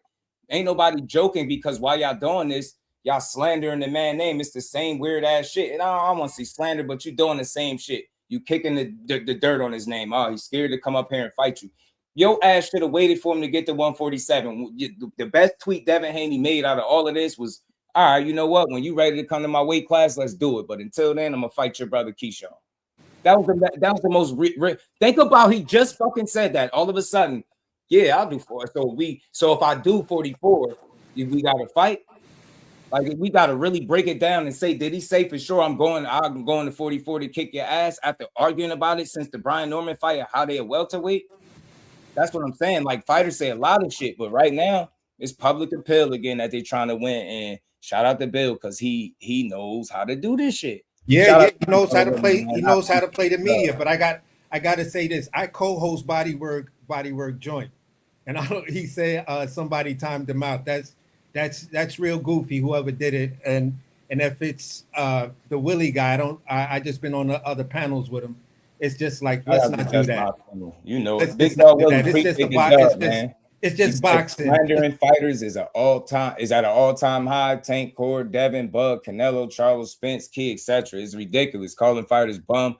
Ninja told me he could KO Canelo in the first round, and they be dead serious, big dog. Like that's why I say I try to approach these boxing topics with respect. We have fun with it, but my passion draws from the false narratives. And I do this for any fighter. It don't matter if it's Shakur, if it's Devin. I've been on the other side for Devin too, but I see a pattern with these guys when the risks are higher than ever before. When it's the same play. It's like, all right, we're gonna convince the world that this dude really don't want to fight. So what is it that's making you entertain trying to fight him? You're not gonna bully him, right? If he was scared to fight you when y'all was in the same weight class, let's take the fight off the table for a second and say you would be 2 weight classes away from him. So if he was scared to fight you in the same weight class, even though you was drained, right, and he was ducking you still then, why would he want to fight you now from 2 weight classes away? Seriously, like all serious. Like, what's the logic in that?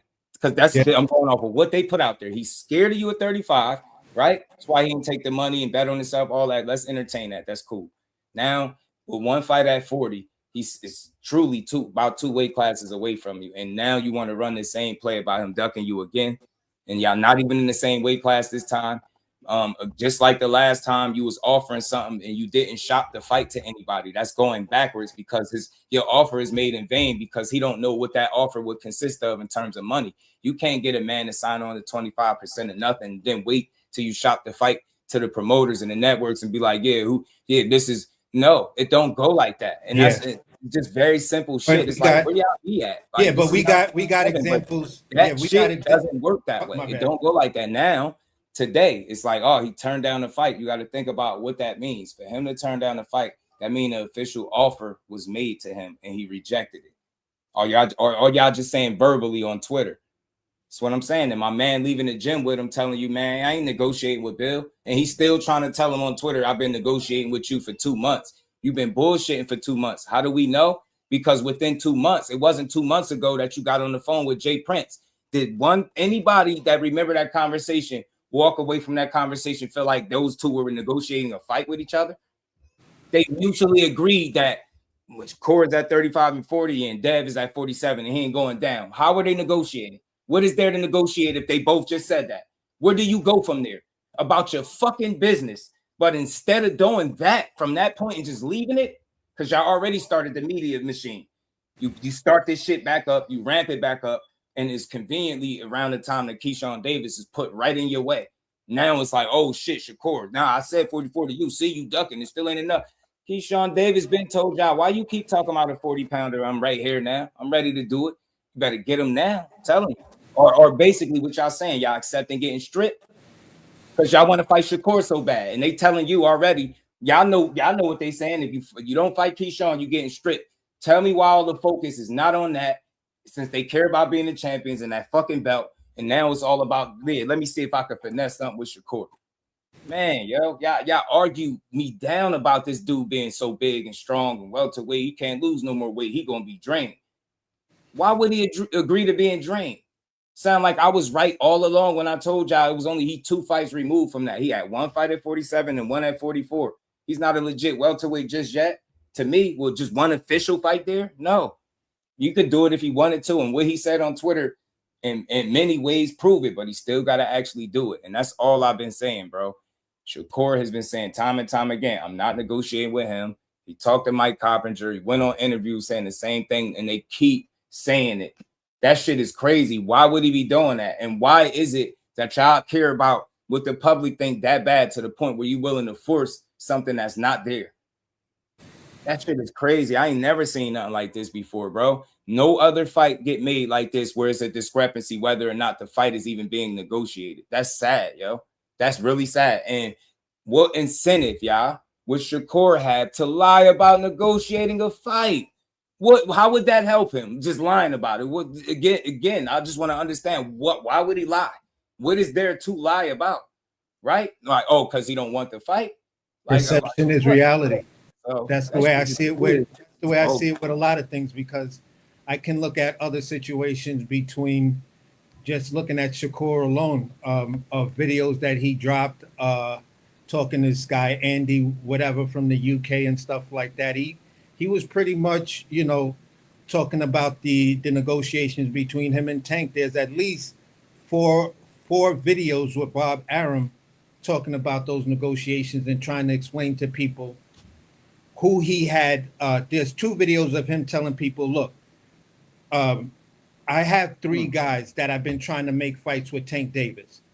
Lomachenko, Teofimo Lopez, and Shakur Stevenson. But there's an order I've been trying to do it because based on the numbers, these it'll be better for, I guess, Top Rank's business line, bottom business line, if it's either with Loma or Teo first. And if they don't take it, then we're gonna then the plan C is Shakur Stevenson.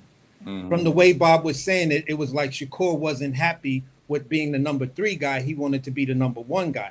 That, I think, was causing the big friction between why he wanted to leave. Shakur, from the way Bob was saying it, Shakur wanted that Tank fight. Yeah, he did. I can tell you that personally. The order of how Bob and Top Rank was moving wouldn't allow him to get the fight. You got to wait in line, youngin. You're on a Top Rank diet, and the Top Rank diet moves a certain way.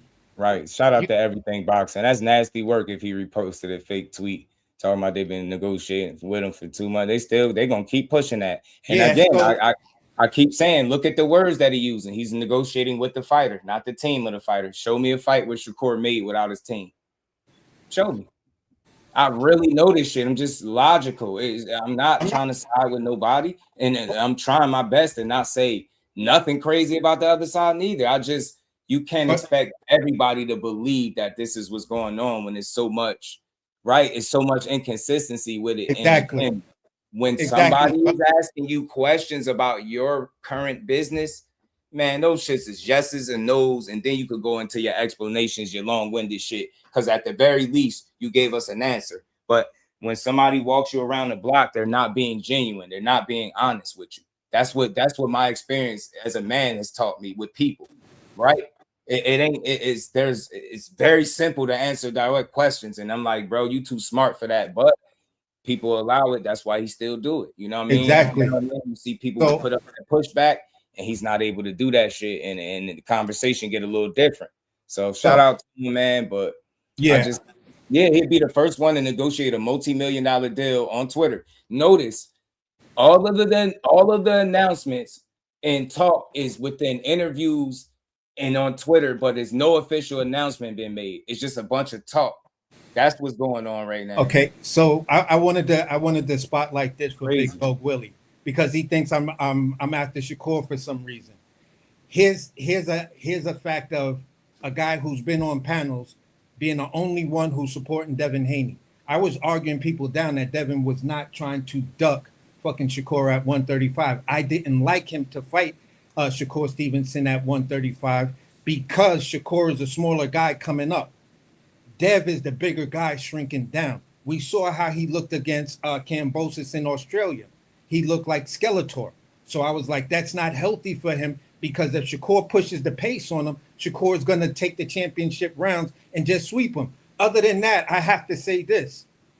For Devin Haney, the goofiest thing my guy ever done in his boxing career was that BS he did with Gary Russell. Trying to say he sent Gary Russell a contract. And then Gary Russell blows him up, completely just dismantles him and Bill. Look, they don't even have my name spelled right. If you had a problem spelling my name, you could have called me. We spoke before. You can contact my lawyer. Hell, you can Google me to figure out how to spell my name. And Gary Russell just demolished Devin Haney. Demolished him. And this is why I felt out of all of these young fighters, Shakur Stevenson, Tank Davis, and Devin Haney, none of them can beat Gary Russell. Because he was the real one. And that's just my boxing opinion. But I still hold my guy, Devin Haney, accountable for that goofy thing. And it took me a while to get back in favor with Devin Haney. Because I hated that he did that. I was like, bro, you are not out here sending fake contracts to people. Oh, so again, bro, based off that, they got a history of doing some of the most bogus business that we've ever seen when it comes to fighting somebody who could be deemed a threat. And I'm supposed to believe that it's no way that y'all could be remotely pulling the same move. That's what it is. Shakur is a lot more realistic about the way he go about making this fight. And if it was up to him, it wouldn't be this back and forth like this, because he was very consistent on what he said. He said about 5-6 years ago something about going to 47, beating the champions, collecting the belts. When he got closer there, they just assumed that, nah, you got to go up now. Remember what you said 5-6 years ago? It's like, bro, he told y'all what weight classes he was going to be in, and then people got to think business-wise, right? He still got time to get to 47 because he just got to 40. If he went to 47 right now in his 26th fight in 9 years, he would be the fastest, youngest, 5-division champion in the history of the sport. He would do something that nobody on that list has done. Mayweather took 16 years, but Shakur got to do it in half the time with way less fights. The shit is insane to me. That's the problem. If we really being 100, people try to force it. What my guy said, it's the same. What he say? I forgot what the saying he used, but he was exactly on point. They trying to basically force something to fit where it don't. You can't force him to do anything. And if you would have just respected what he said and waited till him to get there, because your team put out that you probably going to be at 47 for a while. You're not going up to 54 right now, which would be your 4th weight class, right? Because it ain't time. It ain't. You ain't going up there to try to fight Boots right now, but Shakur got to jump 7 pounds right now because you need a fight, and you never done this shit before. This is why I racked my brain. It's like you fought Regis, you fought Ryan, Ramirez, then you went to 47, right? Shakur got to fight Tszyu and jump straight 47. You didn't do it. If he don't do it, he's somehow scared. Okay, so he's not going to do something that you yourself didn't even do. The fact is, he got time, man. He can make 2 weight classes for sure, 40 and 35, that you can't make no more. That's the real issue. Let the man get there. I think trying to focus and solely put all your attention on a guy that you know for sure that because he already said he's not going up there, to try to put all your eggs in that basket and make it seem like he got to come up here now instead of focusing on. I want to have this. I want to have this small debate with you. Shout out to go ahead. Give you a shout out. Shout out to Rich. Nah, I'm just saying, he said, he said he didn't even know. Cause man, I just don't I just can't level with that shit. It's too many inconsistencies. You could say Shakur be fine, but he just told. So this is exactly what you just said. I just wanted to point out this. If this is the case, right? If Shakur can see all of this, homeboy that's standing right next to him is dropping all of these jewels on us. Shakur has 2 choices, right? For one, do what you telling everybody whenever some of the questions are talked about about your weight and where you feel comfortable at, or whatever the case may be. You say you're a natural 135 pounder. So if they're playing games, then go back down to 35, face some of the guys that you either said you wanted to fight or you're looking to fight, or stay at 40. Possibly look at a guy who has nothing on the table right now in the Gary Antoine. That fight, I think that Gary Antoine and Shakur fight, that shit would sell. I mean, that would be incredible. That's a big bag fight. That is another legacy. It would be incredible. But you know what the problem is? When Gary Russell got to talk about Shakur, he said he'll fight Shakur last. Yeah, he said that, but he also in a video prior to that, he said he would try to. He said, "Look, I would fight Shakur next, but he knows Shakur not gonna fight him. He said I And would fight him Shakur next, tagged but he him. said right now Shakur not gonna fight me next.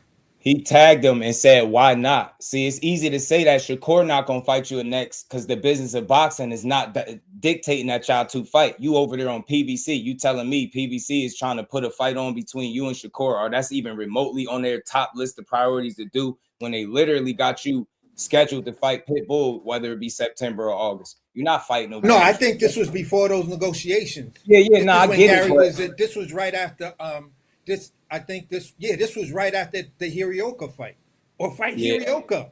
Like Hirioka just proved himself to be a heavy hitter at 140.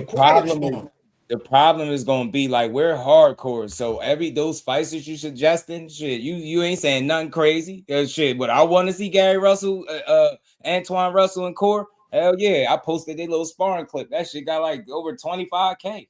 People just watching a little ass clip. So what I want to see it, yeah, but I just know PBC move differently, man, and for them to take those kind of risks, it gotta mean something. It gotta matter. Like we want to see the fight. I think they'd be ready now, but I think PBC would make the deal.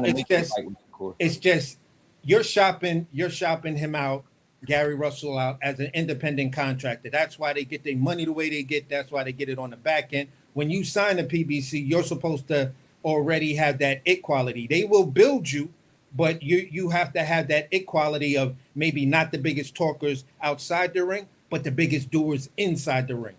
You feel what I'm saying? So when you look at it like that, PBC would be doing business pretty much directly with the Shakur is now signed to Zuffa, but prior to that, if that was to happen when he was still signed with Eddie Hearns, it would have been through the zone. Right. You feel what I'm saying? The zone already, I believe, air some of their stuff where they may share replay rights with Amazon. You feel what I'm saying, or something like that. I may be confused in what I was seeing from Pro Box. I got to go back and look and see at the bottom of Pro Box all of those little things that they show of who they air fights on their network and replays, whatever. But at the end of the day, PBC has the same thing when you go to Amazon. You feel me? Right. So I've seen where they've done business like that. So the business is there. Gary Russell will sell a fight. Shakur will sell a fight. It's not like neither one of them can't sell a good fight. Yeah. You feel what I'm saying? It just has to be in the right place, the right time, and then you'll get some solid numbers. Sure. I mean, look, they did it with Gary and Loma, right? Gary was PBC, right? And Loma was top rank, right? Shakur ain't on top rank no more. But again, I think the PBC is very specific with how they move their fighters, and they definitely look to make in-house fights before they looked across the street anywhere. And like I said, unless that money is something that it makes sense and you can't turn it down, some of these fights we ain't gonna see because dudes got plans. And I'm gonna stay 10 toes down to make some Gary of these Russell. fights. Gary Russell.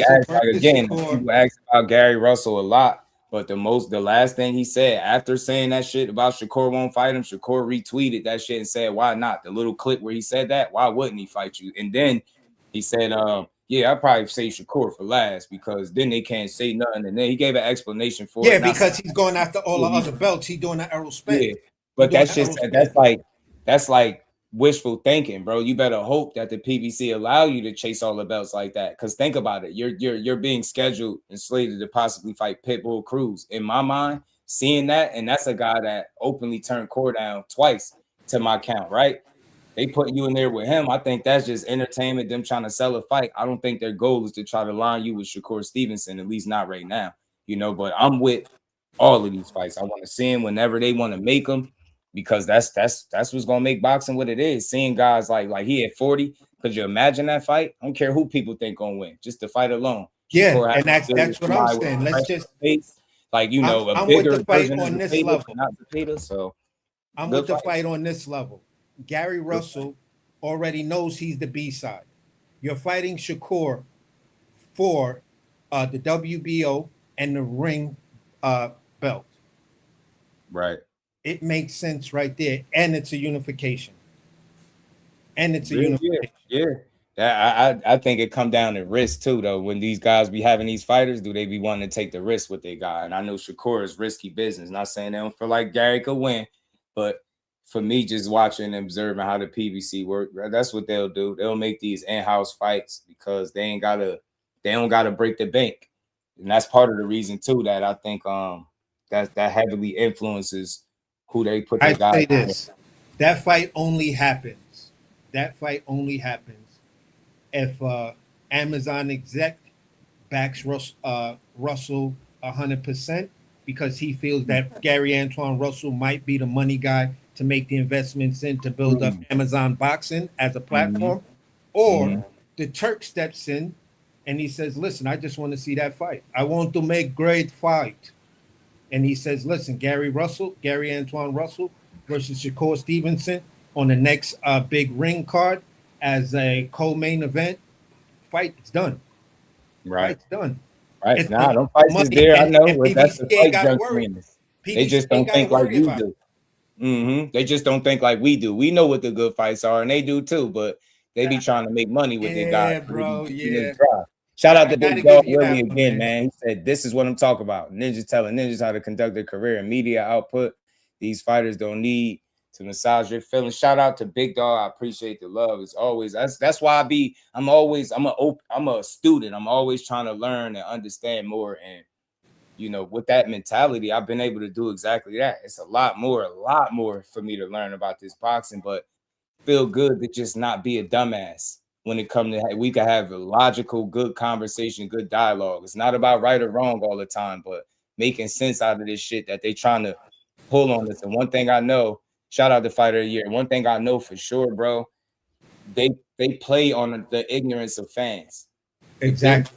And the talkers, they hope that we will stay like in the dark when it comes to this. Like a lot of people, I've heard this be said a lot since I've had a channel these 4 years.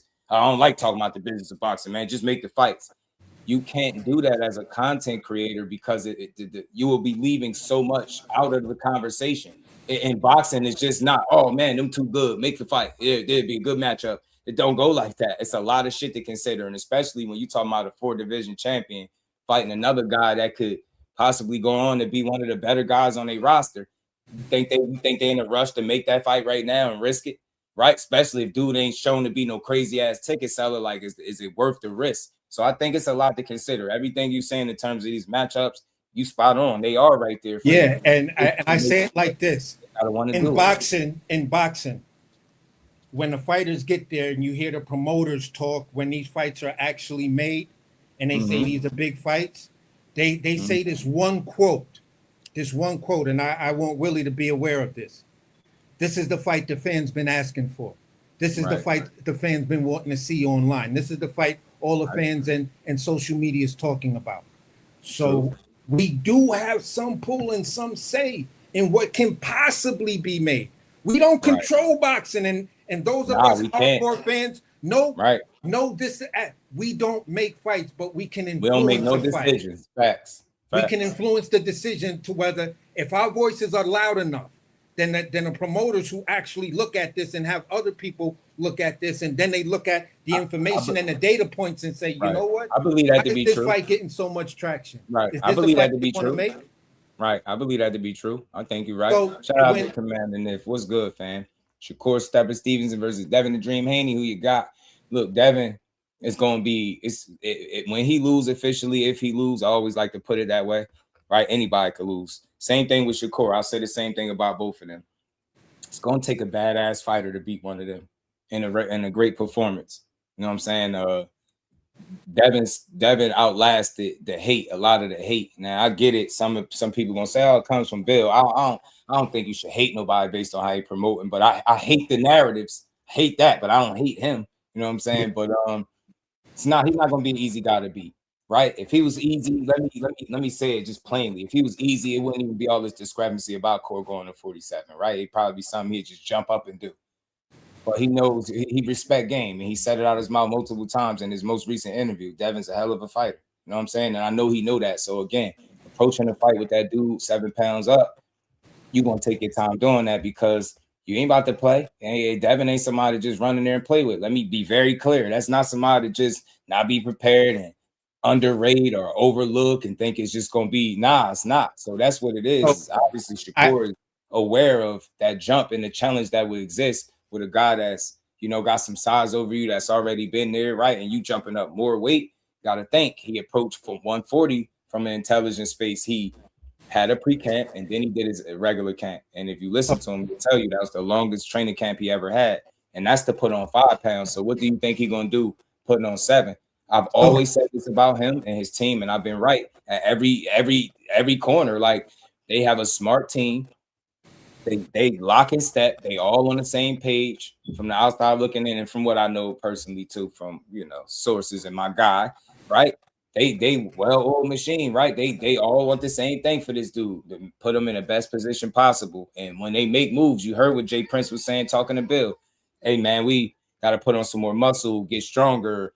People say that, they repeat that. See, your man got to get strong. He ain't ready. It's like, bro, you're not even listening. He's telling you, bro, when we approach this shit, we're gonna do it the right way. So without saying it directly, Devin is not nobody to be ill prepared against, bro. That's one of the absolute fact. That dude be prepared, he be in shape, he be ready to go 12 fucking rounds and stick to his game plan for the most part. That's his calling card. So if you're gonna approach a fight with him, approach that shit the right way. Be on point, because you're gonna be in for a fight. So although I think Core beats him, I think it's a good fight. 44, I think. I don't know. Yeah, if this fight get made, I gotta pull back up, because we're gonna have that debate hard body. I don't think Shakur beats that. But here's what I'm saying. I'm willing to give Shakur the benefit of the doubt on this one, because when I look at my guy, Dev, and I say, all right, let me look at how Dev rose to 147. How do we get here? If you never ask the question, how do we get here? You don't know where you are, and a bunch of other shit. So I say to myself like this: Dev was at 140. He fought Regis, and then he fought Ryan.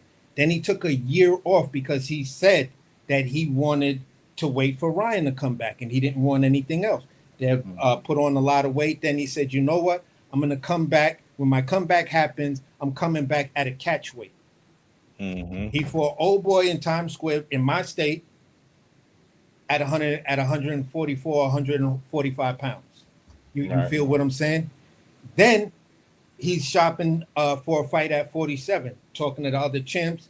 Everybody's making excuses. Young Brian Norman says, I'll take the challenge. That fight has to get done, and all of this other stuff, which it was a nice, solid time for the fight to get done and everything. Then Dev acclimates himself to 147. Then he takes out the 147-pound champion in Devin Haney style. So if we're going to look at it like this, if we're going to look at it like that, okay, we'll give you the time to get up to 47. Me being a Devin Haney fan, if you need to get up there, I don't want to hear no excuses. I'll give you that time. And I'll stay busy knocking off some of these other dudes at 147. I may go after that vacant IBF belt. I may do whatever. I may, you know what I'm saying? So, I don't believe, but I may be off about the IBF. But I'm saying I may try to fight the IBF champion.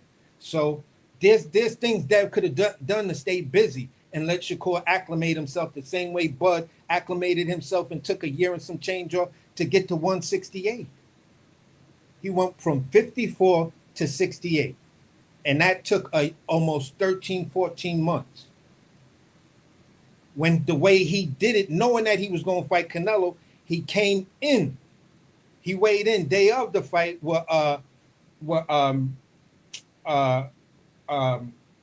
Madrimov, he came in at 168 because he wanted to see how he could scrap at that weight class, at holding that type of weight. So at the end of the day, man, Bud did it smart. I can almost guarantee you it's Bud and fucking Andre Ward that's in Shakur's ear. Like, look, don't rush it. Don't even entertain the catch weight jump off. Right. I mean, I think ultimately they're going influence him to do what's best. And to be honest, being that the only fight they truly talking about at 47, and 47 is such a wide open division, and it's just not deep with talent like it used to be. it makes no sense for him to forfeit opportunities at 2 potential weight classes for just one fight. And with the notion that they already said Devin's going to be there for a while, like I said, I guarantee you he's not going up to 54 right now. Got to give Shakur time to do what he's doing. Devin, you could keep cleaning up 47, fight it, Keyshawn, and other guys there, clean up the division and keep solidifying yourself. When that dude get there, put full court press on him. I ain't trying to tune up fight first, nothing. I don't give a damn. The minute he dip his toe to 47, I'm with crazy. you on that one, bro. I'm Like, definitely with you. other than that, I just don't want to be dragged along as like a content creator with a fight that I feel like in my heart is not happening. I'm sick of hearing slander from either way. I don't fucking want to hear it. They two of the best in the world. That's why it would be some discrepancy about where this fight gonna happen, because they both are established top world-class fighters. Neither has the leverage to make one guy budge versus the other. If anything, Devin was willing to budge a little bit if he, as far as his 40. But just wait till we get there. I don't feel like go ahead, my bad. Like y'all but do you understand my criticism? Go ahead. Yeah, these grown men. Do you understand my criticism for both of them? Why the fuck would they be scared to risk it? But again, calculated risk, they're gonna be strategic. And I say this openly because people know this is what it is. Devin wasn't talented. If he was a Conor bench, he probably went up there already, scraped and took his belt, right? But that dude is talented, and Shakur knows that he's been in the ring with him. So that's all that's telling you. When I fight him, I'm doing it on my terms, or I'm going to be smart about it. That's all. Yeah. I don't got shit to do with being scary, because that's like me trying to tell y'all Devin Haney's scary for fighting Regis, Ryan, Ramirez first, and then going to 47. Is he scary, or is he smart? It's smart, bro. Like these whole careers on the line, and we know how we do these fighters after they lose. One thing I'll tell you that you ain't gonna hear on too many channels: Devin and Shakur can't lose. These dudes can't officially lose to nobody. Nah. You hear me? They lose everything they've done before that is gonna be for nothing. They're gonna treat it like I told you. See, they hype this, that. Two of the most established and the most proven is gonna get shitted on if they was to lose a fight to each other. That's what's wrong with boxing. Instead, we put all this barking about wanting to fight, then they give it to us just for you to shit on the winner or the loser or either side. Get what I'm saying? Or take credit from the winner. That's what we be doing. That's why I don't be tripping when these fighters don't be jumping to try to give you what you say you want. Do we really want shit? You said you wanted Keyshawn to be number one in the WBO. Then the minute he got there, man, Shakur, he's sending this man to do his dirty work. And it's like, bro, what the fuck? Y'all said y'all wanted him there. Now, Shakur don't got that fucking power. He can't make Keyshawn Davis fight somebody.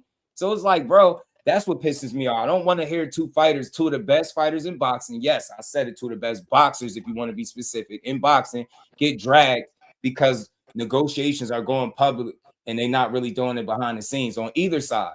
I want to see these. They just do, man. It's a reason why we talk about them the way we do.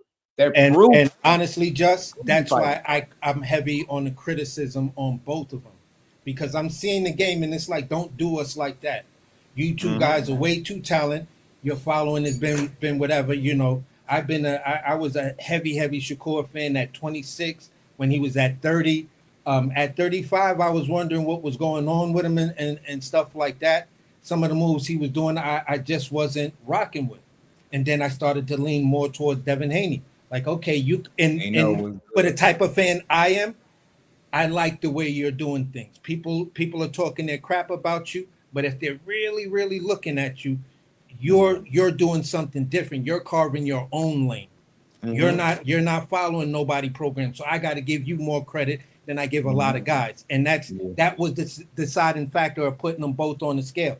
Prior to that, they were both even to me. I thought they were two of the best new young dudes coming out. And I respected the fact that Shakur had that silver medal. It broke my heart watching him in that gold medal match. That's how long I've been watching him. I watched him during his Olympic run. Me too. You feel what I'm saying? So I respect the kid talent. That's how long I've been a Shakur fan. But at the end of the day, the business of boxing had one guy moving one way, the other guy was moving another way. My preference was the way the other guy was moving. And then you know what else too? This is another conversation I'm gonna have. I'm gonna have it another day because it deserves a full conversation. Look, I'm not knocking nobody for trying to make big fights or the best fights. It's just all about how you go about it. I love when it's quiet, when it ain't going on social media, because I know it's real moves being made. that's what history dictates to me. You know what I'm saying? That shit get quiet and it ain't loud on social media. I'm like, all right, we could feel like a fight is about to happen. You know what I'm saying? Shout out to Big Dog too, man. Everybody hit that like button, man. We gonna keep building for a bit, man. Yeah, I'm gonna end it off right here, bro. I just wanted to say at 47, there's two guys that I'm huge fans of. Well, three guys. You know, three guys. Appreciate you, bro. I'm a big fan of Tiger Johnson, Rohan Polanco, and Brian Norman. I think once the dust settles, these might be the new guys that we be talking about at 147. I almost lost my train of thought. What I was saying was one of the reasons I think this fight, besides it just being a great fight with the history that they got, the sparring and all the back and forth through the years, one of the reasons that this fight was being pressed, I think personally, is because the welterweight division is light. The welterweight division is not stacked with talent, and it's not a lot of those fights that'll be super appealing that I think would get you or generate the kind of money that you can make fighting Shakur. So it's a genuine conversation when you're not trying to be surface level and try to somebody scared or somebody ducking. Nah, that shit is business, bro. Shit is business. You get, and I said this before, the craziest thing about all of this is people will tell you how Shakur ain't nothing like a Floyd. Don't compare him to this one. Don't compare him to that one. Shakur is Shakur. Floyd is Floyd. Floyd is 1-1. I feel like Shakur is 1-1. He's the only Shakur Stevenson. That's the one and only TBE. You get me? He ain't got to be him, but you got to be real. The bar that they set is extremely high, and I don't knock it, but I just want people to acknowledge it. If you asked him to really go up right now and his very next fight be at 47, 26 fights in after 9 years, bro, man, like I said, nobody has done that. 5-division champion, that will put him, like I said earlier, on the list with those greats, those Sugar Ray Leonards, those Tommy Hearns, the Floyd Mayweathers, the Oscar De La Hoyas. He would be on that list with those dudes, and he would have done it faster than all of them. So I say that to say this: he has time, but for Devin, I could understand the push on his end because he like, damn, his welterweight division light, man. Fights falling out. You know what I mean? They talking about the thought of $100 million deal being on the table or more. You got to have those dance partners to bring that kind of money in, or it ain't gonna make no sense. If it's not Shakur, it's Ryan Garcia. You know what I mean? Part of the reason why they're pressing. The Ryan fight just fell by the wayside. Shout out to John BX. I know that's my guy, ain't it? Corey moving to a 5th division is the standard, while Devin doesn't set the example and move to his 4th division. His first weight class. Face the winner, Xander versus Booth. Shout out to John, my guy, man. Appreciate you, man. How you been? I said the same thing, bro. If you just wanted to play devil's advocate for a minute, right? With people acting like asking him to do that is nothing. It's only 7 pounds. Bet. So let's say he ducking you because that's what y'all putting out. He turned it down. How long could you stay stuck on that? You got to leave him alone and move on, right? I ain't entertaining Keyshawn right now, and I don't think that's a coincidence, but I'm going to leave it there. Are you willing to go up to your 4th weight class at 54, fight Boots Ennis or Xander's Eyes winner, and then after you fight them, are you willing to go to a 5th weight class? Because that's what you asking Shakur to do. And I said this, I'm going to keep saying it because it's different people that hear different shit. It sounds crazy when you start applying that same logic to dude's favorite fighter. Now look on the other side, and I'm not knocking him, but what would be the reason for him not going to 54 right now? Okay, so for me, I look at it like this. Give me a second. He not doing it right now, right? Yeah, so like what is it that he's scared? Nah. Is he ducking? Nah, but he ain't ready to go there. Same way Shakur said it. I ain't going to 47 right now. Multiple interviews, but what did Bill and them keep doing?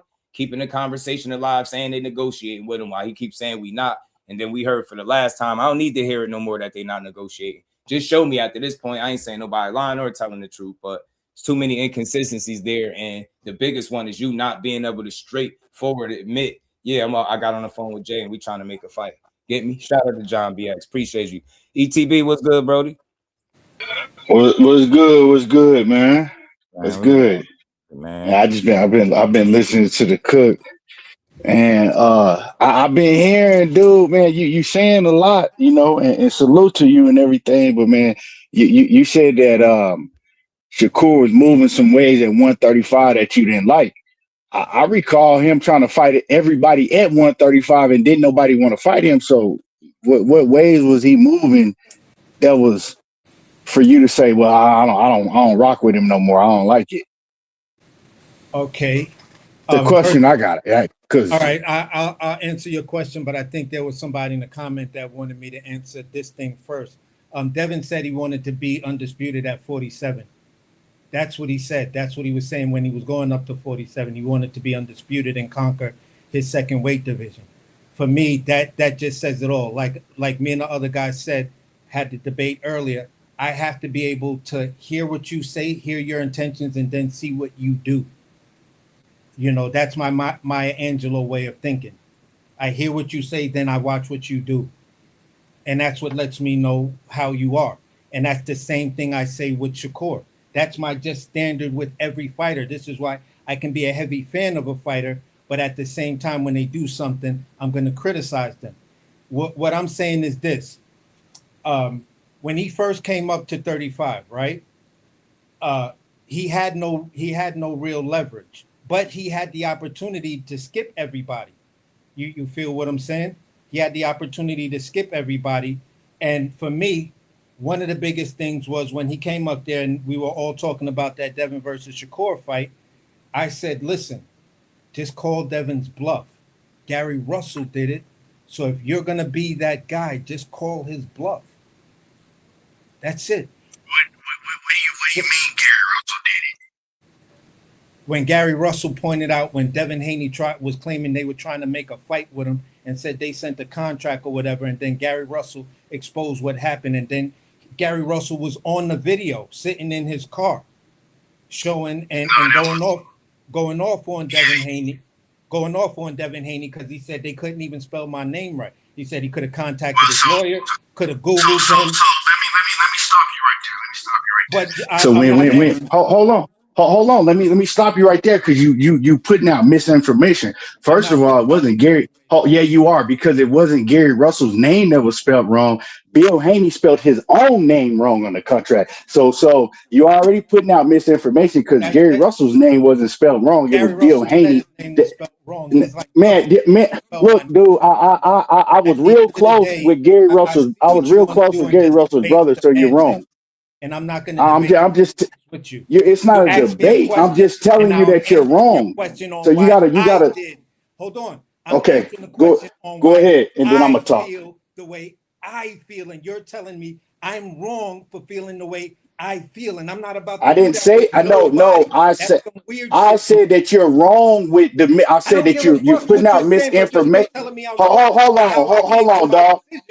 Hold on, dog. See, you're wrong. Now you're trying to get loud. But you don't do that with me. I don't. No. So, hey, I ain't nobody child, bro. You gonna talk to me like a man for real now? Now, now, do that. I'm not finna lip wrestle with you, dog. I'm just telling you that you wrong because Gary Russell's name wasn't wrong on the contract. Bill Haney spelled his own name wrong on the contract. It wasn't Gary Russell's name. Right. You know what I'm saying? Like, that's all I'm trying to tell him is that he's up here giving misinformation. And then when I'm saying, well, nah, that's not what happened. That's not how it happened. Now you want to get all loud and shit. I'm not doing all of that, man. I didn't even know how that happened. You ain't say nothing crazy. You just, Yeah. We people don't like to be wrong. You know what I'm saying? I asked him a question. All I said is, hey, no, that's not what happened. But anyway, all that tough guy shit, that's cool over the internet. But the other day, man, got out of my character on somebody's panel. I was pissed off. I let somebody get me that mad, man. But no. So the thing is, so the thing is like, we work off of facts, man. So I'm in the background and I'm hearing a lot of misinformation being put out. I'm listening to both sides. I'm hearing a lot of misinformation. It's like, oh well. Bob Arum told Shakur that he had to sit in the background and he could, like, it was a lot of misinformation that was given, and that's not how the situation was going. That's not how none of them situations was going down. So when I was genuinely asking, okay, well, you said that you didn't like. You ain't come on no BS. Yeah. It's actually like you boxing. I didn't expect like that because you've been chilling the entire time. So I don't know why I got people don't. I mean, shit, I ain't telling you nothing you don't know. You know it because we talk about it regularly. Like when it comes to Shakur, the shit that you'll hear is like wild. But most of it, if you really listen, it'll be about how people feel about something he said or did. And right. Mo City was up here. I told you, I'd be like, bro, at some point you gotta talk about how he fight. And then when we do that, y'all don't even want to keep it real. So it's like, that's why I said I'm gonna keep fighting a good fight. And that's how I ended up getting into that shouting match with Dude the other day, because they over there talking about something they don't know, and I'm correcting. I just try to help, tell the host, like, yo, this is what it is, and I know for a fact. Somebody like, man, just do on his knees for Shakur.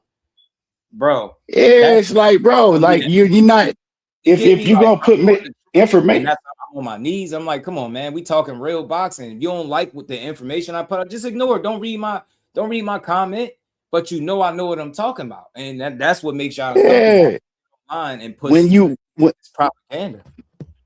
He knew he was wrong. That's why you know what I'm saying, crashed out.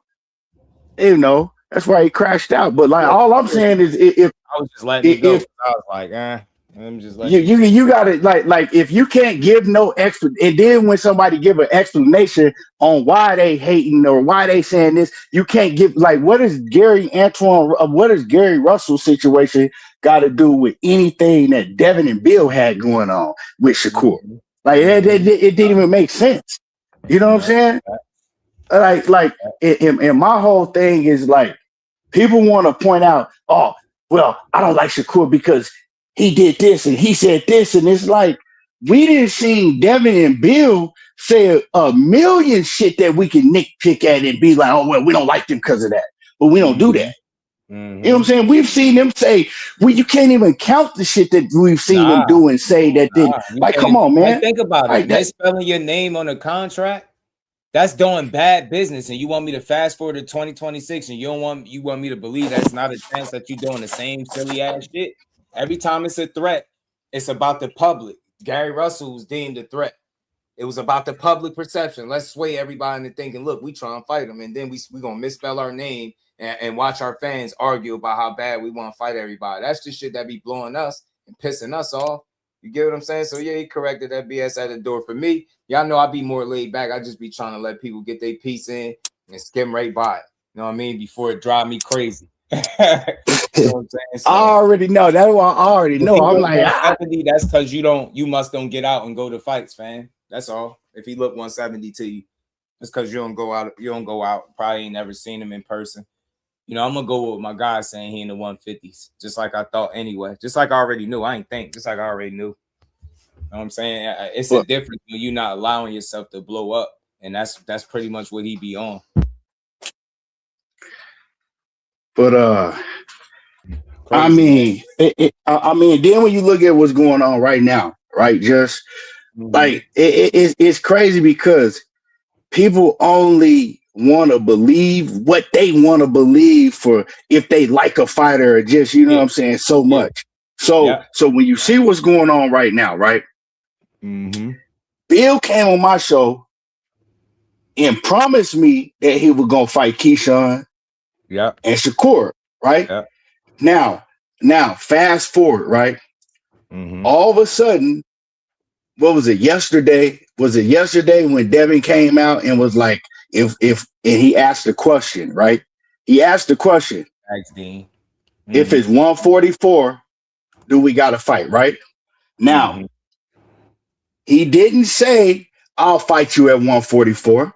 He didn't say, let's do it at 144. He simply came out and asked a question. If it's 144, do we got to fight, right? So he just put that out there. He just put that out there. He asked the question.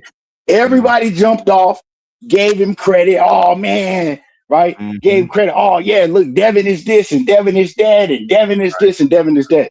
But at the same time, when like the realization hit, damn, he might fight Shakur at 147. Then it was a whole campaign of everybody crying. Oh man, don't do it, Devin. He gonna be so drained. He gonna drain himself. He gonna drain himself. You know, he just man, he might as well just fight Keyshawn, man. Fight. Stop me if I'm lying, right? He might as well just fight Keyshawn, right? Now, Devin comes out and says that, right? A day before the WBO comes out and says, hey, you got to fight Keyshawn or we're going to strip you. Basically, you know what I'm saying? It's come like you got to fight Keyshawn or we going to strip you. Right?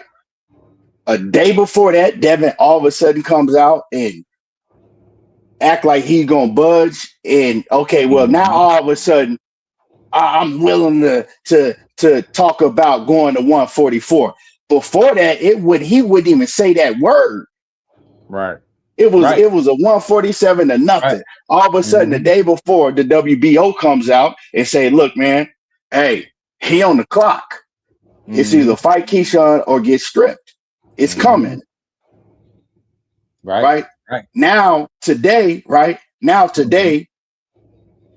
all of a sudden, Devin comes out, right? The same now today, WBO comes out and says, hey, look, yeah, it's that time. We just putting it out there to the public. He got to fight Keyshawn and get stripped.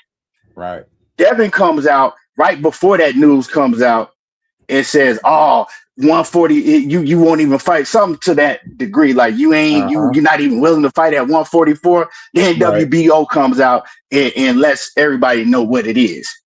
And then it's crazy because it's like y'all sit back and y'all don't see the play that's happening.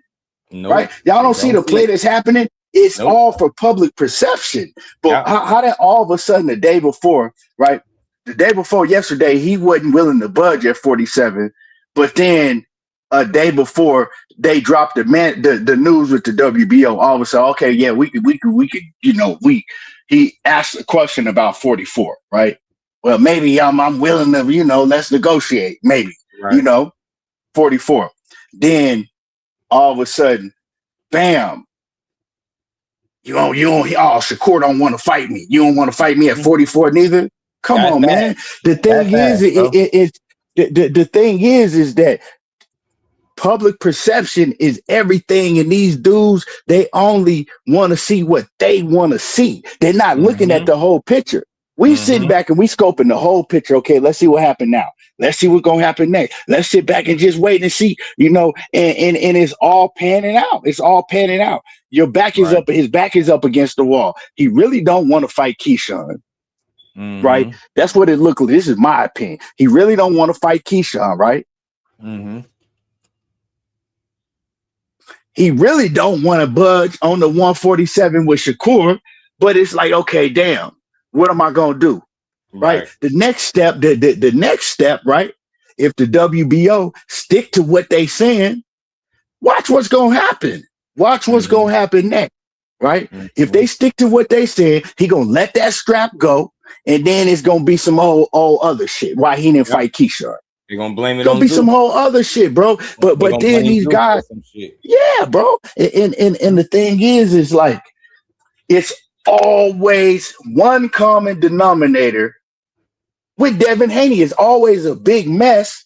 But then these dudes will sit up and tell you everything. Oh, Shakur, he wasn't moving right, and he wasn't moving right here, and he wasn't moving right there. But when? Where? Yo, I've been trying to get the answer to that question, bro, for the longest, because I'm understanding, bro. So when I keep hearing the narrative, before I shoot it down, I at least try to hear where people be coming from. But it be stupid shit, bro. And you hear it all the time. Well, he said this in this interview, and then he said this in this interview. What is he doing, though? Why do we spend so much time talking about interviews and tweets when it come to him and how y'all feel rather than what he's actually doing? So I never got into that. Like, I hated when they did it with Bud Crawford. He ain't moving right as a man. I'm like, what the fuck are y'all talking about? Right. Dumbass dudes. Because he trying to negotiate and get the best for him the same way EJ, that's business, bro. But they started taking that shit personal. Like, he's, as a man, you can't respect him. I was like, bro, y'all going too far with this shit, man. And I just see this shit now with him. Like I said, got his whole channel turned into a Shakur hate channel. Every day I can use his channel as an opportunity to cover the Shakur Stevenson hate. That shit crazy. He don't get tired of making videos either. And he go after the fans. He tell you slow for supporting them. If you do, you got low self-esteem, something wrong with you. All this dumbass shit. You shouldn't support him. And in the very next breath, he telling you why you need to support Devin and Bill. You can't make this shit up. They talking about how Shakur moved. Tell me when him or somebody on his team sent a phony contract, fake offers, any of the shit that y'all be talking about how dudes be moving. misspelling names on contracts on purpose. Wrong. Come on, man. Y'all talking about how people move. Who been telling you ain't no negotiations the entire time and still said it again as recently as today? And who's the other side that keep acting like they negotiate? Devin Haney literally brought up the bottle service that at 35. That lets me know everything. What? Oh, was you negotiating offline then? Bro, that tells me that you're negotiating online. Just was that tweet real? Because right, so I seen it. I seen people like they got it off of Bill Haney. Bill Haney shared it in his story on Twitter. I mean, not on Twitter, on Instagram, right? So I'm always gonna research shit. So I'm like, okay. So I researched everything on Devin Haney page, all his mentions, couldn't find it. Research Shakur Stevenson went in his page, went down all his mentions. I couldn't find that comment. And we know that Shakur and Devin, they don't really be deleting shit. They say some shit, they gonna just leave it there. So I'm like, man, where the hell did that comment come from? Man, and so that's why I don't see it neither. Yeah, that's why I'm like, it's Bill, because it's easy to it's easy for fake to do that fake tweet shit. So it's Bill it's Bill posting fake tweets because he know that as soon as he put that shit, everybody gonna take it and run with it, bro. Everybody gonna take it and run with it. Wow, man. You know what I'm saying? Shit, bro. Y'all lying about all y'all do is lie, bro. This shit. That's what I'm saying, bro. When's the last time you seen Devin tweet some shit and then delete it? Yeah, tweet and delete. Yeah, right. Because the original tweet, right? The original tweet is there still, right? Right. So you mean to tell me that Devin retweeted that? What, he tweeted it and then deleted it? Clay, shout out to my dog, man. What's good, Clay? Even if you did delete it, right? Why would you delete it if it's the truth and y'all been negotiating 3 months? Right. So it's kind of like, man, they down bad. Yeah, I see him. They scrambling. You know what? I said this. They be trying to absolutely, bro. They be trying to control every narrative and it end up blowing in their face. And Clay, man, I played your show yesterday. Everything you said, you was cooking. I ain't have no idea. Clay cooked. You thought that much like what I've been saying to these people. You was saying Clay, you wasn't even playing devil's advocate. You was being fair, speaking on that other side that they don't like to speak. All facts. Right? When it's Devin I thought Clay was going to just chill. My way to highway with him. Hey. My way to highway. Hey, I thought 47 now or nothing. Like, man, fuck out of here. I thought Clay was just go chill and let everything slide. I ain't gonna lie, Clay. I thought you would just go be like, oh, Clay be laid back. So a lot of shit Clay hear, he'll just shake his head and he won't say nothing. Yeah. Yesterday, Clay wasn't going for that shit. Not yesterday. Clay. Rare form. Hey, that's what I was doing your whole show, man. I'm listening to the whole show today, and I'm just hearing all type of just misinformation after another. Behind the hands usually click my link too, because he know I'll just let it go, so I don't got to spend time arguing with him. Like, I already know you didn't want to. I already didn't know you didn't want to. I'll be muted, but I'm listening to it. I'm listening to the. Hey, I'm listening to it for hours though, and I'm like, damn. And so I wouldn't even go. So I'm like, I ain't gonna, because I wanted to get on earlier, but I'm like, nah, I'm gonna just let him do what he gonna do. And I'm just keep hearing and keep. After a while, bro, that shit I got the itching, bro. I was like, man, hold on, man. I just gotta ask some questions, cause you know what I'm saying. I'm gonna hold your feet to the fire. You gotta explain to me, like, what are you talking about? Right. And that's. Niggas don't like that when they know when they think they just getting off and being able to say whatever they want to. Yeah, man. Yeah, that shit just be wild. And then be mad. One thing people don't like to be wrong in boxing, boy. They be loud and wrong. Clay, what's good with it? Yeah. We good. What's good? ETB was good, Just. Hey, bro. Clay, you did a sophisticated cook. Like, you know what I'm saying? Like, I wish I could be that sophisticated with when I'm cooking dudes. You was sophisticated. You was calm with it. and you was just hitting them with facts after enjoyed that facts shit, after bro. fact. You Man, was I enjoyed pulling that up video conversation. facts. I was like, yeah, Clay was really cooking. He was on top of that shit. I was a little prepared, but you know, I mean, I'm listening. said You know I what I'm was saying? prepared The for this shit. narratives are real crazy. I'm at a place right now where, you know, where I'm asking questions to myself and to anybody who dare to share an answer as far as why now is this fight so important? Why are they pushing for it now? It's bad enough that Devin has a reputation of being somewhat of a weight bully, of somewhat of, you know, just hindsight, right? Looking at it, hindsight to see how big he is right now, and you know how he couldn't even make the weight at 140 without it, you know, being a struggle. According to him, right, the weight cut was hard. He said the 140 weight cut felt like he was cutting for 135. So he didn't even get a chance to campaign at 140 because he was struggling. He struggled the night of the Ryan Garcia fight. So now it's weird that you got Keyshawn Davis who wants to fight you at 147 right now, and you got Shakur Stevenson who's letting you know he's not ready to be at 147, but you are dialed in so hard on pulling him up, right? You want to pull him up and fight him now. You don't want to wait for it, right? Because he confirmed with you that, look, man, I'm going to be up there soon. You ain't going nowhere. You're going to be there, right? You good. So I'm going to be there soon. We don't need to make the fight. But now you're even willing to do the catch weight all of a sudden. Things have changed, and you're pivoting on your stance all of a sudden. To me, the question is why? Why does that fight need to happen now from the Devin Haney side of the conversation? So the Shakur side of the conversation doesn't need to see it happen right now. The Shakur side is willing to be like, listen, I'm going to grow into the division naturally, and we're going to fight. But why does Devin need that fight to happen right now? Right. Does that make sense where I'm going with this? It seemed like all the fights at 47 dried up, and that division is weak as it's been in years. And I feel like if it's any truth to that money that they've been out there flirting, talking about the 100 million, fights like Shakur Stevenson is the only way you can start making that type of money. And Keyshawn Davis is going to be a risk versus reward kind of situation where it seemed like, see how they giving him the cold shoulder? See how they 180 or pivoted, have whatever degrees right to Shakur, and it's all Shakur. You know Keyshawn going to give you what you're looking for. And they probably ain't going to be able to get the money they want to fight him. So it seemed like welterweight is dead, and now I got to force Shakur to be a welterweight right now, even if nobody else in the history of boxing has been in 5 weight classes that fast, that early in their career. But shit, Shakur is good enough to do it. That's what they telling me. But yeah, I think the options dried up at 47. The division weak, and he need real fights. And outside of Norman, what fight you care about him fighting at 47?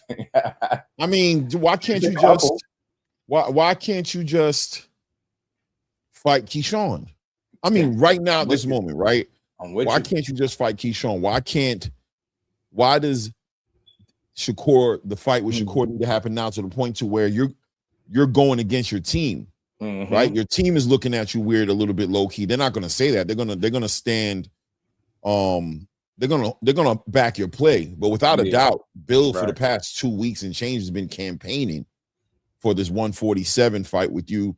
With Shakur, with no chance of coming down from 147. This is what he's been campaigning, and all of a sudden Devin pivots in the last minute. Even when I talked to Mickey Bay yesterday, you know, nobody from that team has communicated that they'd rather see this fight happen right now. You know what I'm saying? Than later. But Devin is switched it up, and he's making it all about that fight needs to happen right now. I don't know, man. I think that Clay. Clay, I gotta ask you a quick. See, my whole thing, right, is the 144, right? You got to look at the timing of what he said. That now he never said that he was willing to go to 144 pounds, right? But he did put it was like a question, like if it's 144, can we make it fight? Is there a fight, right? Shakur simply said yes, right off the rip, like yes, ain't nothing else to talk about. Like yeah, we can make a fight happen, right? But the timing of it is a day before the WBO comes out and says, hey, yeah, he going to have to fight Keyshawn or get stripped. You see the timing?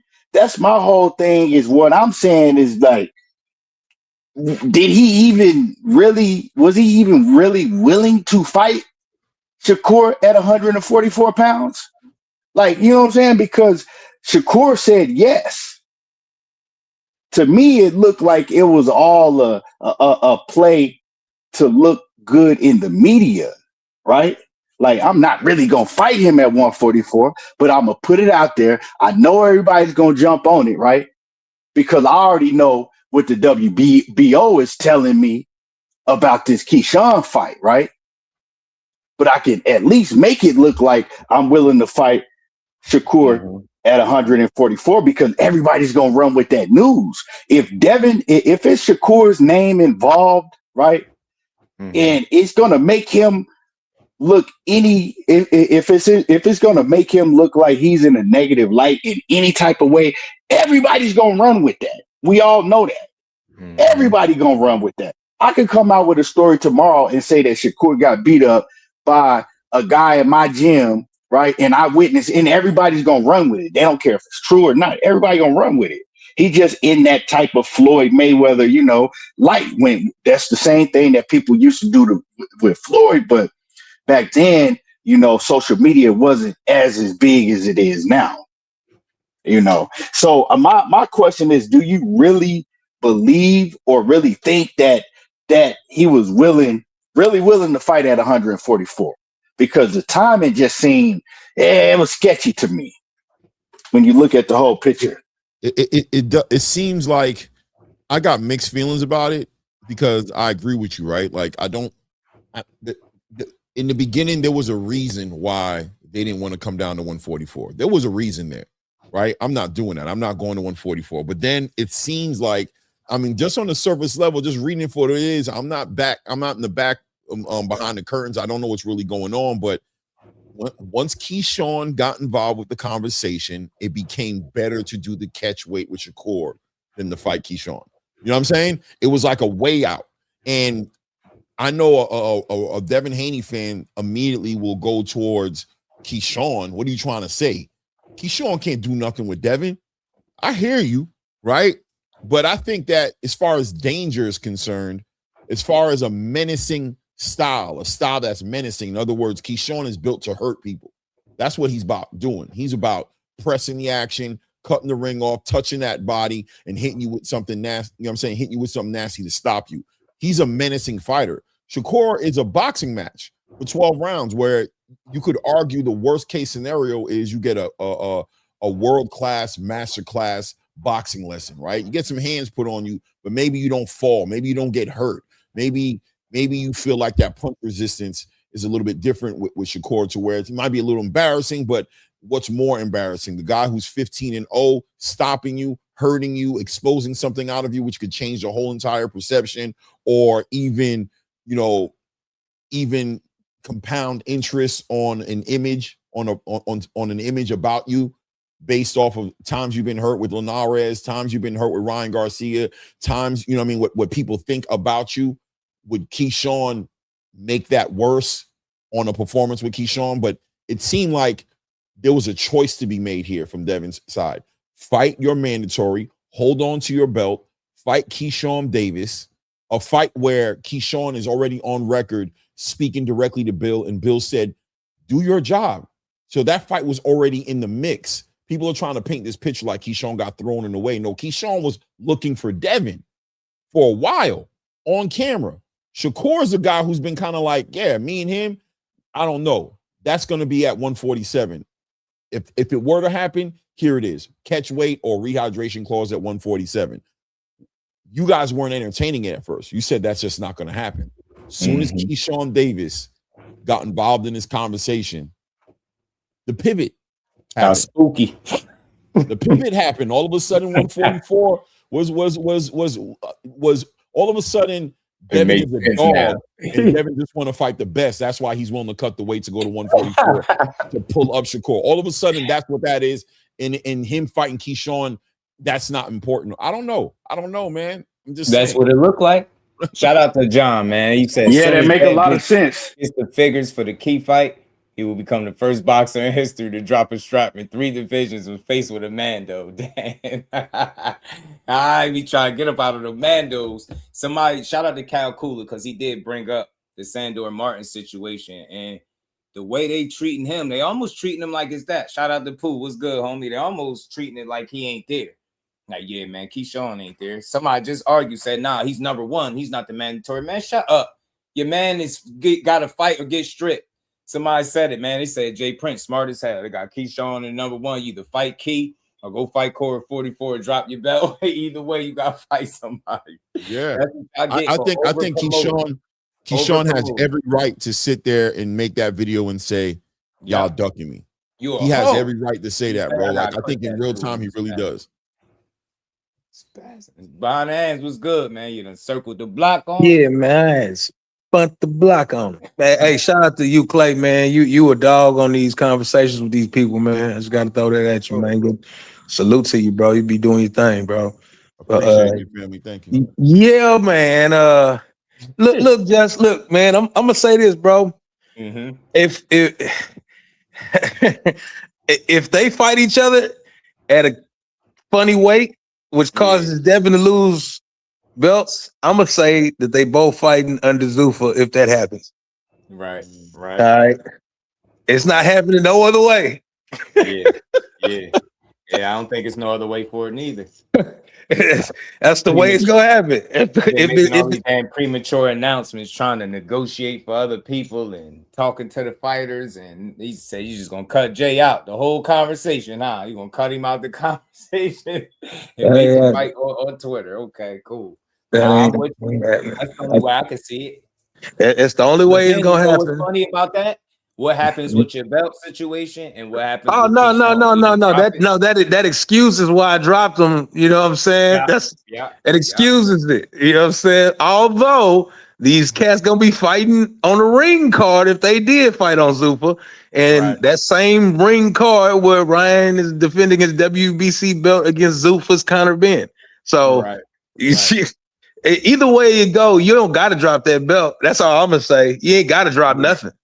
You know what I'm saying? You can hold that belt and fight your man, though. You could do that. He fight Sandor. Yo, he ain't fighting no Keyshawn neither. That's how I'm calling it. Yo, he ain't fight Sandor. Keyshawn is way different. He ain't fighting that off of 9 off or more. Nope. No, sir. Is my audio is my audio good? I'm in the car. Nah, you straight. Yeah, you're good, man. I'm good. I'm good. Okay. Hey, check this play. Check this play out. Don't be surprised, right?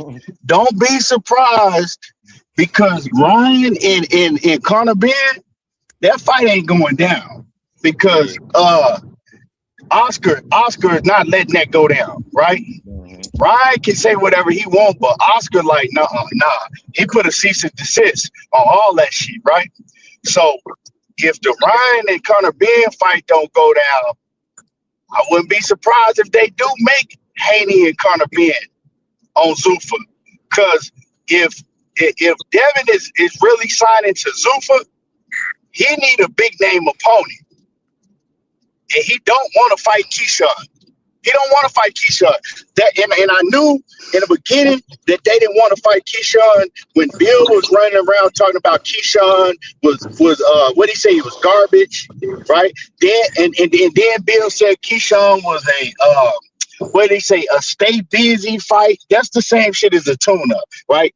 So when he started downplaying Keyshawn to make Keyshawn look like he was basically, a C level, a B level type of, he wasn't really that, and he kept saying that, I knew that he wasn't going to fight Keyshawn because anybody that really know boxing know that Keyshawn is a real threat to any of these guys. Yeah. Anybody that know boxing. So why would you down talk him like that if you are really willing to get ready to fight him, right?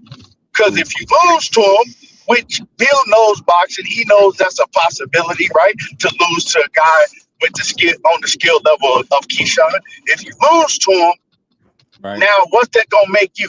It's gonna backfire. So anytime you hear a fighter down talk and kind of dog out a fighter that we know is on the A level, expect them not to fight.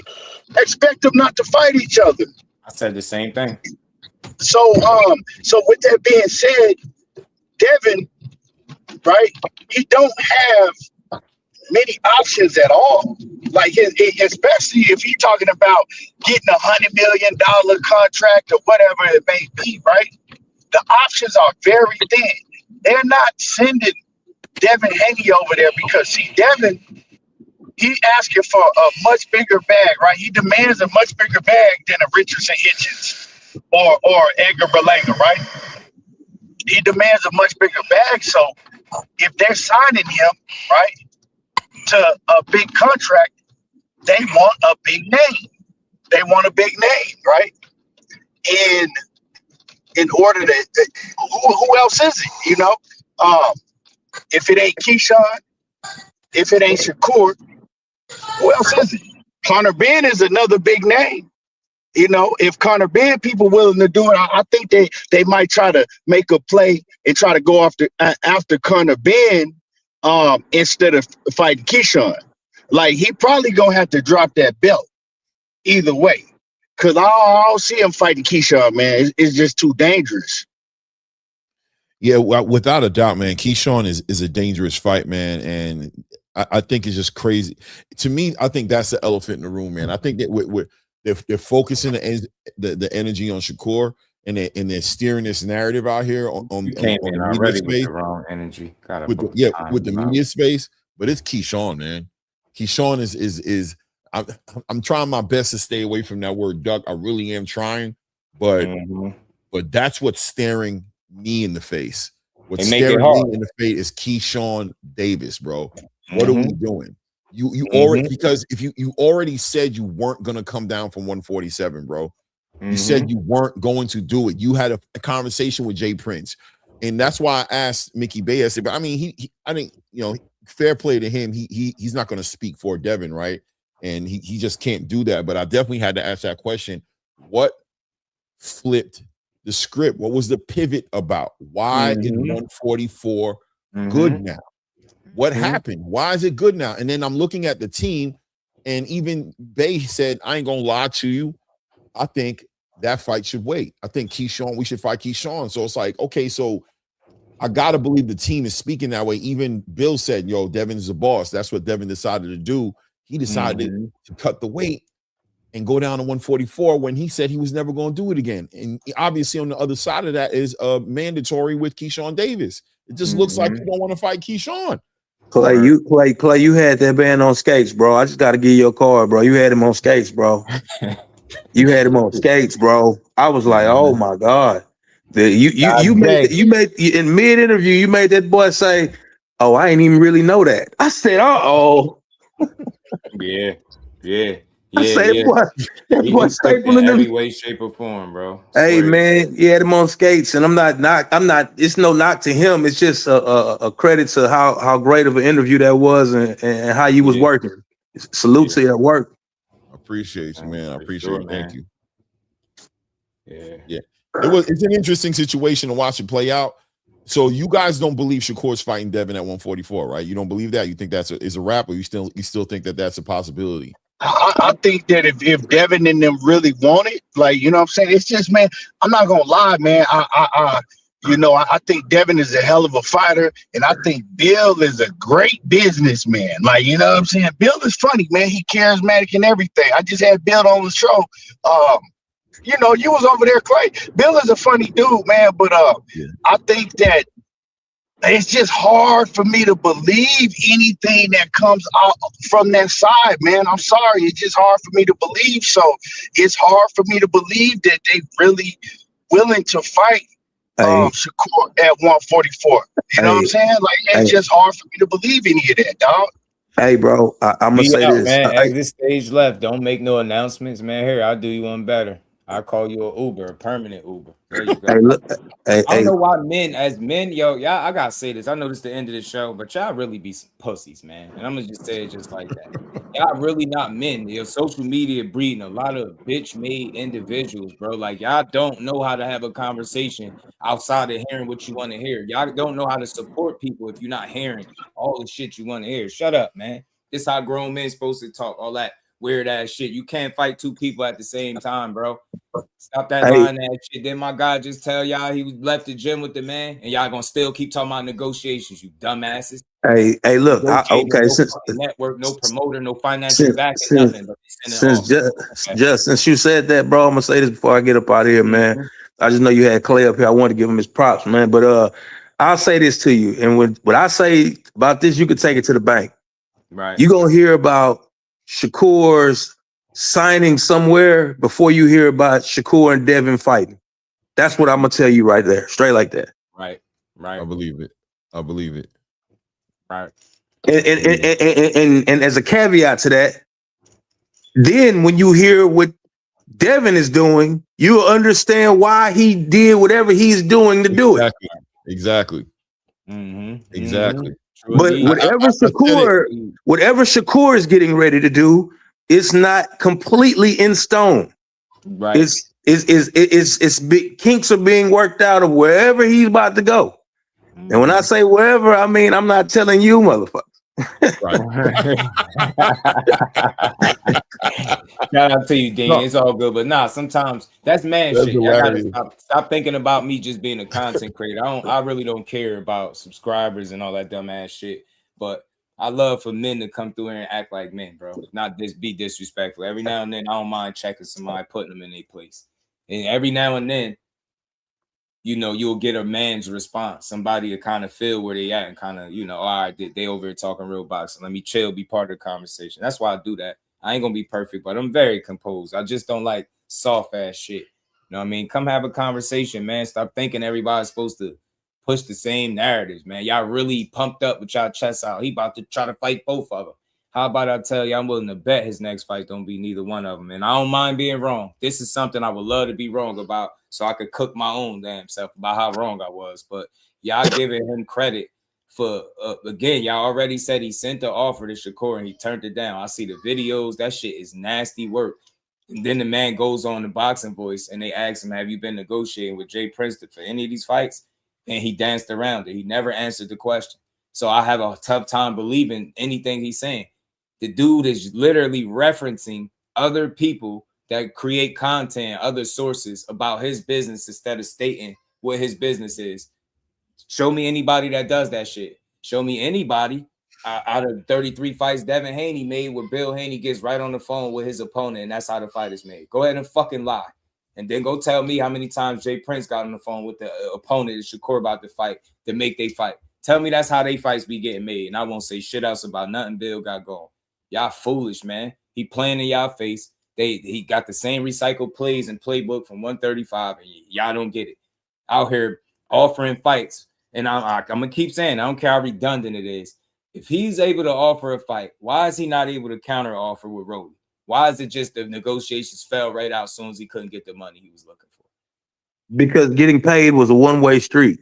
You get me? They're not in a position to send nobody shit. Especially not without no offer.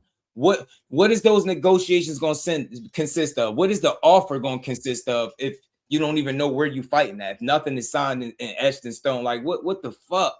They be after our reality with these lies, bro. I'm not gonna make me crazy just believing anything. He already got y'all believing you could put two fighters in the same contract for one dude. I'm never letting it go. I'm gonna keep on saying that. He got y'all thinking that.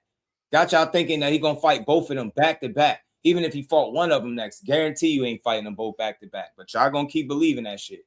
Keep believing he the only one that want to fight, and every time somebody don't fight him, they ducking him. That's his problem. After trashing Keyshawn Davis, but praising him to his face and trashing him in the next interview. Yeah, that's the guy he fighting next. All that public negotiating going on with Shakur. Yeah, that's the dude he fighting next. Show me a fight that he's ever solidified doing what they're doing right fucking now. They only care about what the public think. They don't care about the reality, man. They already on it. I told y'all a week or two ago. Watch Shakur be a duck when it's all said. You see it. They skip past the Keyshawn conversation and they pivoted to 44. Like, y'all, he don't really want to fight. I'm gonna tell y'all this on all y'all. Not y'all do call y'all Haney hoes because y'all believe anything. Shakur beats him at any weight. I've been dying for years for somebody to come up here and tell me how the fuck Devin Haney wins the fight. Don't cry. I know just break it down for me. What do he do better? How he gonna do it? Clinching him? What he gonna be stronger than him? He bigger? That's why he gonna win. Nah, man. Y'all was hoping you could bully a dude to 47 before he ready to go. And maybe you got the ups. I'm saying he beat you anywhere. You go to 47 right now, and the fight is more competitive. You make any concessions, you're going to get beat. Just like your dad said you used to get beat up in the gym. I love Devin Haney, rock with him and Bill, but y'all be too sensitive. And y'all still to this day can't get up here and break down X's and O's how this dude that y'all lied for years and said had the best jab in boxing. And we know who got the most accurate jab in boxing, right? So again, you don't even do that better than him. What do you do? Defense ain't better. Nothing is better. I say that to them Haney hoes. Y'all cry too much. I could talk boxing. I don't hate Devin Haney. He just can't beat Shakur to me.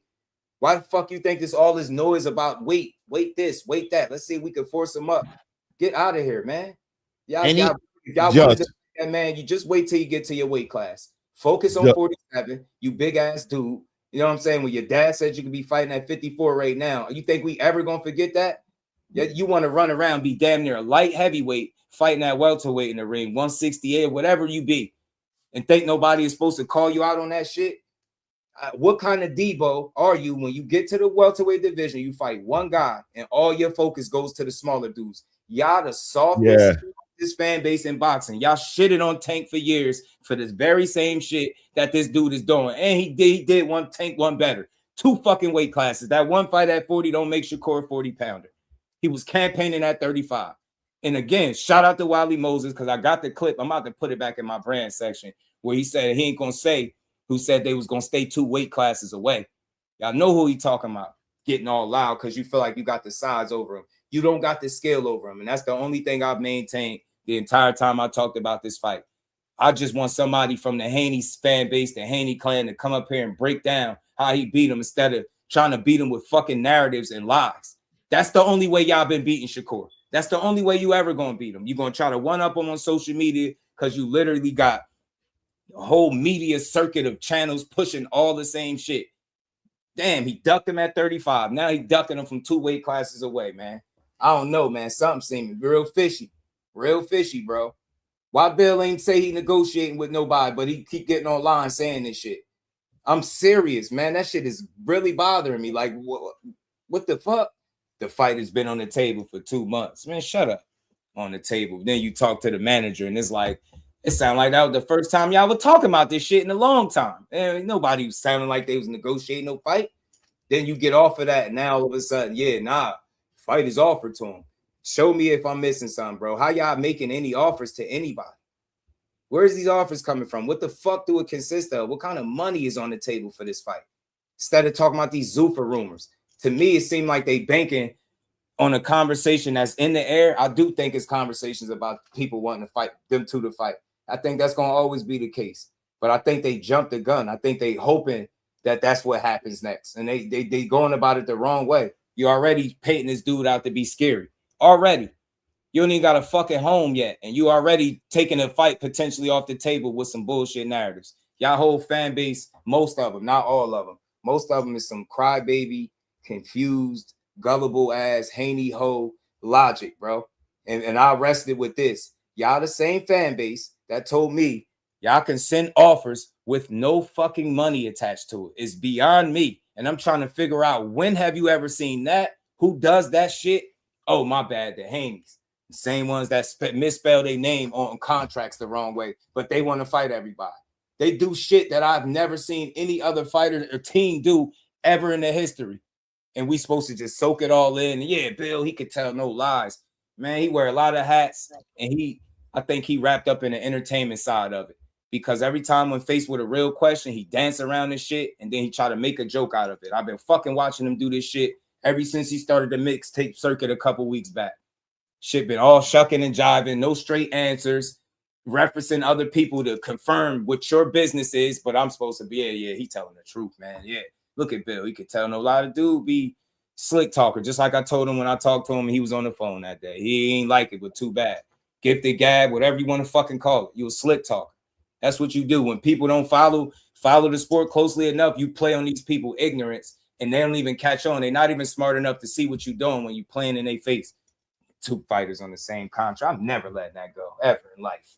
Yeah, but I'm supposed to believe that he gonna fight both of them back to back because this WWE and they gonna fight him on some tag team shit. Man, he ain't getting through both of them. I don't give a damn what no Haney host say. He ain't beating both of them dudes. Sorry. Shout out to COE and Dodge J. I appreciate you, Clay. My bad. Appreciate the love. ETB, my dog. Y'all know we build over here, man. Like y'all just you know, if you want to come up here and state a case for Haney, you could, man. Tell me how they doing all this negotiating. Fastest shit I ever seen, bro. That shit was crazy. They jumped right online. Like, yeah, he said no already. I'm like, damn. Yeah, man, yo, who the hell, where y'all get that from? That shit be crazy, bro. They be out to they be out to get Core, bro. They be out to get him. They like, nah, we gonna get him in the blender again. Hell out of here, man. I can't wait till you get back in the ring. Yeah, I'm pretty sure we'll get a real announcement soon enough, man. He said, just keep watching. That's what I'm gonna do. I mean, I don't think he's trying to turn down no fights. I think reason why you ain't getting no announcement is a similar reason why you ain't getting an announcement from Devin. Similar, right? In terms of shit ain't being, you know, the ink ain't dry nowhere just yet. It's like bro said, probably still working out kinks and seeing what situation make the most sense for yourself. And whenever he announced it, that's when I run with it. But since when has Bill Haney ever announced what Shakur is doing? Nobody paid attention to that. How the fuck is he telling you where somebody else is going and what they doing before they can even speak on it themselves when him himself has not even made no official announcement as to where this so-called more than $100 million coming from? You cannot make this shit up. Gotta love boxing, though. Howard was good. COE, yeah, you know he's a slick talker, fam. Thought the Haney's won the fair fights after the Ryan tragedy. What happened? Bill said Devin beat anybody on an even playing field. Shit, anybody named Core. Pop, what's good, homie? How you feeling? Yeah, it's a good fight, regardless of the weight, though. You know what I'm saying? I think the fans put more into it than I think the fighters themselves. But you always want to be smart, man. That dude been taking all he do is take challenge. He challenged himself, then they undermine the challenge. You beat a dude, then they be like, oh, but you only did it like this. You were supposed to beat him like that. Oh, you say he'll knock nobody out. He get a knockout. Oh, he took too long to knock him out. He dominates somebody. Oh, he only landed a jab. It's like, bro, shut the hell up and just watch greatness. That's what's going on. Watch that light heavyweight beat all y'all favorite fighters up. Man, it's crazy. You know what I'm saying? Shout out to that guy, man. Pop was good, though. We want both fighters ready to go. Facts. That's all, just even playing field. And I think the conversation got weird when you try to, once a person say what they're not doing, and then I hear the other side that's pursuing the fight keeping that conversation live, just one-sided shit. This dude consistently said no. Y'all keep saying he lying. And now y'all about to not get no fight. And y'all gonna blame one of them for being the duck. Y'all already did it. It's late. It's over with. So we cooked this shit. Hopefully we don't gotta revisit it again. The next time we've been talking about this, I hope that somebody will have a date in the actual fighter that they fight. You know what I mean? I know Devin trying to get paid. I think that's the thing that's keeping him out the ring the longest, for real. I think trying to find a situation where somebody's willing to pay him the money he's looking to make for any fight. And I think it's just business. You know what I'm saying? Bill was saying it. They say, 9 months out the ring is nasty. That's a long time. He like, I mean, basically in a nutshell, he like, this is what happened when you're trying to make the best fights. But bro, we talked about that earlier. And like you said, don't take no 9 months to make a fight. Nope. Don't. I know it's money. I know it's money situation. I know it's having a home. I know it's that being your own Man, boss. a lot of people don't understand how radioactive being a free agent is. Yeah, especially when you ain't driving a revenue like that. Yep. But you asking for a whole lot. You know what I'm saying? It's value in you for sure. I would never get up here and try to have that conversation. I would never say he ain't got bring no value to boxing, but I think it's been clear. The very first time I heard that he was grossly overpaid, and then the multiple accounts of people coming out pretty much echoing them same sentiments and then doubling down, and Eddie Hearn being so real enough to say, look, I was in that position. I had to overpay. This is why. This is what was going on. And then it's like, I think without the Ryan fight, maybe the situation is not going this way. But I don't know. Just a big part of me feel like no matter what he say, they seen that fight. And it's like, all right, bro, you want how much to fight what? Rolly. Oh, nah, yeah, we can't do that. That's what I'm saying. And when the PBC going to pay somebody like that in a fight where they possibly really going to lose? Because I ain't got him beating Devin unless he catch him. And I can't. say that I really think that that's going to happen. I don't know, but I just don't feel like that's a fight that's worth doing anything more than what they already did to try to make it. And the fact that shit went stale, and then literally, like, I think that was the last conversation about a 147 fight. The options dry, and now you divert your attention. I mean, it's business, is but again, his options is slim. 147 is light. But you know what they say, the division is weak. You know what I'm saying? Just go up a couple pounds, right? I mean, how many pounds is it 47 to 54, right? That is a little bit, right? It's the same jump from down there 40 to 47, right? Shit ain't about nothing. Go on up there with them big boys, man. Boots and one mixtape Boots is just hype. Xander is young and green. Come on, you was undisputed before. Xander was never undisputed. Go take that undisputed, shit up there to 54 and see if it got any impact on how them fights play out. Get your ass beat. Still talk about how we became undisputed at 35, bro. What? Nobody care about that shit. Take your ass up a weight class and fight them big boys. Not happening. Nope. Somebody said those two can create their own fight independently if they partner with the right network. People got all the answers, man. That shit sound good. Just what network? Right. What network? You get what I'm saying? We'll partner with what network. The thing though, Devin fans claim to draw. He a draw, right? So why Bill and Dev not putting their own money up? That conversation I think is really gonna be something that comes up until they no longer in boxing. Because they won't let it go. Like they'll force that, the A side. I couldn't believe he was saying that with Ryan. Like, I'm the A side. Then he went on Angela Yee. He was forced to say that Ryan got the bigger split. And he had to explain to her why. After already going publicly saying you the A side, he did the same thing to Rolly, but no offer was sent, no counter, no nothing. I'm glad I'm just understanding what's really be going on. Because it's just that simple, man. You just don't have it. You don't have it. You don't have nobody going to bat. You're not in bed with nobody, so nobody throwing you no favors, and they're not throwing you no. It doesn't benefit anybody for you to be on. Yep. Mm-hmm. So again, it's going to be Turkey or Zuffa for him, and it could be that for Shakur. Who knows? But I always said, man, I just don't think he's struggling. And people are like, well, maybe not publicly, and I said not privately either. I don't think he sits around and have to panic about what opportunity is next. I just think they got to figure it out like they've been doing. They know. I'm pretty sure it's been challenging getting the right fights for that dude when you need him. The way these dudes be acting. Telling you. Shout out to Tszyu. That's why you're going to always have my respect. Because I remember what my thoughts was initially hearing that they could possibly fight. There's no way Tszyu taking that. But for that shit to happen so fast and people were still like, nah, they ain't going to fight. They did that shit so quick. It's a teachable moment. That fight had to take 9 months to get made. What are we talking about? Right. You get me? Nah, they've been talking behind the scenes, man. Shakur was already shut up. That shit got Madison Square Garden. Come on, man. Hey, man.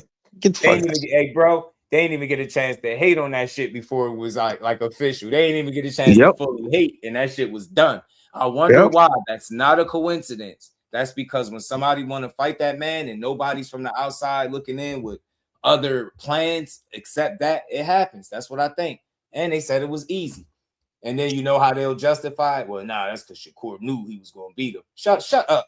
Every fighter know they're going to beat somebody when they get in the ring, right? Until it don't happen. Shut up. Nothing is a given in boxing. I don't care how for sure it look. You got to go out there and still earn that shit. Go out there thinking like, oh yeah, I'm supposed to win, so I ain't got to train hard. I'm supposed to win, so you know what? I ain't gonna do no pre-camp. I ain't gonna really try to act like I'm gonna just no. You know what I'm saying no, nah. Do that shit the right way. Go up there, beat ass, and move on. Say things your core fight Loma. I wouldn't mind seeing it. I ain't gonna lie to you.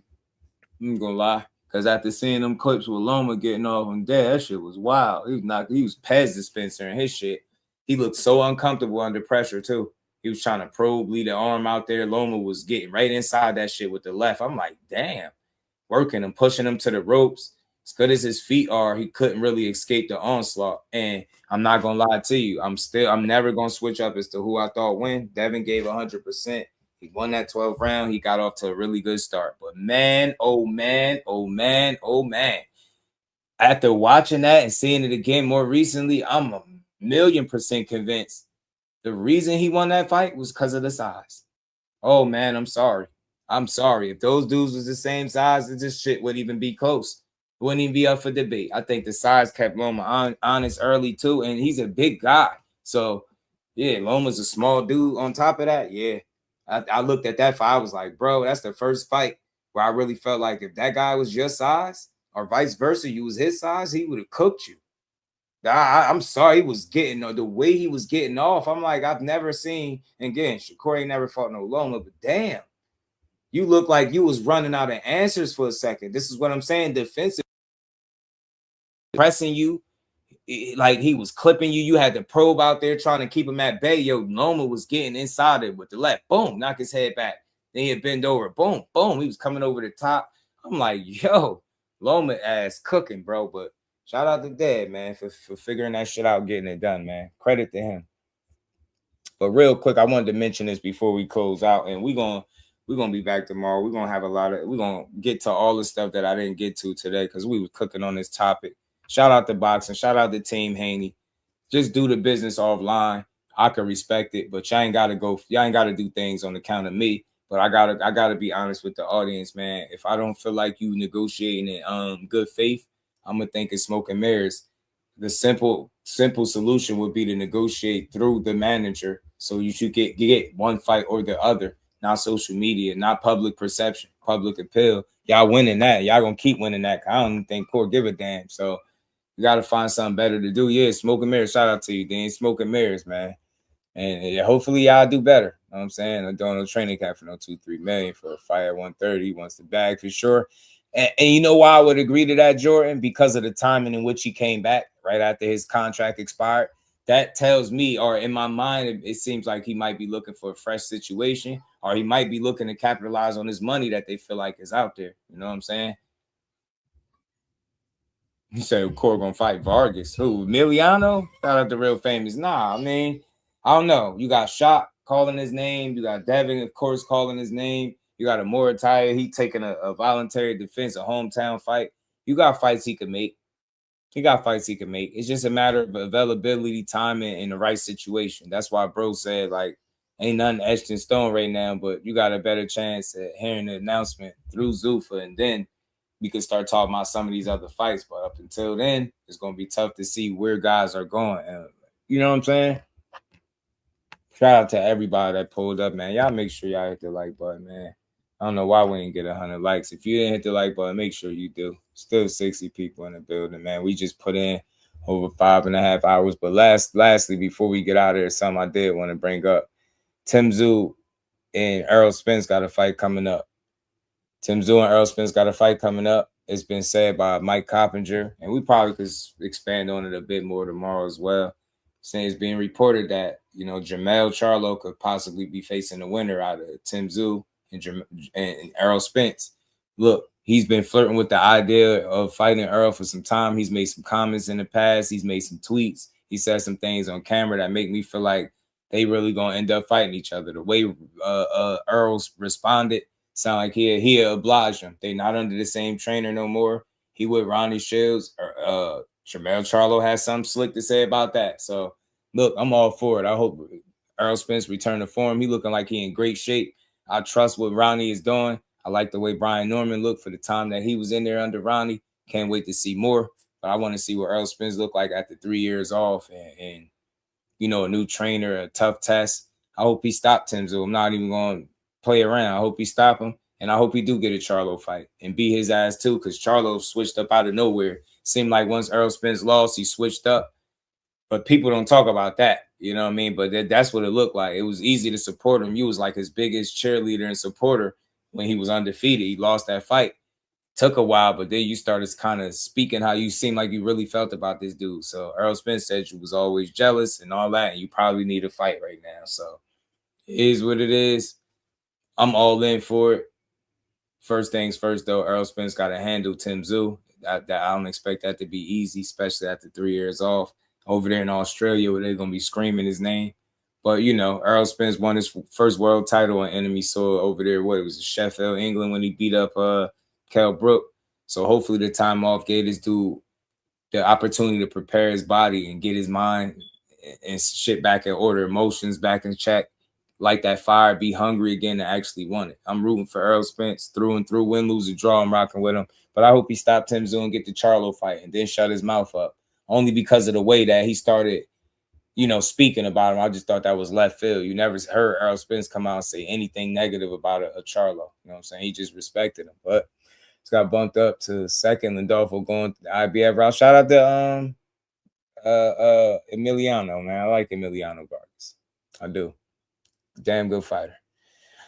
It's every politics arena, people running narrative, propaganda is real ones out here. We ain't jacking that. Dean, you already know, my guy. I appreciate you, man. Corey can fight any champ. He good in the hood. Facts. Jordan, my dog. You already know. Everybody, if you ain't the like button, make sure you do sub to the channel. When the live is over, make sure you hype the live for your boy.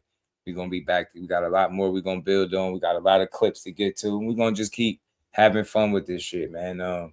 Shout out them Behind the Hands TV who was in the, in the gym with Shakur, who once again, y'all, just for anybody that's listening, he currently shut down again the negotiations with him and Bill Haney. Say he's not negotiating with that dude. So make of it what you will. You got half saying yay, and then you got the other half saying nay. But the X factor in all of this is there's fighters involved with one manager, but one manager is missing from the party. So without welcoming Jay Prince, the manager of both of these fighters you claiming to fight, without welcoming him to the party, getting him on the phone, I got to take this negotiation talk with a grain of salt. And that's the only way I could look at it. You know what I'm saying? Until I see something more concrete. So don't be surprised they do make an announcement. Maybe Shakur and Devin. But like bro was saying, it'll be through Zuffa. And I was saying the same thing. You can't make no offers. You can't send shit right now until you have a home and somebody that's putting up the money for the fight. Other than that, what would you be offering? You will be making an offer with no money. You understand? And that's not real. So I hope that made sense to y'all. We just spent almost 6 hours giving boxing its just due. And that's what we're going to continue to do, man. Shout out to Dean. All love, man. Everybody in the building, y'all already know how we give it up. Enjoy the rest of this Good Friday. And I'll see the rest of y'all tomorrow. Peace to the fam.